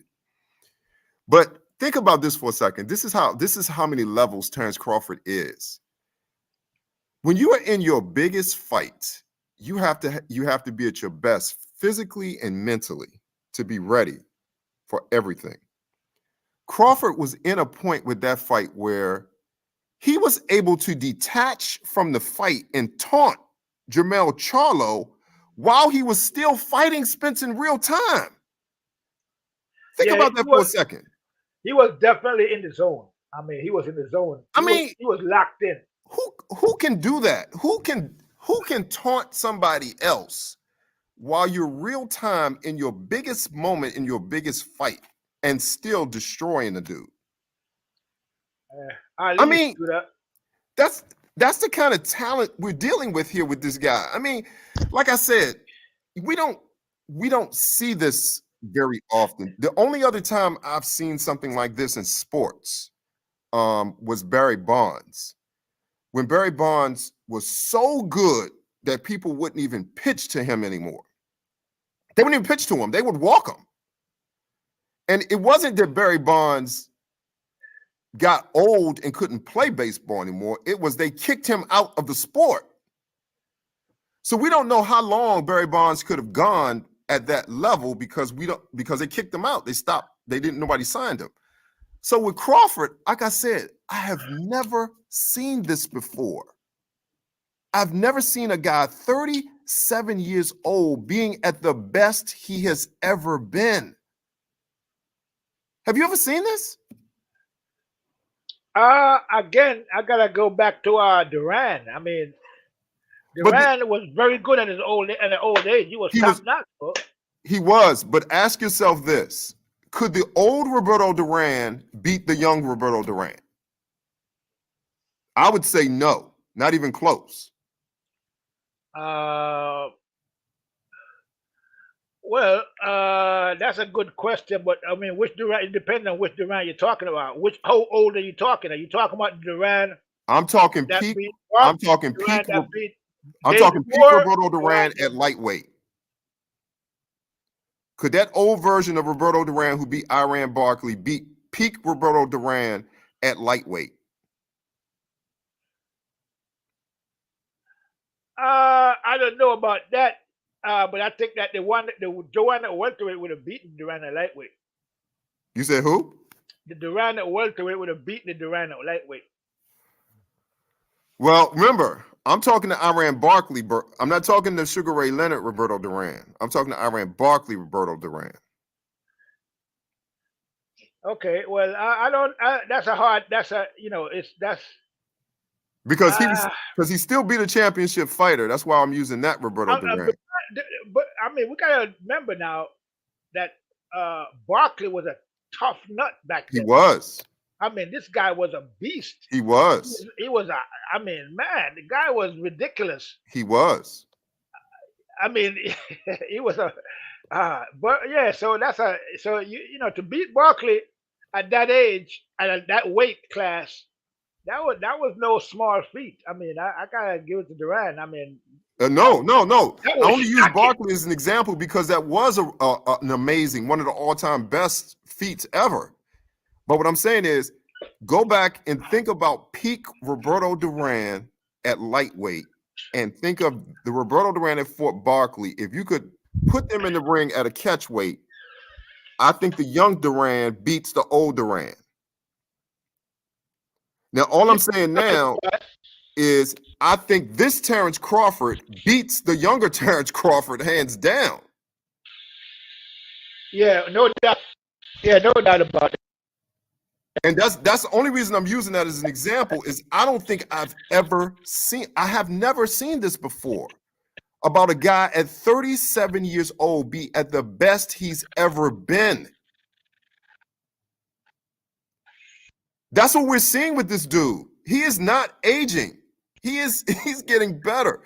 His IQ is getting better, but his body is still strong and fast enough to allow him to do whatever he wants to do in that ring.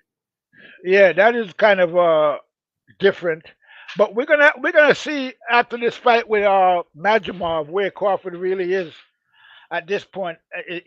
That's gonna be a good test for him at junior middleweight. I think so. I think Majimov is a good athlete. I mean, he's had over 300 amateur fights. Yeah, and is very athletic. Could move in the ring. Very good footwork. Could move around. He is aggressive. Pressure. So it's a great fight for Crawford. This is a perfect fight for Crawford to test his mettle at 154. It's the perfect fight for Crawford prior to fighting Canelo.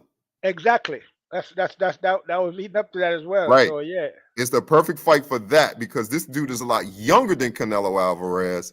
Yeah. More athletic than Canelo Alvarez. Yeah.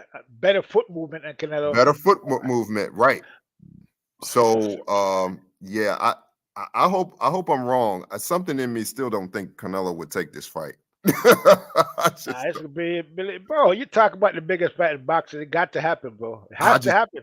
I can't see Canelo getting in the ring with Terence Crawford, man. Can you imagine when oh man, it's gonna be an amazing fight. Can you imagine that Crawford beat this guy? No, it's not an imagine. It's I don't see it being close. I don't. Now, here's the thing. Think about this from a boxing perspective. You have guys who are very, very smart boxers. You have guys who have very, very good athletic skills. That means they have the speed, they have the footwork, and then you have guys, but you got a problem. A lot of some of the athletic guys rely too much on their athleticism and don't develop their fundamentals well. Okay, but then you got guys who don't have the athleticism who have to depend on their fundamentals to get them through fights. Okay, but see, Canelo is fighting a dude who has the fundamentals. He has an arsenal of tools to choose from, and he has the athleticism. Canelo doesn't have the athleticism. Canelo might have the will, he might have the IQ, but he doesn't have the athleticism to deal with a dude like this. Yeah, so even at his best, think about it, even at Canelo's best, all right? Canelo telegraphs everything he does. If you watch his fights, he telegraphs everything he does. Even at Canelo's best, Crawford is going to see everything that Canelo's doing, and he's already going to have his code deciphered, and it's just going to be a dismantling of it from every round after he feels once he feels Canelo's punch, once he feels his true punch, it's going to be he's just going to systematically dismantle him round by Well, round by let's round. not jump the gun here. Let's just examine a few facts. You said once he feels Canelo's punch, that might be the last thing he feels. No, no. Here's I'm what I just no saying, because a guy like Crawford is and Bomac, they're going to train with light bro. heavyweights. They're going to train with light I heavyweights. get that. I get it. I understand what you're saying. But again, I'm going to point out to you. I don't know.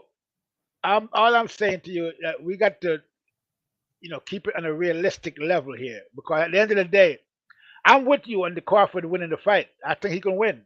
Okay. But he has to do it in a specific way, and he has to be very scientific about how he fights Canelo. You can't just. I don't care what people are saying about Canelo. Footwork is not. That doesn't mean anything at the end of the day. Uh, because if I gotta refer you back to the fact that if Canelo lands a punch and Crawford can't take it, or if Canelo can take Crawford punches, okay, it's gonna be a long night for Crawford. Okay, he gotta be able to go in there and hit without getting hit. That's gotta be his main focus in this fight. It's not gonna be like the Spence fight where you can take a punch and trade for take a chance on getting hit and delivering your shot. That can't be allowed. Okay, you can't allow that in this fight. Okay, so Okay. he's gonna have to be fighting at a whole different level. You Okay. don't underestimate uh Canelo or his power. No. I'm not. This is not me bashing Canelo Alvarez. This is Yeah, just I'm not saying you're bashing. I'm saying don't underestimate him. Okay, he has a lot of faults in there, but at the end of the day, it's two men in there, and sometimes you go into a fight and you might think you're not going to get hit, but you do get hit sometimes, and even Crawford get hit sometimes, even though he's got the best defense in boxing probably, and I think I think Crawford defense could even be better, but he just chooses to fight the way he fights, depending on who he's fighting, I agree. and without giving a damn about the defense sometimes because he I doesn't, agree. he's trying to make the fight exciting or for whatever reason. I agree. But I've seen him fight defensively and I've seen him fight offensively, and he's very good defensively when he wants to be. Wants to be. I Okay, agree. when he I wants to agree. be.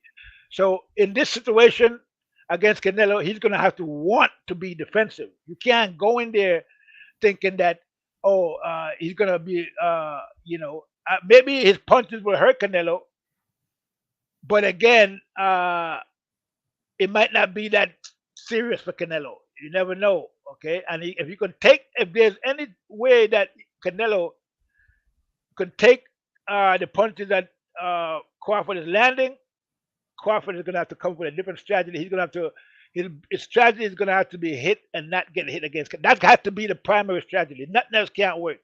I don't think. Well, Okay. I, Nothing else should work. Nothing else. You shouldn't try. You shouldn't do anything else but that as your primary objective, and then adjust as you go along. But you have to go in there with that mindset of not getting hit.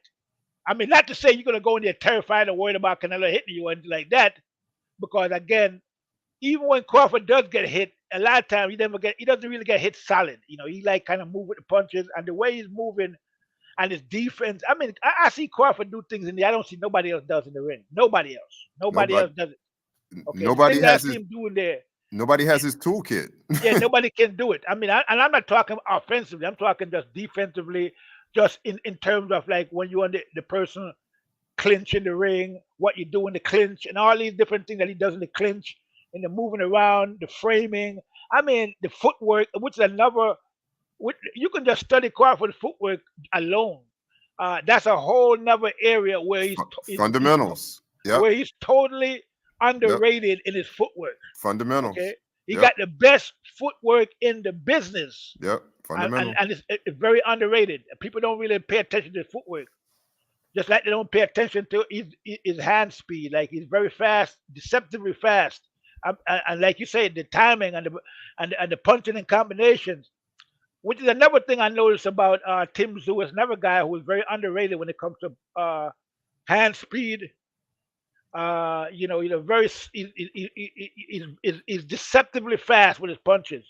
Okay, and the thing about him is that how he gets in to get his punch. It's like he's here 1 second, and the next thing he throws a punch, and you're thinking that he's out of range, and boom, he's connecting, and you be like, "How the hell did he do that?" He's very quick and getting in to land his punch, and his punches are accurate. Crawford is kind of like that in a lot of ways, probably even more so. But again, I think he can beat Canelo, but I'm not, I'm not one of those that think it's gonna be a wash. That's gonna he's gonna go in there and totally dismantle Canelo. I think he's gonna have to go in there. He can do it.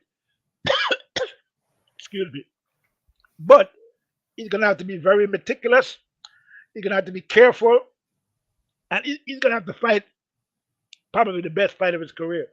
So it's not, which I'm sure he's up for and he can do it. So that's why I would bet on him winning. But it's not going to be as easy. Some people think it's going to be easy. Maybe it might be. You never know. It could be. But I just don't see it as being a walk in the park. Not at all. Well, you make good points. I would say this is that we still don't know what Terence Crawford limit is. Well, that's why I'm saying. That's why this is going to be the test. This is the ultimate test. This dude, and he could go in there and wash. Level he needs to. He could go in there and do exactly what you say he's going to do. Just go in there and just wash him. But I wouldn't bet on the wash. I would bet on the win, but not on the wash. Now, keep in mind, I'm not saying that Canelo Alvarez will be on his back, counted out. I'm not saying that.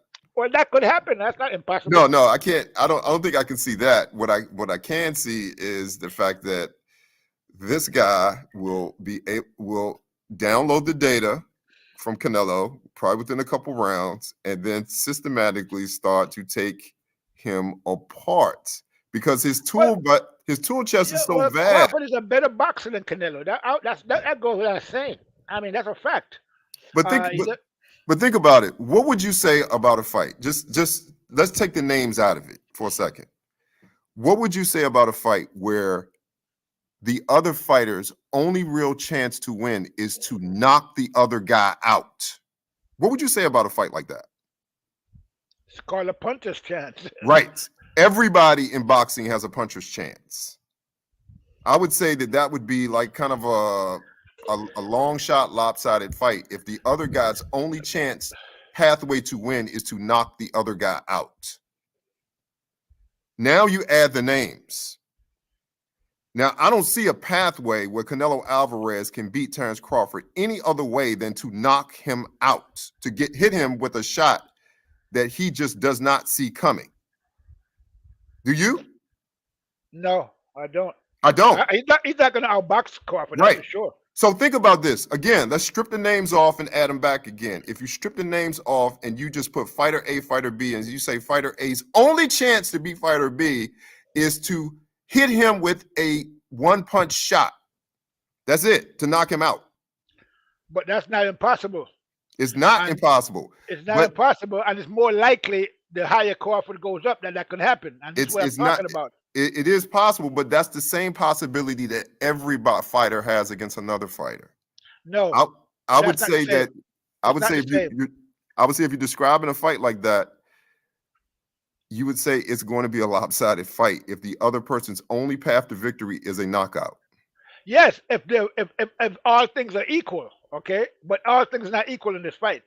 So this is not, if all things are equal, then you could say that. But in this situation, all things are not equal. And so Crawford is moving up at least 2 weight classes. He's fighting a guy that's been up to 175 pounds and could probably conceivably go up to cruiserweight. Who got embarrassed by Bivol.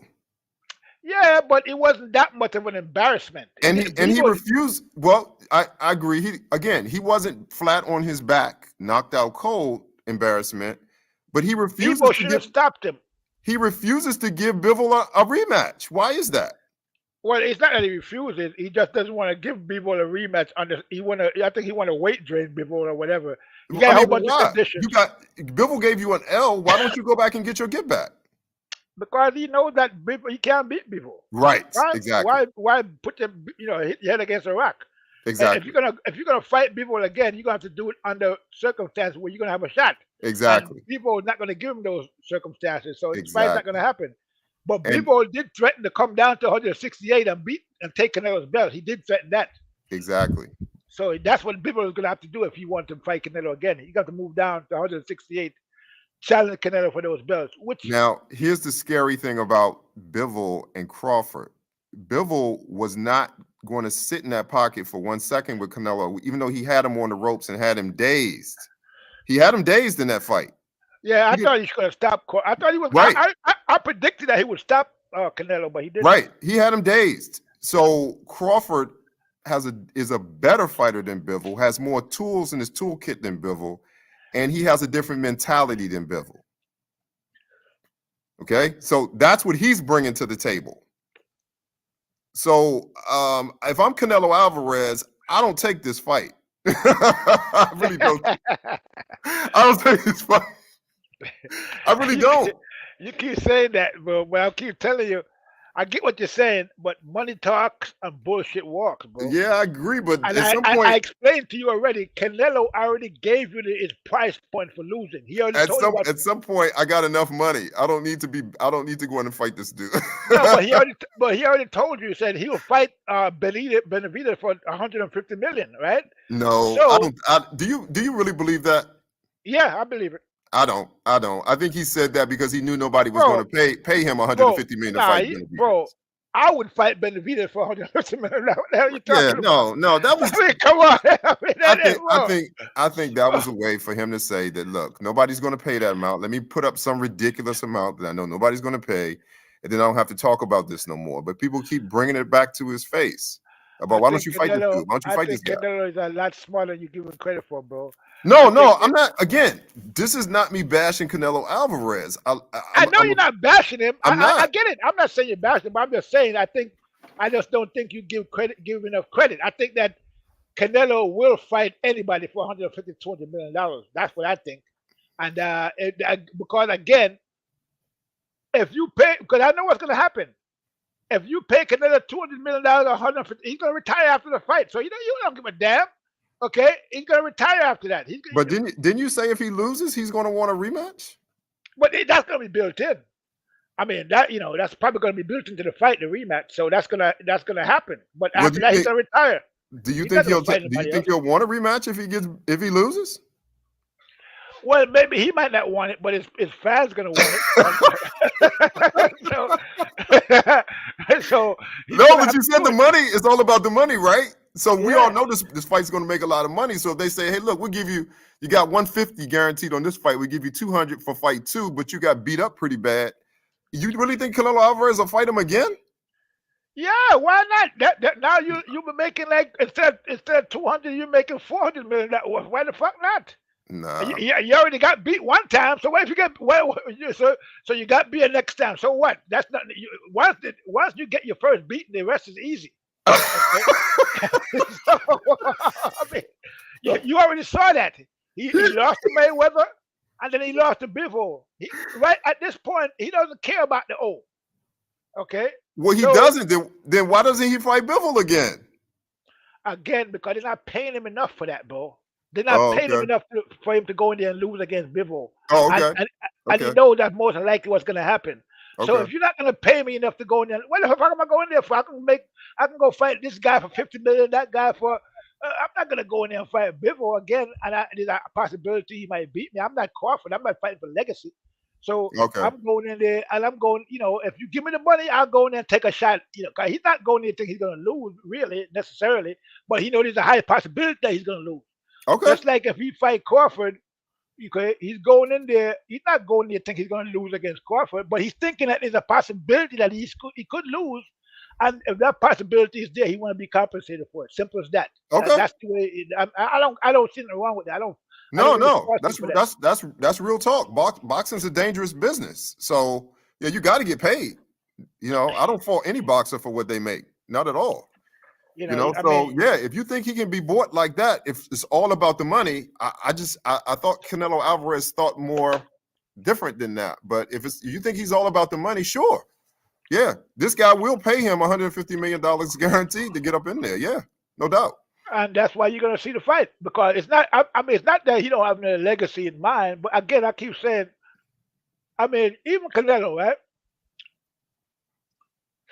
Canelo is a guy who, you say you talk about legacy, but I really see all these guys. They want to be known as being great, bro. They don't want to. Canelo is no different than a lot of these fighters who have been around for a while. Legacy has some meaning to him. Maybe not the same as we might think, but and again, like I said, it's not like he's worried about that he's gonna get beat up by a rookie or some guy that nobody. No, you talk about Terence Crawford, and he already said that he'll fight. He's not gonna go down to fight Crawford, but if Crawford comes up, he will fight him. He said that. Okay, he said Yeah, he he said did. never. He He said did. never say never. Okay, He did. so not that I'm not saying that Canelo is just fighting for money and that's the only reason he'll fight Crawford. I'm not saying that, but that's going to be a big factor. And I think that he also is looking at the legacy because if he can beat Crawford, it's kind of in a way, it's kind of like he's like revenging his fight against Mayweather. Yeah, I would agree Okay, with that. so that's to Yeah, me. I think that's gonna be. He's gonna look at it in that yeah. way. So if uh, I think he'll fight him for the money, bro. I think we're gonna see this fight soon. Wow, I'm amazed. Wow. That'd be too good to be true. That'd be too good to be true. Because that's old school stuff. Because I think back on Hearns and Leonard, you know, and I think that I remember when Tommy Hearns came out, and Sugar Ray was always the golden boy who came from the Olympics and everything. And Hearns was a destroyer.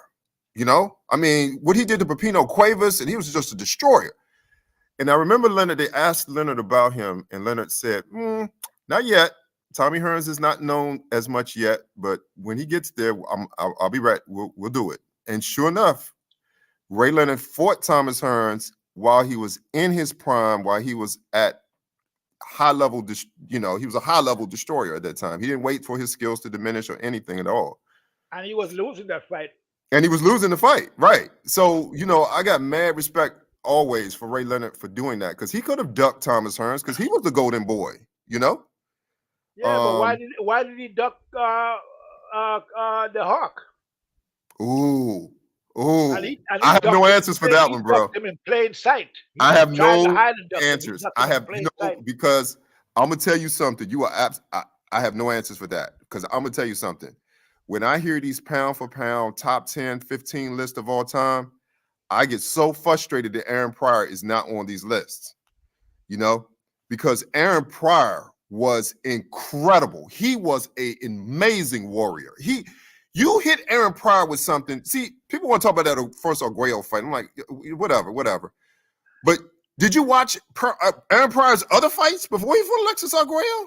Yeah, I saw almost all his fights. He was destroying dudes. No matter what you hit him with, you would knock him down. He would get up, start laughing at you, and come and knock you out. He was incredible. So I don't have an answer for that. I really don't. I don't. No doubt that he got ducked. I mean, ducked big time. But again, maybe with the steroids and stuff, they say that's maybe why they ducked him. Or maybe I don't have an answer for that because Aaron Pryor was incredible. He was one of my favorite fighters of all. My favorite was Hagler, but Pryor is on my list. I loved Aaron Pryor. Yeah, I used to love when he came in the ring and stretched his hand out. Oh yeah. I just put his hand out and the guy was. You can see the guy across the ring just getting nervous and wonder. Oh yeah. By the time the bell rang, before the guy could even take 2 steps. Oh yeah. He was already over there in the guy's corner throwing punches. I mean, this guy was amazing, man. He was amazing. And if it's on YouTube, if you YouTube it, you'll see that in the amateurs he fought and beat Thomas Hearns. Yeah, he did. Did you see that? Yeah, I saw the fight. Yeah. I mean, I didn't see it live. I saw it, yeah. videotapes of it. He is immensely undervalued on the all-time pound for pound list. I absolutely loved Aaron Pryor. He's one of my all-time. I couldn't wait when I saw his fights on TV. it was all excitement. I mean, Oh yeah. non-stop punching for 100 plus punches Oh yeah. every single round. Oh yeah. I Oh mean, yeah. just unstoppable punching, just Oh yeah. throwing all kind of blows, left, right, uppercuts, hooks behind his Oh back. yeah. He Oh was yeah. punching from behind his back. The And you guy was, know, that's another point about Bud Crawford too, is the fact that, and I'm hearing you when you say, and I agree with you. I love technical fights. I will say this about Bud. What makes him even more amazing is he's a technical fighter, but he's also an exciting fighter. You know, think about that. A lot of times we get these technical guys that, you know, it's so technical, only a purist would really like the fight. You know, but Crawford, you're sitting there, you get the technical aspect of it, but he's still knocking dudes out. well, that's the thing. You know, like you said, he don't go in there looking for the knockout, but if it comes, he's gonna take it, Wow. and 90% of the time it comes. It And comes. so so if you watch a Crawford fight, I mean, more than likely you're gonna see a knockout. I mean, it's not 10 to 1. You're gonna see a knockout. So Yeah. Once he at the end of the once he day, downloads the data on you, and then once he downloads the data and switches to Southpaw, you know he's coming for you. and that's It's it. almost That's over. it. And Hackler was another switch hitter too. Oh, Which a oh, lot of people didn't realize he was a big switch hitter. oh my God, He Hagler. could switch all the time, and you know, I probably not maybe not as good as Crawford, but almost as good Hagler. because You know, I was telling people, people that really know boxing, I was telling them that Hagler until Crawford was the only fighter I've ever bestowed upon him a PhD in the ring, because there was nothing Marvin Hagler could not do in that boxing ring. He could punch with you, he could box with you, he could slug with you, he could fight right hand, he could fight left hand.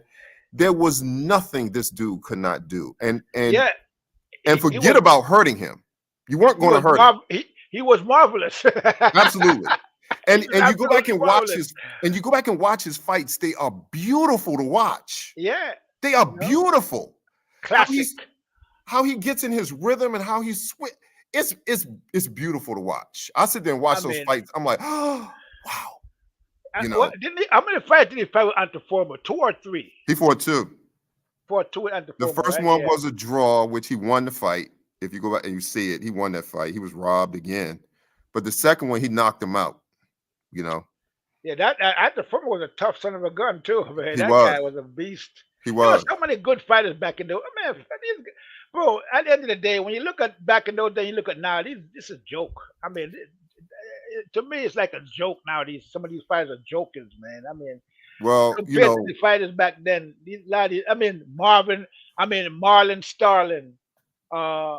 You had and these are the '80s guys that came in with Holyfield and them guys from the Olympics. That team, that Olympic team, Breland, Howard Davis, Mark Breland. Oh, Breland! Wow, I haven't heard that name in so long.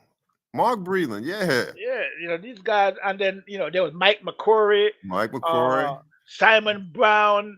Wow. The body snatcher, Mike McCullum. Wow. That guy, there's a guy at welterweight for a while. What was his name? He had like this shag type of yeah. He was a roster. If we're talking about the same guy. No, I'm not talking about you talking about Livingstone Bramble. Livingstone Bramble. You talking about him? He was a lightweight. Oh, he was a lightweight, okay. Yeah, he beat up on that kid, that white kid.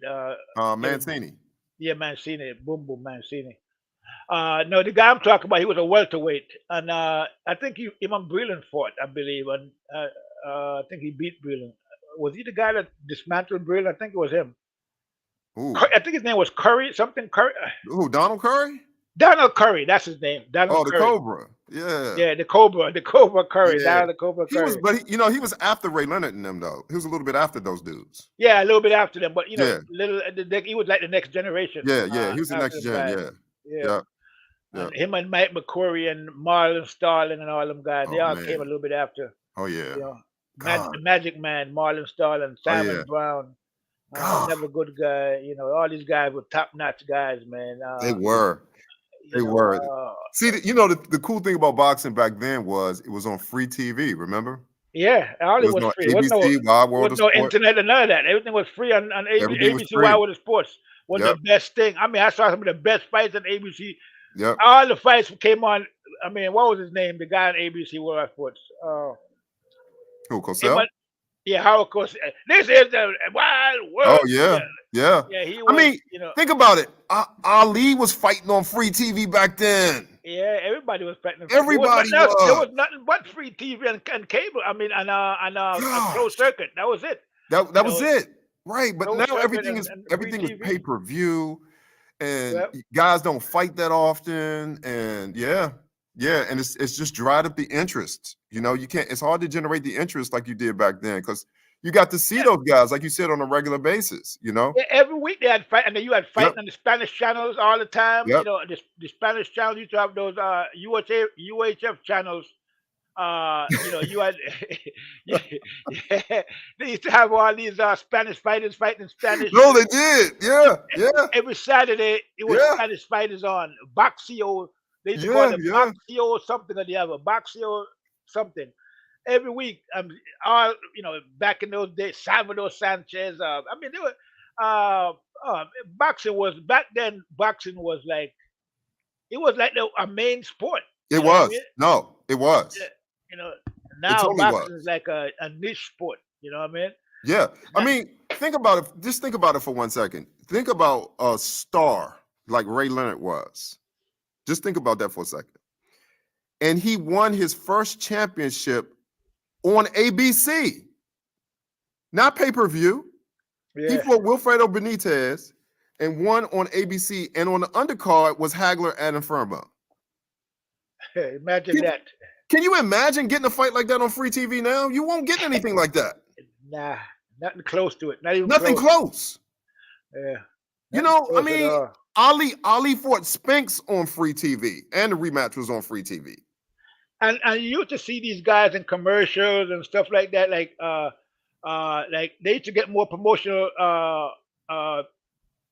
gigs than they do now. Now you haven't seen all these guys anywhere but in boxing. No, you These don't. guys don't have any commercials. They don't get nothing. I mean, You it's don't. crazy. You don't. You know, You're you right. know, you rarely see them outside of a boxing environment on any other shows besides sports. They don't do any commercials. They don't get no promotional stuff. I mean, the thing is that you see some of them after their careers over, they become announcers like Bradley and like Andre my guy Ward a little bit. Andre Ward used to be till they fired him. I think he got fired, right? So uh, because he doesn't, I guess he doesn't. He's not as he doesn't go along as much as Bradley does. Bradley But was I was listening to a guy today earlier, and he brought out a good point I hadn't even thought about in a while. The other thing that's really hurting boxing is the fact that you remember when Don King used to put together cards? yeah. Don King used to put together some incredible cards. Yeah, well, they're saying right now You that would get his card, multiple championship, really good, high quality cards with him. But now you get these garbage cards, yeah, because it's not like because all right, look what they're saying about this Turkey Al-Sheikh card. They said it's the biggest card ever in Right, boxing. right. No, it's not. Go back to some of the old Don King cards. Exactly. And the biggest card in boxing. It's the biggest card in modern boxing. Modern boxing, but not like, back in the day. No, because that was almost the way things were back in the day. Big. But see, you think about that as a consumer. You're going to feed me a garbage card and charge me more money. What do you think that's going to do to the sport? It's going to kill the sport. It's Absolutely. been killing the sports. It's been killing. Because I'm not getting value for my money. Exactly. But if you're going to give me like you said, the Turkey Al-Sheikh thing, he's giving you what we always used to get back in the day. Yeah, and that's the only thing that can save boxing if that can be kept up. But I doubt it. It's going to be kept up, But you saw. I mean, look. The bottom line is this: back in those days, there wasn't so many distractions. Oh, Okay, good point. You only had regular TV. There was no other kind of TV. That's a good point. There was nowhere else you could. There was no internet, no smartphone. Yeah. You couldn't watch it on your phone. You couldn't watch it No, on. that's there true. was no Uh, You had uh, to actually go outside to play. Yeah, yeah, yeah, so you could not none of that, so there was none of that distraction. So yeah. when something came on TV, that was it. That was everything. That was it. You're Everybody right. was watching it, okay, because that's the only thing. There was nothing else going on really. Good point. So it's a whole different thing. Now you got the internet, you got a million TV channels, Good you point. got all these boxing stuff coming on, EFC, UFC, you got UFC on now, MMA, all these different Good point. kickboxing. Yep. You even got Muay Thai, and all this Thailand boxing from Thailand all over the place. I mean, you name it, you got it. So there's a whole bunch of different sports competing with boxing now. Back then, it was only baseball, football, and basketball. Wow, that's a very good point. Yeah. So and then again, you had nowhere else to go but to watch it on TV. So everybody was watching it. And you couldn't steal it. You couldn't. There was no like you couldn't steal it on the internet, get a link. There was no links. Okay, you, you you either pay for the fight or wait till you get on TV to watch it. That was it. That's true. That's true. And then usually you watch the fight on pay per view, and then 2 weeks or 3 weeks, a month later, you see it on Wildwood Sports or on TV, Yeah. like that. Yeah. And so Yeah. everybody would tune in. I had to actually physically go to the Coliseums and places to actually watch closed circuit back then. Yeah. Yep. I remember when my dad took me, we went to a drive-in theater to see Ali Foreman. Yep. So it wasn't no watching that stuff at home live. None of that. None of that. Nah. You had to get up and go out to a public place to see that stuff. Yep. You're right. To a bar or something to watch it, So You're right. nowadays you watch anything from your phone. I mean, you don't gotta pay Yeah. for nothing. Every fight you can get a link and watch the fight for free. Yeah. So it's not gonna be the same as it was. And then these fighters not even fighting now; they're just fighting once a year. That's why I'm saying that back. Just to digress for a second, when they talk about Ryan Garcia and his suspension, they're talking about. I saw that Showbiz was talking. Not only is Showbiz covering for this guy, but he's already deciding what the punishment is going to be for Ryan, Oh wow. and he's saying that it's going to be 6 months.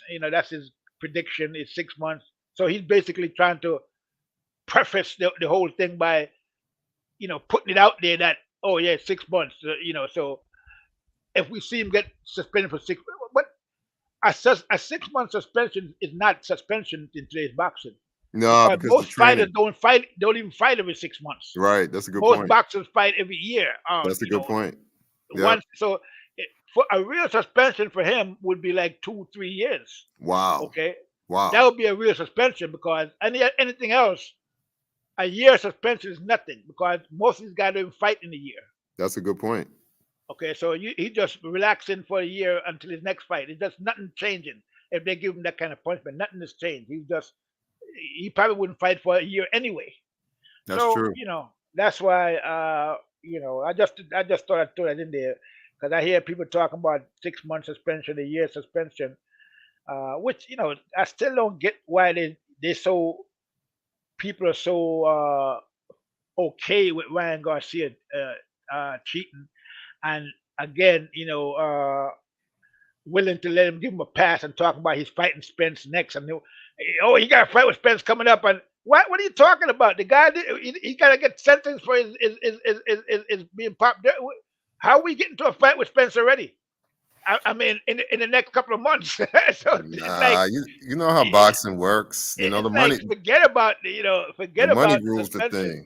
Come on now. Yeah, but I don't think that may be the case, but I don't think that Devin Haney and his team is going to just sit down and let that happen. They're going to fight tooth and nail. So we already see they're setting up for the court case situation, and so They are. They are. I think Ryan is gonna. Ryan is in a lot. See, if you look at what Ryan is doing, all these different distractions he's trying to come up with. He's fighting with Spence. He's beefing with Devante. He's beefing with Clarissa. He's getting somebody, Combosa's wife pregnant. Uh, I mean, this and Combosa. He's doing all these things to take attention away for people to start talking about those things instead of talking about his PED use. So Mm, when the PED actually dropped, it's just a afterthought, and they just keep moving like it nothing happened. but that's not going to work. I don't think. I think he's going to be in serious trouble. I think what's going to come back is that this guy has been probably been taking PEDs for years. Okay, he's been cycling in and out for years doing this stuff. It's nothing new. He didn't just do it for the Haney fight. I think he's probably been doing it for years. I think that he come from a camp where he was with the Reynoso camp. He popped dirty. I mean, he was with Reynoso, and Reynoso Valdez popped dirty. Canelo popped dirty more than once. So that's where Ryan is coming from. He's coming from that same camp, and now Ryan popped dirty. So if Reynoso popped dirty, Canelo popped dirty, and now Ryan is popping dirty, and they all was in the Reynoso camp. Okay, so Yeah. and then he's gonna say, "Oh, I don't even know where to get steroids." What the hell are you talking about, bro? What are you trying to kid? You don't even know where to get steroids. What? So all I'm saying is that Ryan Garcia could have. It's possible that people pop dirty accidentally, but in Ryan Garcia's case, I don't think that's the case. I think that he did take the steroid and he's been lying ever since because everything he says is a lie. He's blaming everybody but himself. First, it was because of Trump. He's friends with Trump. Why they coming after him? It was the ashwagandha. It was Victor Conte. And, he conveniently picked Victor Conte out of everybody Hmm. to say, oh, yeah, Victor Conte, because he got a history of that. Even though he was himself a Victor Conte fighter a snack fighter at one time. And do you know what he said about that? Oh well, yeah, I used to be yeah, I used to work with him at one time for some bread. I went to work with him for some bread, but I didn't even take this the supplements because I thought it was cheating. What? Oh wow. What? Yeah. So right, when I hear stuff like that, bro, I mean, all I gotta say is that I mean I've heard all kind of stories, bro. I've heard crack stories from the 80s, the 90s, and from the 2000 crack stories when a crackhead trying to get something and they tell you a story that even God would believe. There, this crackhead, I mean, crack stories are some of the best stories in the world. When they want to get that crack, they give you an excuse like, yeah, well, this, I mean, you listen to them, and they tell you this elaborate story, and you're like, yeah, you're right, and then you jump in your pocket because they're so good. Right. That, Right. that's so when I've been through all of that, bro. So Ryan Garcia can't tell me nothing. I mean, I can see it. I can spot a lie a million miles away. Ryan Garcia is a liar, bro, and everything he does, every time he opens his mouth, just convicts himself even more. Then he had his parents come on there, and they did even worse. So you have I mean, can you imagine you put your parents in a position No. No, I where they can't gotta come imagine. on, I can't imagine. No. TV No. No. and lie for you, man. No. No. Can you put your parents in any worse position than that? No. Leave your parents out of it, bro. You know what Yeah. I'm saying? I mean, Yeah. come on, Seriously. bro. You're I mean, you're a grown man. Leave your parents out of it. Yeah. you know, Come on. so I mean, it's This just not bad all the way amateur around. boxing where you're not even Yeah, it's you're bad still a all the way minor or around. So something. so when I hear all these stories and that he's coming up with and all these excuses, I know he's lying because none of that shit makes any sense. Uh, Bill Haney, Victor Conte, Vada. You saying Vada is a conspiracy against you? Why are these people going to be risking their lives and their situations to cheat you out of a fight for what? Right. Who are you? Who is Ryan Garcia? Right. I mean, we're not talking about Tyson Fury or I mean, come on, bro, or Crawford or any big fighter like. I mean, we're talking about Ryan Garcia. So I don't buy nothing he's saying. Now he wants to get Clarissa Shields pregnant. He wants her to have it. So he's doing everything not to talk about the PD use, and so it's 100% suspect, and it's more than likely he's 100% guilty. So if I'm Spence, maybe Spence will fight him because it's a big. If you fight him, it's a big bag. You're gonna get some money. Yeah, Uh, it's a big. Yeah, you're gonna make a lot of money fighting him. So you're gonna Yeah. make a lot of money fighting him, and it looked like Yep. he's trying to milk this whole process. Like they said, there's no such thing as bad publicity. So I mean, I got to give him credit in that he's trying to make the best of a bad situation, and he's trying to use it to his advantage by milking it as much as he can, which is Right. smart. I mean, in a way, I mean, it's kind of smart in doing that. So I give him credit for that. But I just don't think it's gonna fly. I think he's gonna, I think the levels in the system is gonna come. We're gonna be exposed that he was, way over the limit, or any limits whatsoever, and that he's been probably been doing this stuff for years. Well, I hope not. I want to give people a benefit of the doubt when it comes to stuff like that, because, like I said, to be a boxer, you have to be in a whole different mindset to sit in there and go in that ring.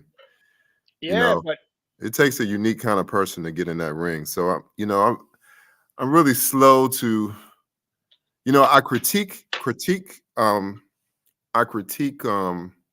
performances when I look at a fight about, like you said, when it's technical, this, that, the other.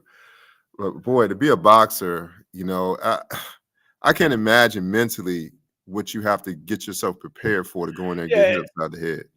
yeah, I know it's those. I remember right before I joined the military, I was getting ready to train. I was training to go into the military because I had a friend. He went in before me, like a year before me, and he Mhm. was telling me, "Yo, you got to get in shape. You got to do this. You got to do that." So I was, running every day before I went in and getting ready to go to basic training, which was a waste of time really because basic training wasn't that tough. But anyway, I got the bottom line is that I used to run, like 3 miles, and I remember one day I went to a boxing ring. I went to a boxing this boxing, it was on Church Avenue near Flatbush Avenue. you. I forgot the name of the boxing club. But anyway, I went there, because we used to do a lot of boxing around the streets and stuff. Everybody was a boxer supposedly. So I decided to go there and test my skills. So I went in there and I said, hey, me and my friend went in and we like, I want to, learn how to box. And he was like, okay. So he said, well, all right, great. So the guy said, look, okay. So he said, this is what you do. He said, go home, do some running. When you come here, you get, you can, we'll give you some training, show you how to hit the bag, and all of that. So I was like, no, no, no, that's not what I want to do. I want to, I want to box right now. the, guy, the guy looked at me. He was like, "What?" He said, "You want to do what?" I said, "Yeah, I want to. I want to get in the ring. I want to box right now." I said, "I've been training." The guy said, "No, no, no, no, no." He said, "That's not the way it works, bro. And this is how it works. We're gonna get you together. We're gonna do some running, some training. We're gonna let you hit the bag, and then a couple weeks down the line, we'll get you a sparring." I said, "No, no, no, no, no. That's not what I want to do, bro. I want to fight right now." so, so the guy looked at me again. He was like, "You serious?" I said, "Yeah." So he said, "You sure?" I said, "Yeah." He said, "Okay." He said, "Okay." So he looked across the gym and he motioned to some guy, and the guy came over and he was like, "Yeah, get him some gear and we'll get you and him." I was like, "Fine, so good." So they geared me up, Uh-huh. throw me in the ring with this guy. So I'm in there, do my thing. I'm throwing the jab, because we street boxing, we used to street fight all the time. So Right. I do have the basics, at least some basics. So I'm in there, throwing punches. And then this guy hit me with a punch in the body. It was a body shot. Ooh. And I remember thinking to myself, what the fuck was that?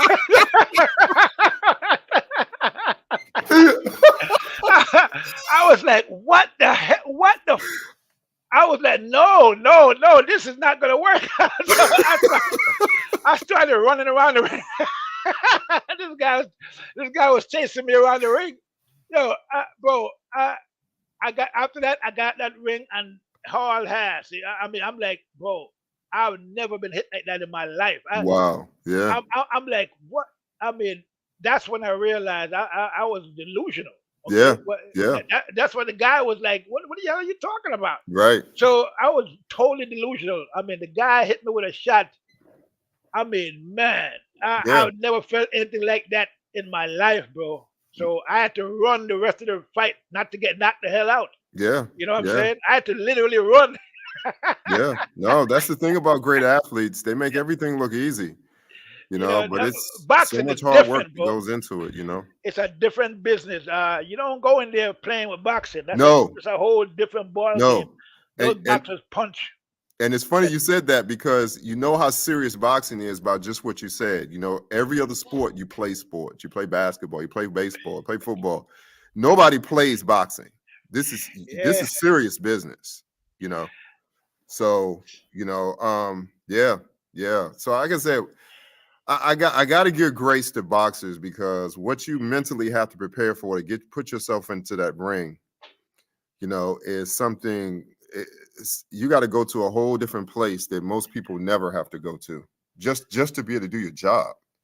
You yeah, know, because these guys are starting out when they're like 7, 8 years yeah, old. So yeah, you already know. So you got to really build yourself into it, you and do make it a lifestyle kind of thing. And there's these guys grow up in boxing. They grew up boxing. So exactly, there's no other way to really do it, bro. Because exactly, you know, exactly. it's this boxing is the kind of thing where it's like a bicycle. You got to keep riding and ride. I mean, it's something that you got to keep practicing and practicing, and you'll get better and better at it. Or you just keep to be able to take those punches because the way these guys punch, it's scientific. I mean, Oh they're punching yeah, yeah, no doubt. for You know, max. I mean, I've been punched before, bro. I mean, I've been in many fights before I got into that ring. Okay, I've been in a lot of fights. I've been punched in the face, been punched. I mean, you name it.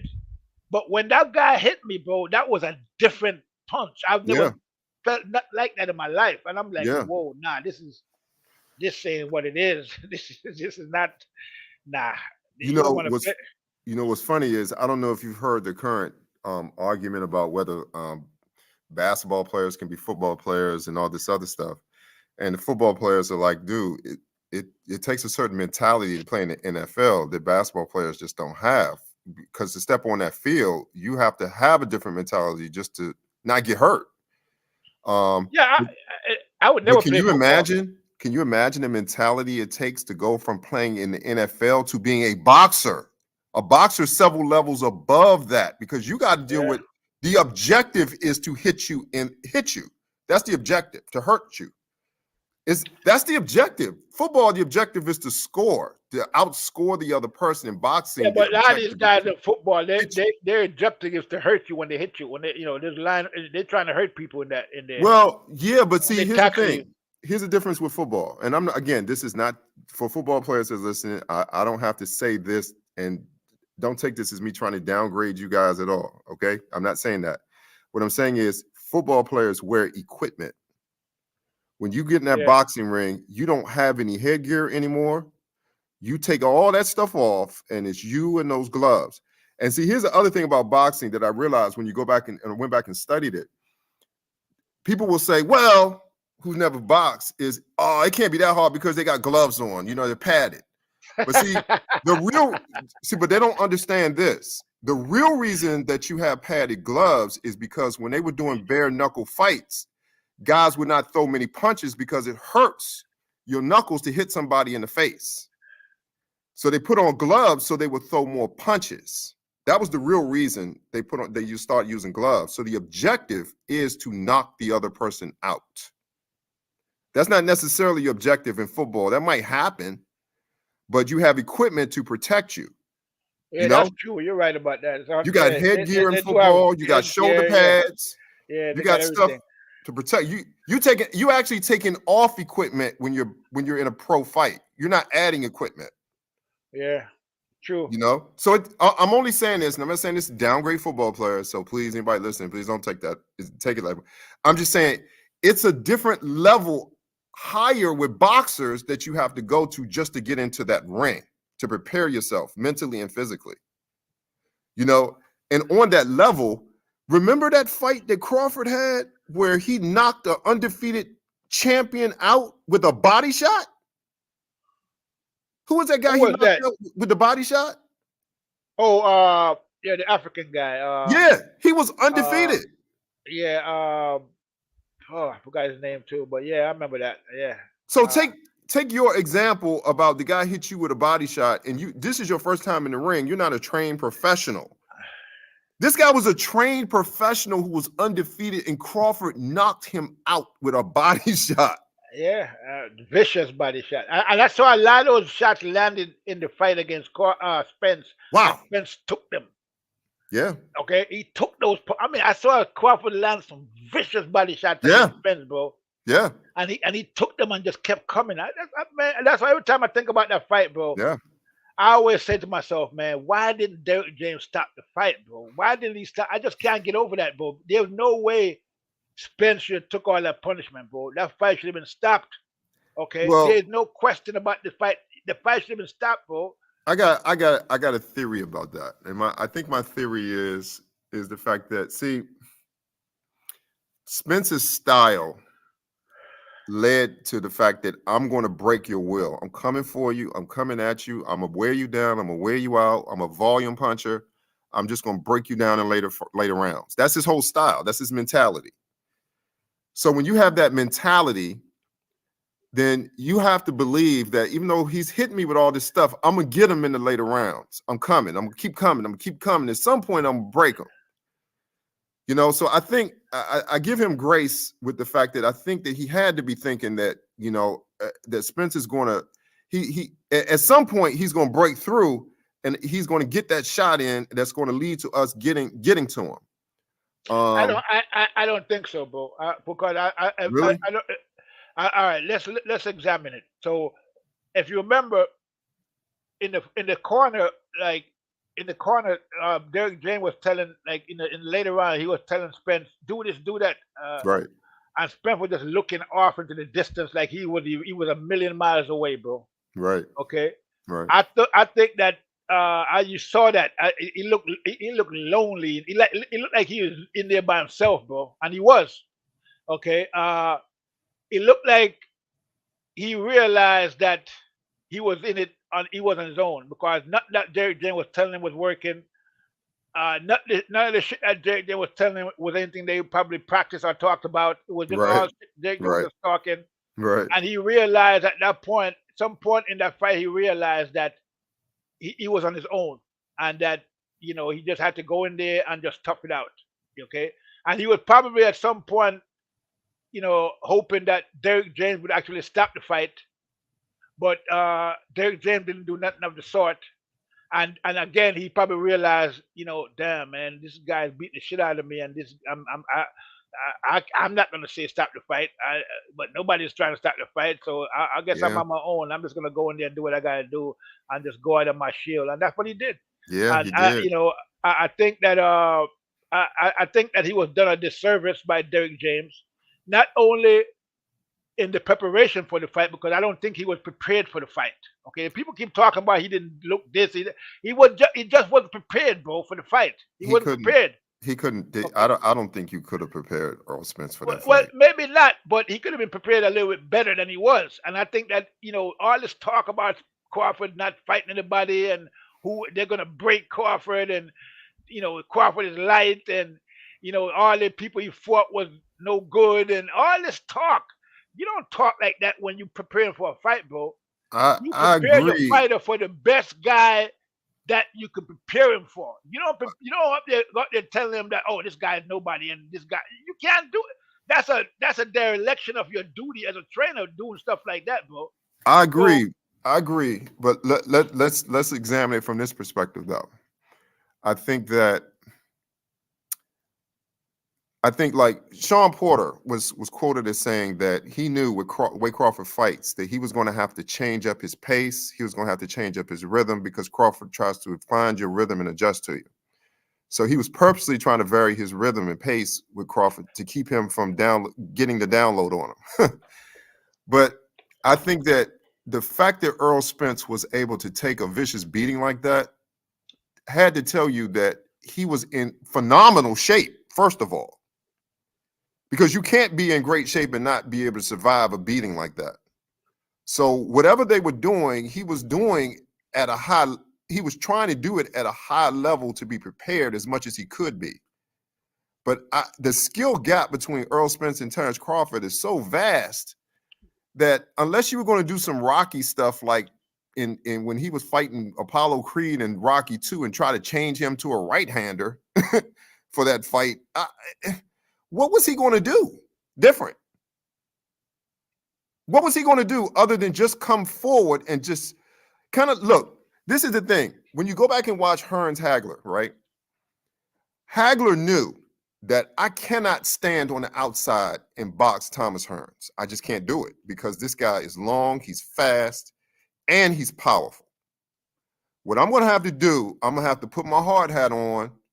I'm going to have to get to his body and get into him and not give him room to breathe. But I'm going to have to take some vicious shots. And that's exactly what Hagler did. If you go back and watch that fight. Yeah, that was a brutal fight. It was. But see, Hagler knew that's my only path to victory against Thomas Hearns. I was kind of surprised that Hearns got caught up into that whole slugfest with. I mean, there's no way you're going to win something like that. He had knocked. Remember the previous fight, he had knocked out Roberto Duran in 3 rounds. So yeah, but Roberto Duran is no Hagler, bro. I understand, but what I'm saying is, if you take that fight and you move it forward to Spence and Crawford, and you look at a guy like Terence Crawford, and you say, if you're honest, like you're saying, that probably James wasn't being honest in trying to tell him what you're really facing. But if he was honest, which I think Earl Spence kind of knew what he was facing, he's looking at, look, I can't train to be a right-hander in the time I have to fight Terence Crawford. I can't change who I am. The only thing I can do is what Hagler tried to do, which is go right at this guy and try to break his will, because I don't have any other plan that I can do. I just don't. And whatever way Spence was coming, Crawford could shapeshift to deal with it. So he had to go in there with the mentality like he did, which explains why he kept getting up. That whatever I'm going to get hit with, I got to keep moving forward. I got to keep coming. I got to keep coming. I got to keep coming. But I agree with you that somebody had to save Spence from himself. Somebody had to say that, man, look, no, you got a wife, you got kids, man. I can't have this on my conscience. You know, I can't have you keep taking a beating like this. And you're right. That's when James should have thrown in that towel, but I don't think Spence could have trained any different that could have closed that skill gap. But James couldn't throw the towel in because, again, he had criticized Sean Porter father for throwing in the towel, right? Yeah, but he had made many references to that, and and it was derogatory. So if he had threw the towel in, that would have been, he'd have been. People would have been talking about that still today because they would have blamed him for that. They wow. Because they would have said it was because of that why Spence didn't win. There's your answer. So there's your answer right there. Yeah. That's why he didn't do it. Yep. Yeah. So Spence had to take that beating. You're right. At the end of the day. Yeah, that's your answer right there, because the Spence fans would have said, my guy was going to get him in the later rounds. Come on, that's the hard plan. It's your fault, Derek. You stopped the fight too soon. Yep. Yeah. So Spence got punished because of circumstances. It wasn't pretty though. I can tell you that. It was no. I mean, some of those punches. I mean, I was going for Crawford the whole way, and I was motivated for Crawford to win, but man. When he was landing like in the 5th and the 6th round, somebody was shots, bro. Those jabs. I mean, it was brutal, and I mean, you could see Spence was just recoiling every time he got hit with one. Well, yeah, that's the question I have for you. Have you ever seen a sledgehammer jab like that? The only thing that comes anything close to it is Larry Holmes' jab. That's the only thing I've seen. Larry Holmes knock people out with a jab. He knocked out Joe Frazier's son with a jab. You think Holmes' jab was sledgehammer like that? You hear what I just said? He knocked out Joe Frazier's son with a jab. Wow. Larry Holmes did that. He knocked. Look up the fight. You'll see it. No, I'll go back and watch it. He knocked him out the jab. Larry Holmes had one of the best jabs in the business. No, he did. I just always viewed his jab as more surgical than destroyer. Well, it was surgical and it was hard and it was powerful, but. I mean, like I said, like I was explaining to you just now, when I saw some of those jabs landing on Spence and what they did to his head and the way he snapped his head back. Yeah. I was thinking brain damage the whole time, bro. Yeah, those were like sledgehammers, man. Yeah, that fight had that fight. I'm gonna say it again. That fight should have been stopped by the 6th round. That fight should have been over with.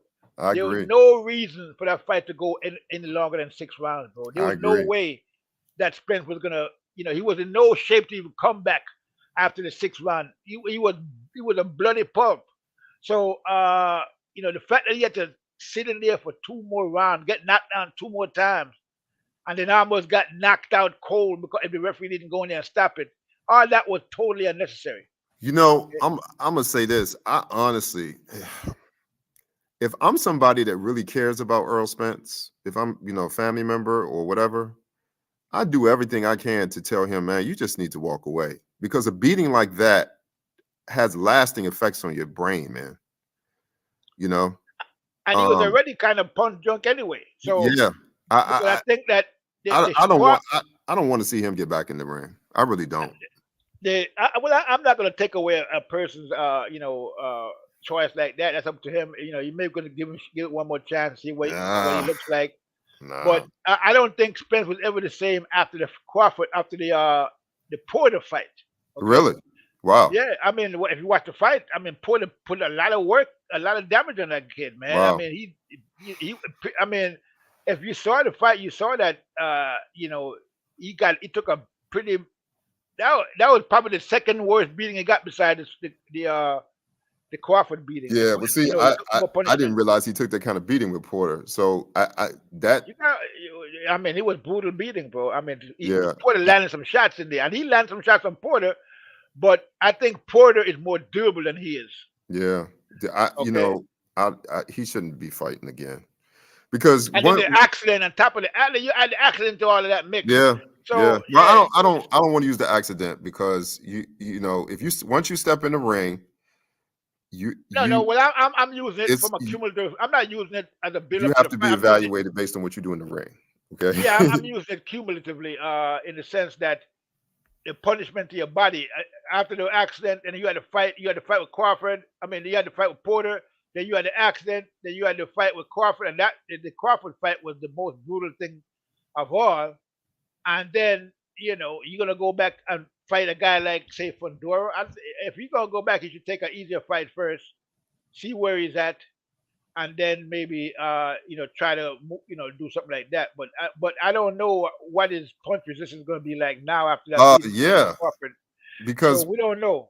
one thing we know about brain science now that we didn't know then is with the NFL discovered with these concussions is once the brain is bruised like that, it becomes easier to bruise the brain again. Yeah, yeah, So when you take a savage beating like that with all those headshots, clean headshots, I mean, I just don't want to see Earl Spence fight again. I don't want to see him get permanently injured. Be one of those guys that's slurring his speech. They can't put together sentences. I just don't want to see that. yeah. Nobody wants to see that. It But makes me again, it actually makes me guilty about liking boxing when I see stuff like that. well, that's why I like boxing matches, not slugger fest. That's Right, why exactly. I like to see people boxing, not going there punch for punch or trading punches. To me, that's not even boxing. I don't even know what to call that. It's slugging. Exactly. So I don't like slugfest. I like to see people box. I was happy to see Ray Leonard get out with all his faculties. I was happy to see some of these guys get out with their faculties. That's what I want for Bud Crawford and all these guys. But I don't want to see guys stay around too long and just can't put together sentences and slurring their Well, the speech. reason a lot of No, these guys stay around so long is because there's nothing in boxing, no infrastructure, it no isn't. institution that could Nope. protect No them. pension. No That medical. could save them from having to fight that last fight just to make a Yep. dollar. You know what I mean? Yep. I gotta fight at least one more fight, just to make a couple. They should have these guys should have a pension where once they retire, they shouldn't have to even think about going back to boxing. Exactly. And that's You know what I'm saying? that's one thing I really hope Turkey Al Sheikh brings to the sport. I really wish that he makes it mandatory in a way that these guys, a percentage of their purse has to go away so they can have guaranteed medical and they can have a pension.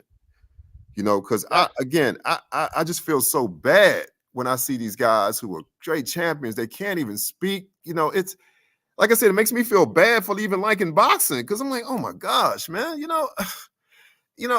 they can't even articulate what it was like fighting back then because it's hard to hear them properly. You understand what I'm saying? Yeah, even like Hearns. We talk about Hearns. Look at Hearns. Yeah. He can really talk. Yeah. He Yeah, took exactly. a lot of punishment. He fought too long. He fought too long. Even Leonard fought too long. Muhammad Ali fought too long. A lot of these guys, when they stayed in the ring too long, They and the reason did. they did it is because of the money. Now, if they had money where they were making other money, and I think also all of these guys, but you see nowadays it's a little different, because right now, if these guys are smart, they could just open a YouTube channel and start talking about boxing. They don't have to get a job in boxing. They can get a job in YouTube, and a lot of these guys, their fan base is big enough to where they will be able to have enough fans to support them, in boxing. Like look for like Ryan Garcia, for example. He's got like 7 million. I don't know how many YouTube fans he got, but he got a lot. Okay, Well, and so Madrimov, did you hear Madrimov has 1 million followers? I wouldn't doubt it. He's pretty popular back in his country, Yeah. and he's a top guy. I mean, again, some of the best fighters in the world are these Eastern European fighters. Okay, Yeah. they're much better than the Western European fighters, like the ones that come from England and our place like that.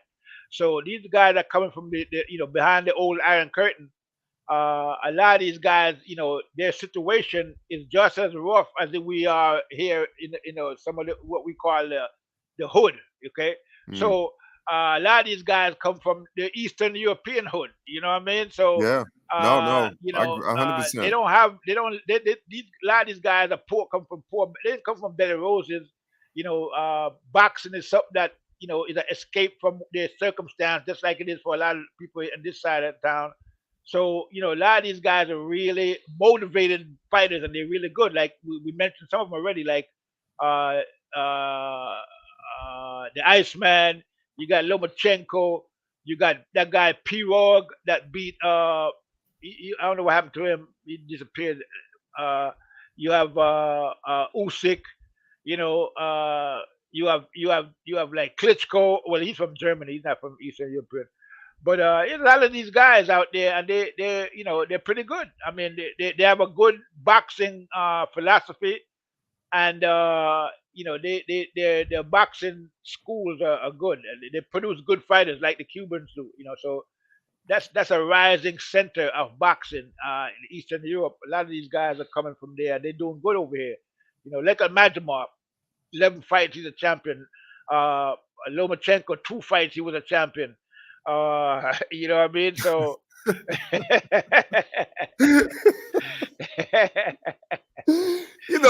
I laugh because again, I go back to Hagler. Hagler had to have threatened a congressional committee because they would not fight this guy. He had to have about 40 fights, over 40 fights before he got a shot at the title. Because nobody would well, fight him. you know the deal back in those days. Remember back in those days, the Great White Hope was a big thing back in those days. Yeah. Okay, the Great White. Remember what's his name? Who, Cooney? Cooney. Now he was the biggest of the Great White Hopes. Yeah. Okay, so every once in a while, there was one of these guys would pop up from out of nowhere, the next Great White Hope, and all the people would ride with him. All the current UFC fans, that's the UFC fans now that left boxing, they would ride with the Great White Hope, and, and it always ended the same way.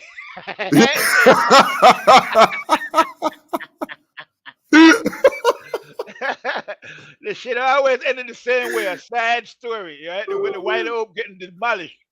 So finally, when Klitschko became champion, he reigned for like 11 years. That was the worst. That was the worst heavyweight boxing there were. I mean, that's when the heavyweight boxing was in the dumps. Yeah.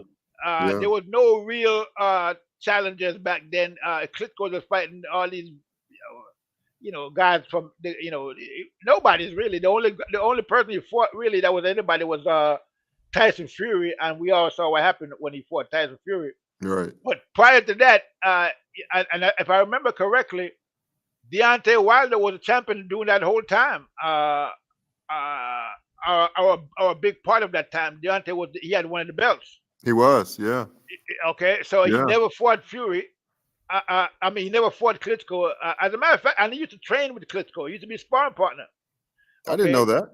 Yeah. Wow. He was part. He used to spar. He used to spar him. He was big. Did a lot of sparring with Klitschko. Didn't know that. he never fought him in the ring, and the reason back then is Shelly Finkel said that when they asked him about Deontay Wilder fighting Klitschko, he said this was after Deontay had the title after he had over 40 fights Hmm. or something like that. Klitschko, I mean, Shelly Finkel said that he wanted to fight Klitschko. He's only a baby.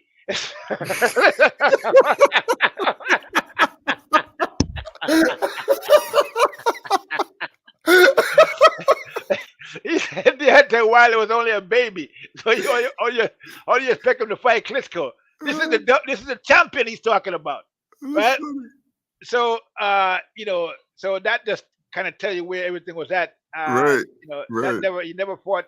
That's why I used to give him a lot of hell because of that, because he never fought Klitschko. He should have fought Klitschko because everybody he was the guy that was probably But again, like I said, Shelly Finkel said he was a baby, so I guess he was a baby. They was bringing him along, and so that fight never happened. But right. for that all those 11 years, I basically stopped watching boxing, especially heavyweight. I'm like, nah, there's nothing to watch. Klitschko was just gonna, he'd be fighting all these guys that was half his height. They barely reach up to his waist, Right, and right, and he'd just be mauling them, leaning on them, right, and then just knock them out. right.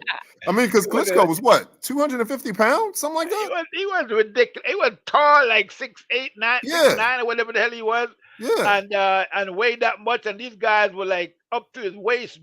I remember when he used to fight. He was just uh, you ever seen that, like the thing where they'd hold a guy by his head and he'd just be swinging punches and left to right, Yeah, and he's just missing, hitting the air. That's basically how it was with Klitschko.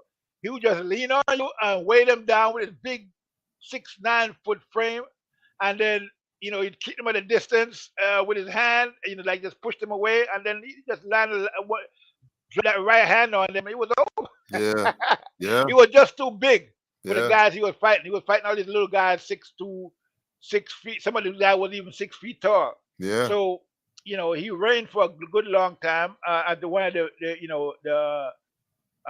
as one of the great white hopes of the time.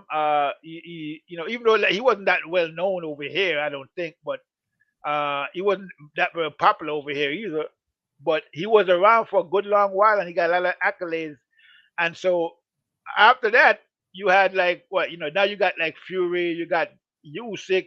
So the white hope situation is not like it was back in the day, because No, back in the day no, there no. was You're right. no really top tier white fighters like that. Yeah, You had a few of them around, but like the Chuck Wepners and the guy that Ali beat, I forgot his name. Uh, yeah. he Dang, I know he who you reminded talking. me of Glenn Campbell for some reason. Yeah, I know who you're talking about. Yeah, Man. I think Ali beat him twice, or dog walked him, whatever it was. Oh man, Jerry Quarry. Yeah, Jerry Quarry. So Yeah, yeah, Quarry was the guy, yeah, one of the Jerry Quarry. better guys back in those days. You had all then all the other guys, the Bayonne bleeder.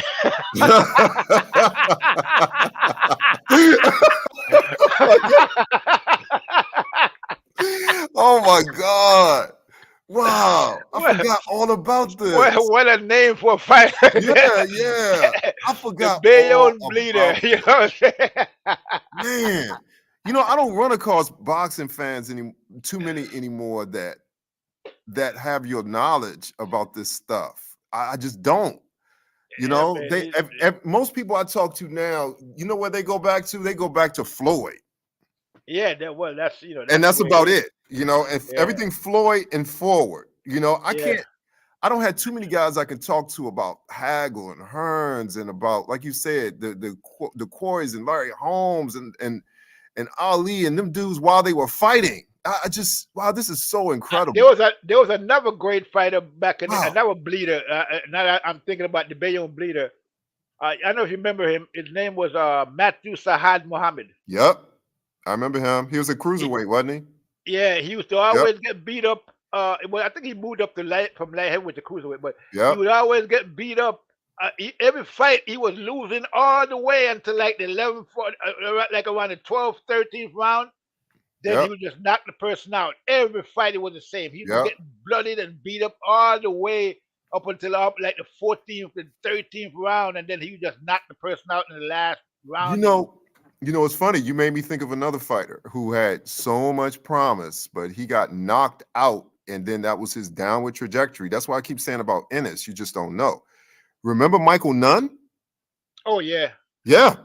Michael Nunn Yeah. was considered a beast until he lost. Who did he lose? He lost to that guy, the guy that beat Leonard, right? Boy, I forgot who he lost to, but I think he got knocked out. But he was never the same fighter again. Yeah, I think the guy that ended up beating Leonard in his fight at middleweight, when Leonard fought at middleweight. You talking about Terry Norris? Yeah, wasn't Terry Norris that beat Michael Nunn? No, I'm asking, was it Terry Norris? Yeah, I'm talking about Terry Norris. Yeah. Also, Terry Norris beat Michael Nunn. I think so. I'm not 100% sure, but I think he was the one that stopped. He was the one that beat Michael Nunn. But my point is, remember how big a star Michael Nunn was rising to? Yeah, he was huge. Yeah, and then he lost, and he was never the same guy again. Never. Yeah, he lost his confidence. He's never the same guy after he lost. So he got knocked out, if I remember. Yep. But man, so you just don't know. You don't know how these guys are going to respond after being in a really, really tough fight and having to face that kind of adversity. They did fight Michael Nunn versus Terry Norris. I'm looking at the thing here. They did fight. And I'm looking at everybody was predicting that Michael Nunn was going to knock out Norris. Did Norris knock him out? I'm trying to find that now. Let's see.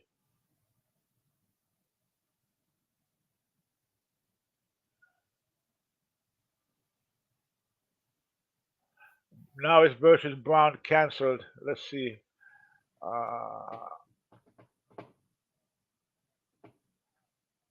Because Norris was another one of them dudes. He beat Sugar Ray Leonard. He was on the up and come. He beat Mugabe, knocked out Mugabe, and then he got knocked out, and he was never the same. I don't know if he got knocked out by Nunn or Nunn knocked him out. Let me see. Hold on. But once he got knocked out, he was never the same fighter again. Yeah. I mean, a lot of guys, a knockout or a loss to a lot of guys, usually break their confidence. Well, look what it did to Foreman. Well, yeah, that was a different situation. Yeah, he made him turn religious, and then he suffered from religiosity. He became a pastor after that. He saw visions and all kind of crap. And then after that, he just flipped the script, and then he had his second career. Yeah, but that knockout, he was never the same fighter. Never. James Toney stopped Michael Nunn. Oh, okay. Yeah. James Toney. Okay. By TKO. Yeah, but Nunn was never the same after that. Yeah, well, James Toney's one of them guys. They didn't call him lights out for nothing. No. James Toney was a beast, but I'm saying, but Nunn was the star then. Yeah, I know. He was a rising star, but once he got knocked out, that was he just wasn't the same again. I'm saying when you fight a guy like James Toney is the kind of guy who you really never the same after you fight a guy like that. See, these kind of fighters, like Mike McCullum, James Toney, Crawford, a lot of these guys, they really put a beating on people. I mean, punches that people don't really see. These guys are like vicious. So Tony's another guy who is one.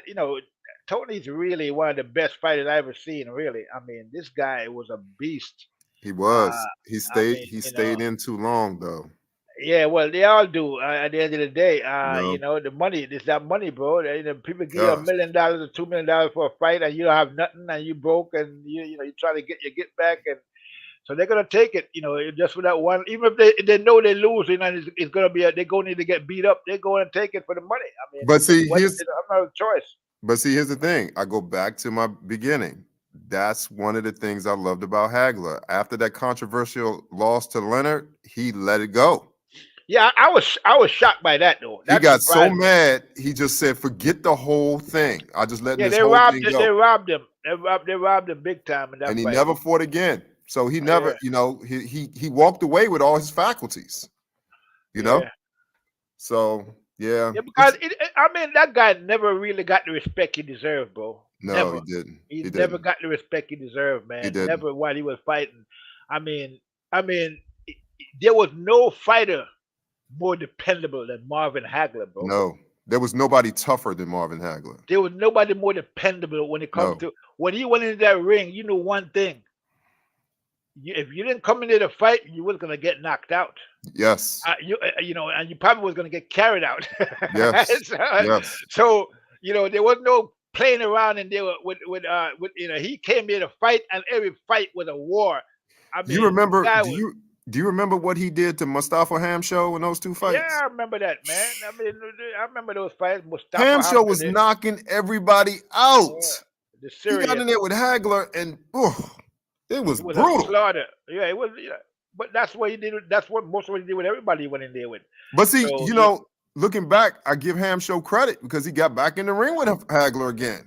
Got destroyed though, but yeah, well, again, money talks, bro. It's money. You're gonna go in there for that money.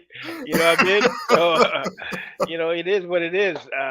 Hagler, no, like I said, I would go in the ring against uh, uh, uh, Canelo for 150 million. What the hell? What are you talking about? Get me my gloves, bro. I'm ready to go tomorrow. I'll be fighting him tomorrow for $150 million. Are you kidding me? So that's why I say you're gonna see the fight between Crawford and Canelo. $150 million, $200 million. Yeah, you're gonna see that fight. oh, I hope you're right because they got the money. They don't have to go find it. They got it. So it's just a matter of him basically cutting a check to write those guarantees, and like you said, they're going to put the promotional thing through the roof. So and that's another thing. Think about. I heard this point brought out, and it's really. I mean, when I think about it, it's really true. Could you imagine if Turki Al-Sheikh was the one financing and behind the Spence Crawford fight? How much more pay-per-view it would have had? How much better promoted it would have been? Because it really wasn't promoted that well. No, I wasn't. It was only promoted among hardcore fans. Yeah, we were. Well, the YouTubers were doing all the promotion. Right, exactly. So could you imagine what kind of promotion he would have run if he was running the Spence versus Crawford fight? Well, I don't know. I don't know if that fight could have been really promoted any more than it was already because it was really so. People were waiting for like 5 years, and we've been making. I mean, how many videos have been made about the Spence Crawford fight, bro, by the YouTubers? I'm saying, I think that he would have brought in promoters and marketers who would have expanded the horizon beyond the YouTubers. Yeah, well, they would have made more money for sure. That's what I'm saying. So, Yeah. Could you imagine? Well, you already are imagining. Just imagine how much more money and more pay-per-views a Canelo versus Crawford will get with his money behind it and the promotion that he'll bring to it. Yeah, it's gonna be huge. It'd be astronomical. Astronomical. Wow. Yeah, it's gonna be big. I can't wait, man. I mean, that's the next big thing for me in boxing is that fight, and I want to see it. That hey, what would be funny? This would be kind of cold-hearted though. But you know who does everything big, right? In sports. You know who that is? Could you imagine if Jerry Jones said, "Hey, I want that fight in my Dallas arena"? Yeah. Could you imagine that? I don't Him think saying, because Spence Dallas Cowboys national brand. He's like, "Nuh-uh, biggest fight, I gotta have that fight right there in Spence's own backyard." Could you imagine that? Could you imagine it?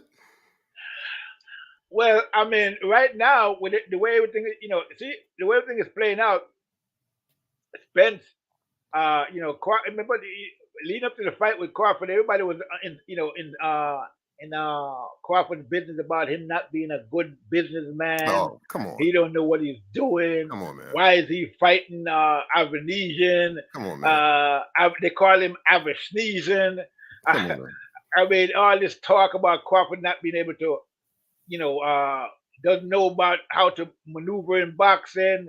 Why is he over there with top? I mean, all this bullshit that he's got, and most of this stuff coming from what's his name, Fannin and Yeah, and haters. Blue, Fannin, Blue Blood, and People Boxing that Eagle, Boxing what's, Eagle. I'm gonna tell you what's funny about that.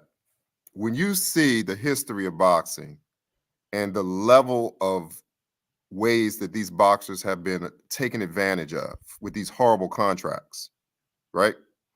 When I hear stuff like that about Terence Crawford, about him being bad, but what I'm hearing is a guy that actually reads the contract.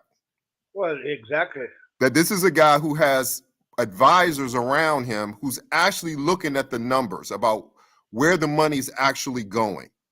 Because, back in the day, what they would do with the boxes is they bring the women, and then they would bring, they would have the suitcase full of money, and then they would have the Cadillac outside, So you're not asking no questions about where your money's going because you got the Cadillac and the suitcase full of money. But so when you say stuff like that about Bud, that tells me that he's showing up with accountants, he's showing up with financial advisors, he's showing up with lawyers, actually reading these contracts. And people are like, what? Don't no boxer read no contracts. What's all this? They were saying that about Bud, like, but right. That's what I'm saying. Exactly. So when I hear people say that, that's what that tells me. But he's his own boss, right? So he could do that. Like he said himself when he went up there to meet Al Heyman, there wasn't no Spence around. It was just him and Al Heyman, and they're talking. Yep. And his people. But I bet you he bought his accountant. I bet you he bought his lawyer. I bet you he bought his financial advisor. Was at the table. He said Spence wasn't at the table. I was at the table with my people. Spence wasn't there. He couldn't. But out in the YouTube sphere, they had it that Spence was his own boss, and right. And Crawford was Toby. Right. Yo, bro, I tell you, man, when I think about that shit sometimes, I think to myself, man, these people are, I don't know what the hell is wrong with people, man. They're delusional, bro. I mean, a lot of it's for entertainment purposes. You know that. Yeah, but like I said, a lot of them getting paid to do that. So, it's all about the super chat. Yeah, it's sad, but like I said, I don't think we're going to get another Bud Crawford for a long time. So we need to enjoy him and appreciate him. Yeah, I'm looking, and I don't really see anybody. I thought that Shakur might have been that guy, but I don't know. I don't think he got the right mentality for it. Well, this is what I would say about Shakur. I would say that hopefully, prayerfully, he is sitting there learning everything he can from Terence Crawford about how he does business, how he treats his body, how he trains, because I know they spar together a lot. So I'm hoping that Shakur looks at the whole package of how Crawford's handling everything, not just the boxing, all the supporting pieces around it. Well, but I think that other guy is probably more closer to Crawford in that sense. What's his name? The young guy coming up. He's always talking about Crawford. Is he in their stable? Is he in their stable with them? I'm not sure if he's in their stable, but he's a top ranked guy. You talking about Keyshawn? Yeah, Keyshawn. Okay. Yeah, he seems like a down to earth kid. Yeah. Yeah, I think he got a good shot at becoming one of the top guys coming up. I see he does a lot of good things in the ring. I don't know if his hand is as quick as Crawford's, but he does do some stuff in there, and he learned a lot from Crawford, it looks like. So we'll see, where he's going. Even though I did hear something about him today, where he was talking about the Ryan Garcia fight, and he was talking about he's not going to get in there with a big guy like Ryan. So I don't know what that was all about, but I heard that from his own mouth when he was talking about. I'm not getting in there with no big ass Ryan Garcia. I'm like, huh? What? Yeah, no, you can't, dude. Come on, you can't have that mentality. Come on. Unless you're gonna get the money, you start to see something about the money or whatever. But Yeah, but he looks pretty good. But Shakur is pretty good. Devin Haney was on the short list until he got beat up by Ryan Garcia. Uh, I think his mentality is good. I just think he needs to look at his his his technical aspect well, of his yeah, he play. got a lot of technical flaws Right, that was exposed in that fight. right. He needs But to tighten all that up, you because he got know, hit clean shots too much. and he was only fighting from one side and no Exactly, lateral movement. It was exactly, strange. I'm like, what the hell are you doing, bro? exactly. You should have been doing, why are you standing in front of this guy instead of moving? I mean, what are you doing? I mean, Exactly. you're supposed to be going to the, left, going to the right, doing, trying to confuse the guy, give him more feints. You wasn't doing none of that. You was None just of that. standing in front of the guy trying to like overpower him. What the hell are you doing? Well, maybe I don't know. Maybe it was a Ray Leonard Duran thing, the first fight. Well, it was something to that. It was something to that. You're right about that. You're 100%. Maybe he just I think wanted to right. prove a point by Yeah, standing you're there right. and saying, Yeah, "I'm going to out tough you." yeah, that's what it was. I think that you're right Maybe about I that. don't know, but Yeah, I think that makes sense because uh, his mentality before leading up to the fight was that he was going to watch this guy. right, right, He was going to knock him out, and all of this. So again, I hate when people start talking about I'm going to knock this guy out because right, then I go in there and prove it. You right, know what I'm saying? And then you get up making mistakes by doing that. right. I like the way Crawford always say, no matter how many times they ask him, "Are you going to go in there for the knockout? You going to knock?" He said, "Well, I'm not going there looking for the knockout, but if it comes, I'll take it." And that's all you can do. So you can never be disappointed because he never told you you're going to knock anybody out. But he's saying that if he makes himself presentable, then I'm going to take it. And Yeah. and look at that. 9 times out of 10, it does come and he does take it. Oh Right? yeah, So yeah. he doesn't have to Well, go in there promising a knockout. the thing about it, he creates those things because of what he does to these people. He sets traps for them. So, and he sets traps that other guys just can't set. So, I mean, when have you ever heard of a guy being a switch hitter who has power in both hands? Yeah, but I not mean, only that. if you're sitting I there, if you're the opponent and you're looking at this dude, you're saying, okay, what on earth can I do with this guy? Because if I do this, he's going to do that. If I do that, he's going to do this. I just, again, unless you have Thomas Hearn's knockout power and you can hit him with one shot, and he has to be out cold, because if he gets up and can shake it off and get back to his corner, you're not going to hit him with that shot again. Yeah, and like I was saying, it's not just the power either. It's just that Man, he could not only can he fight with both hands, but he can fight with either hand exclusively. exclusively. Thank you. Okay, this That's is what the problem for a lot of people. They you just made an excellent point that I try to explain to people. They don't get. The thing about Crawford is he doesn't switch hit to look pretty or to showcase or showboat. It's like, think about this for a second. When have you ever, I was trying to explain this to my brother-in-law. This guy went into his biggest fight, okay? He is a conventional fighter. When have you ever heard of a guy going into a fight, the biggest fight of his career, fighting with his non-dominant hand exclusively on his biggest fight? Not even Hagler did that. Not even Hagler did that.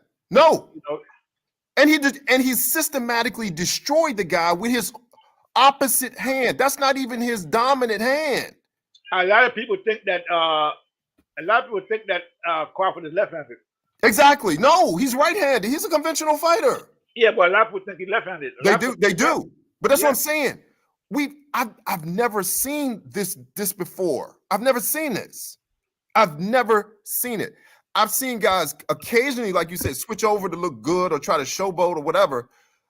Even Hagler, like you said, never went into a fight saying, I'm going to fight exclusively with my offhand because this guy won't be able to handle it.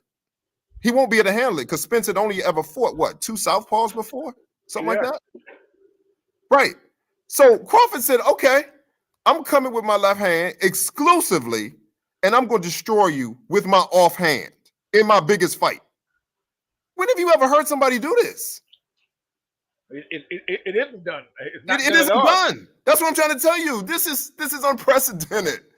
This is unprecedented what we're seeing with this dude. I'm the more I think about him and the technical side, what you were saying about you loving technical boxing, the more I think about Crawford. And if Terence Crawford, if you can ever hear this, I want you to know that you are greatly appreciated, brother. You are. Keep up the hard work. Definitely. I mean, again, I'm going to say this again, bro. I haven't seen this before. A lot of people don't really appreciate Crawford, like these trolls, YouTubers. They don't know nothing about boxing. But the people that really know about boxing, bro, right now, as we are speaking, they know who Crawford is and they know what he represents. Okay? I'm in awe. I'm in awe. They talk about it, like James Toney, all these guys. Yeah. Roy Jones, Bradley, even Canelo, you name it. Even what's Bivol. Bivol, all the Eastern European fighters. In a way, says the same thing. Madrimov, that's his favorite fighter. Everybody that know. Did you see the? I did a video about this, but did you see the one where they asked Madrimov who would win between Canelo and Crawford? No, what did he say? He picked Crawford. He said Crawford would beat Canelo. And this is before the fight was meant between him and Crawford. Right. So he said that he thought for a minute, and the guy was like, "It's a tough decision, right?" He was like, "Yeah."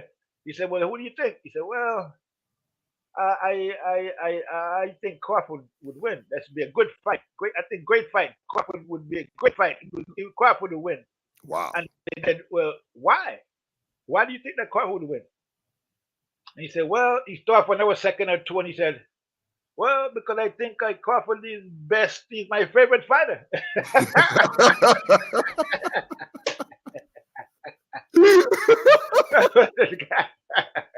Hey, you know what that reminds me of? You know what that reminds me of when you said that?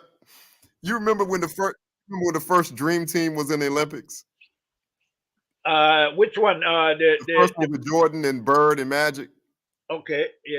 So, but when they went over there to play in the first Olympics they played in, every opponent that they did wanted their autographs and to take pictures with them before the game. Yeah, when they went down, I didn't really agree with that though. I didn't really like that idea of them professional playing against amateurs. Right. But no, that didn't really do it for me. I was just saying that because I get what you're saying though. Yeah, what you're saying about Madrimov. The celebrities, all these guys are big stars. Of course, you're gonna want the autograph. You know what I mean? So yeah, I feel, but that just showed you, the whole. I just didn't like the idea. It was, it was done because amateurs should play amateurs. You know what I mean? So they brought in their big guns to play for them instead of let the amateurs play, which I didn't think that was right. Oh yeah, I feel you on that. I was just pointing out the fact about Madrimov saying Crawford's my favorite dude, man. So yeah, that's it. Do you think he asked for his autograph after the first press conference? Behind the scenes, Oh man. But you see, that's the thing though. See, now the fact that Crawford is a favorite fighter and these guys think that Crawford is a top fighter, that gives them, these guys are really motivated to beat Crawford. You see, because if he could beat Crawford, bro, that's it. It's over for him. He's riding that. He's gonna be like the man. I mean, oh no, I got mad respect for Madrimov taking the fight.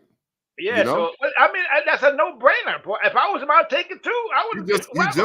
He just got the belts. Yeah, I wouldn't, bro. Win or lose, if he fight Crawford and give Crawford a real good fight, it's gonna raise his profile. He's gonna get a lot of fans. I totally agree. And then he'll be able to look back and tell his grandkids. Yeah, I actually fought Terence Crawford. And if he wins, he tells his grandkids, "I beat Terence Crawford." Oh, right, you know what I'm saying? Right. So I mean, it's nothing but up for him if he could beat Crawford. So I'm pretty sure he's very motivated. When they gave him the fight, he probably didn't even think twice about it. Wow. Yeah, I'll fight him, no doubt. I mean, You know what I mean? Because that's his hero. But why wouldn't you want to fight your hero? If you think that he's the best and you think that so yeah, that's a good way for him to get instant notoriety, instant fame, instant respect. Good point. Very What good he point. beat is if he beat the one guy, his ticket is good. He's got a ticket forever.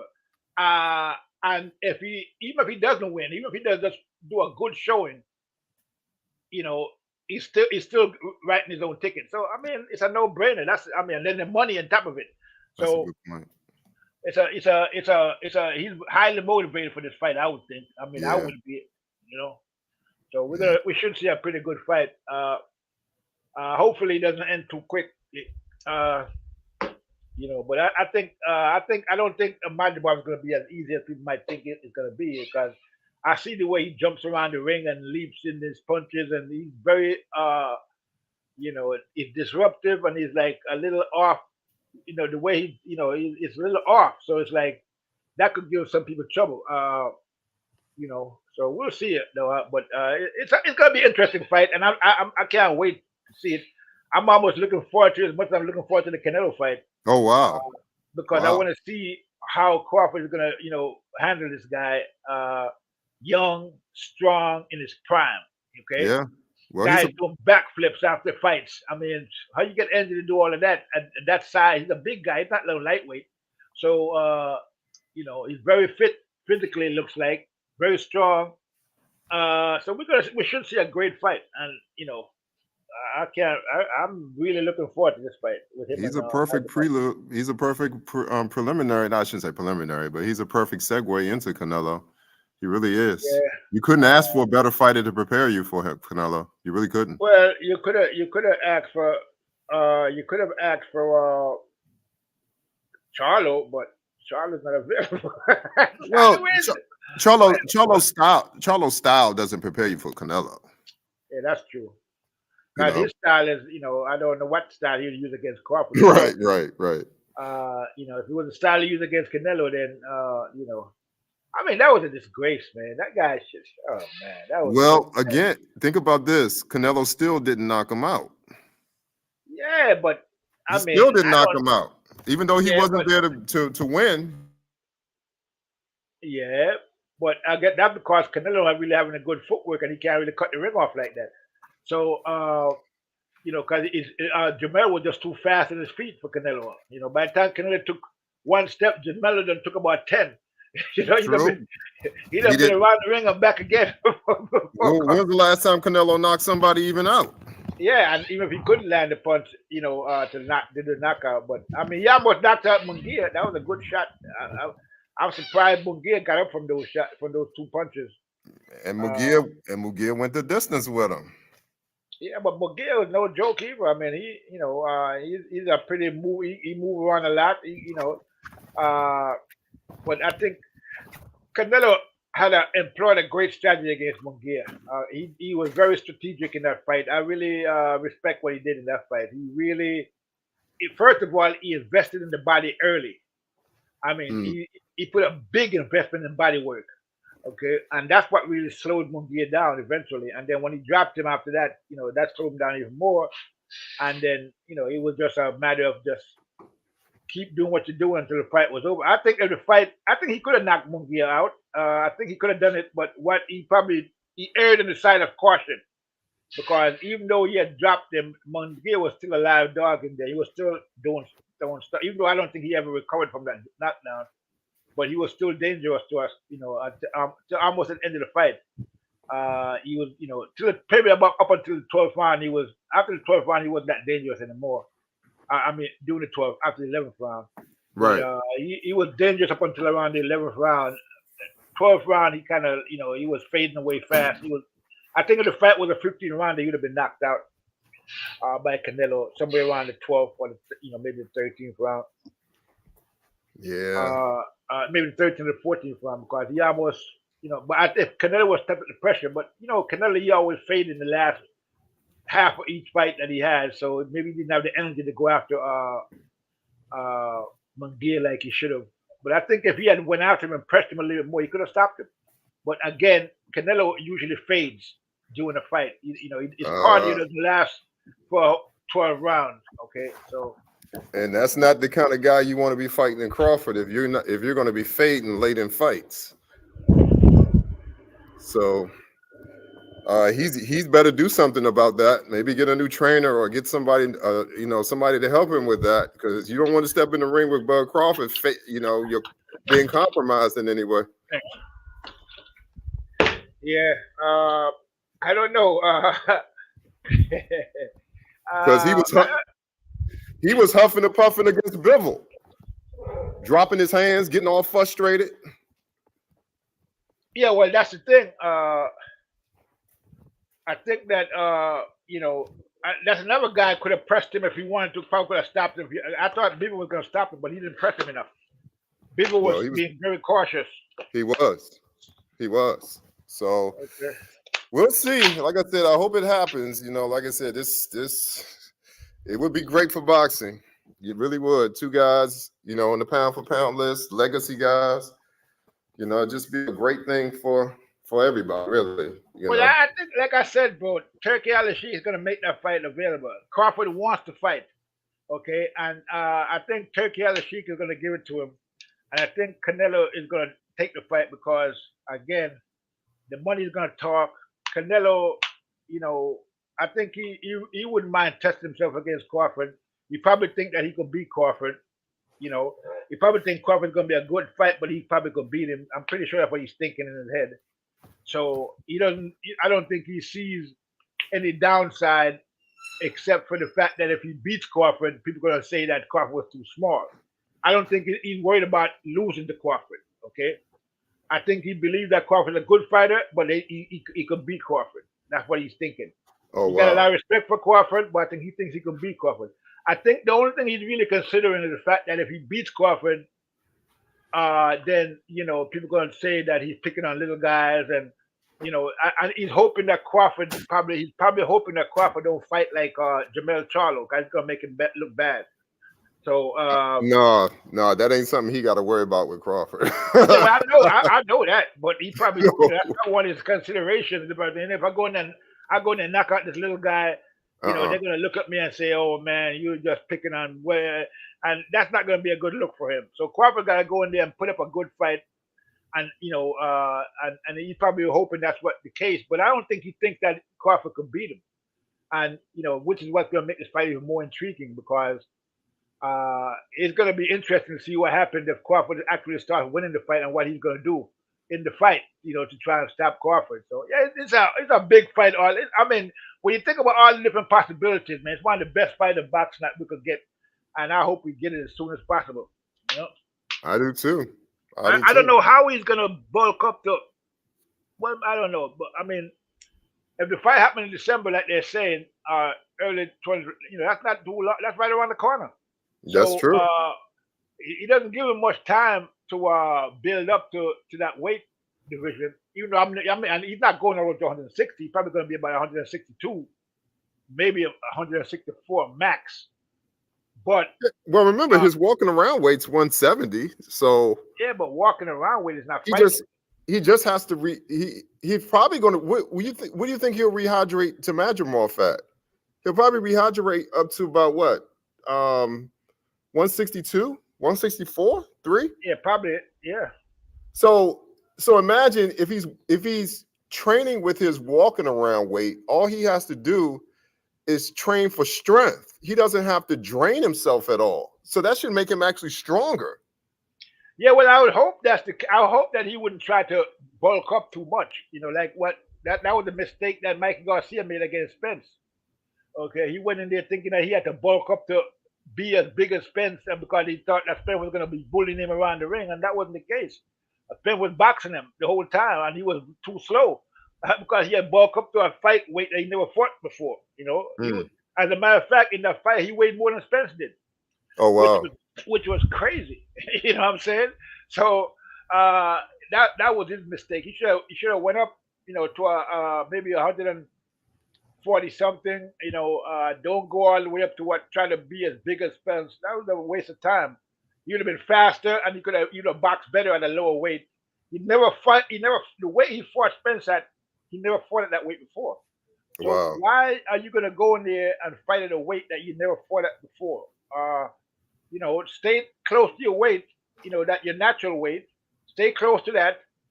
A little bit over, but stay close to it so that you can retain your speed. As a lighter guy, but you're gonna go in there even heavier than the heavy guy. Right. So how is Right. that gonna work for you? Right. That's a good point.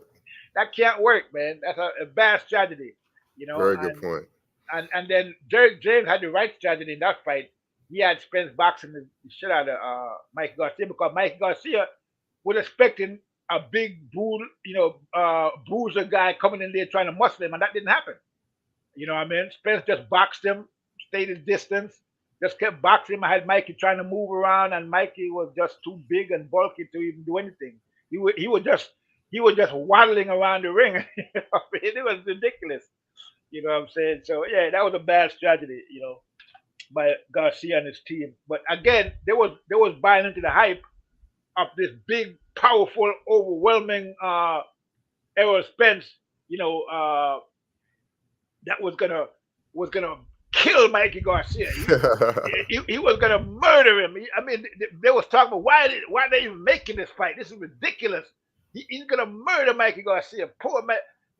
It's gonna be the worst fight. It's a perfect fight for Errol Spence. He's gonna knock. Everybody expected Mikey Garcia to be knocked out, including Mikey Garcia. Okay, Wow. so this is what happened with that fight, and they would not like that. Spence, and because again, it's all hype at the end of the day.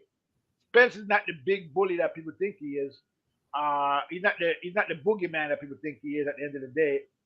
And Mikey Garcia, if you'd have fought like he was supposed to, with the right strategy, I'm not saying he would have won the fight, but it probably would have been a bit more competitive. I agree. If he fought at closer to his natural weight instead of going in there heavier than Spence, which was ridiculous. I agree. Like I said, hopefully we get it. I'm looking forward to. Well, once we get the announcement, that's when everything will break loose. So. Well, today they said that again. Today the announcement came out that Turkey Al Sheikh said that he's definitely working on that fight next. Wow. That's the fight he wants next. Crawford and Canelo. Wow. So that's the fight he's working towards, he says. So wow.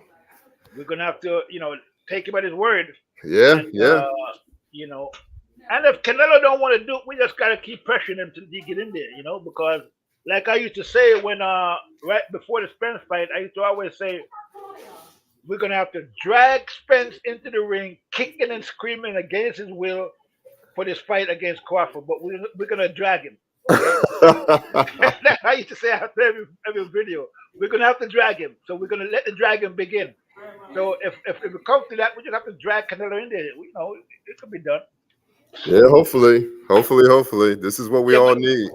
Anyway, bro, I'm gonna get off this live. We've been on this live for like about 5 hours, and I know, brother. Like I said, man, this has been such a blessing, such a breath of fresh air. I don't get to talk to people about boxing who have your knowledge and depth. So I want to thank you. God bless you, and just thank you so much. You have a blessed night. I think you should, ease up on the compliment because it might go to my head. So.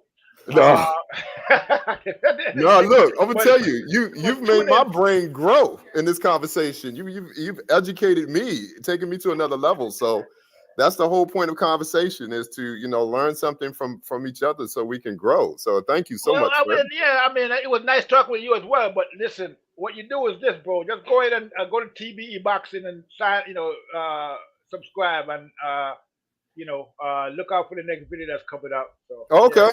I got you. All right. Take care. Have a good night. Hold on for a second. Let me see something. Let me just make sure I recognize your channel. I mean your D13, right? Is that DL3 or D13? DL3. Oh, wait, DL3. All right, cool. I'll just look out for you. All righty. Right? Nice talking to you, bro. Take care. All right. Take care, bro.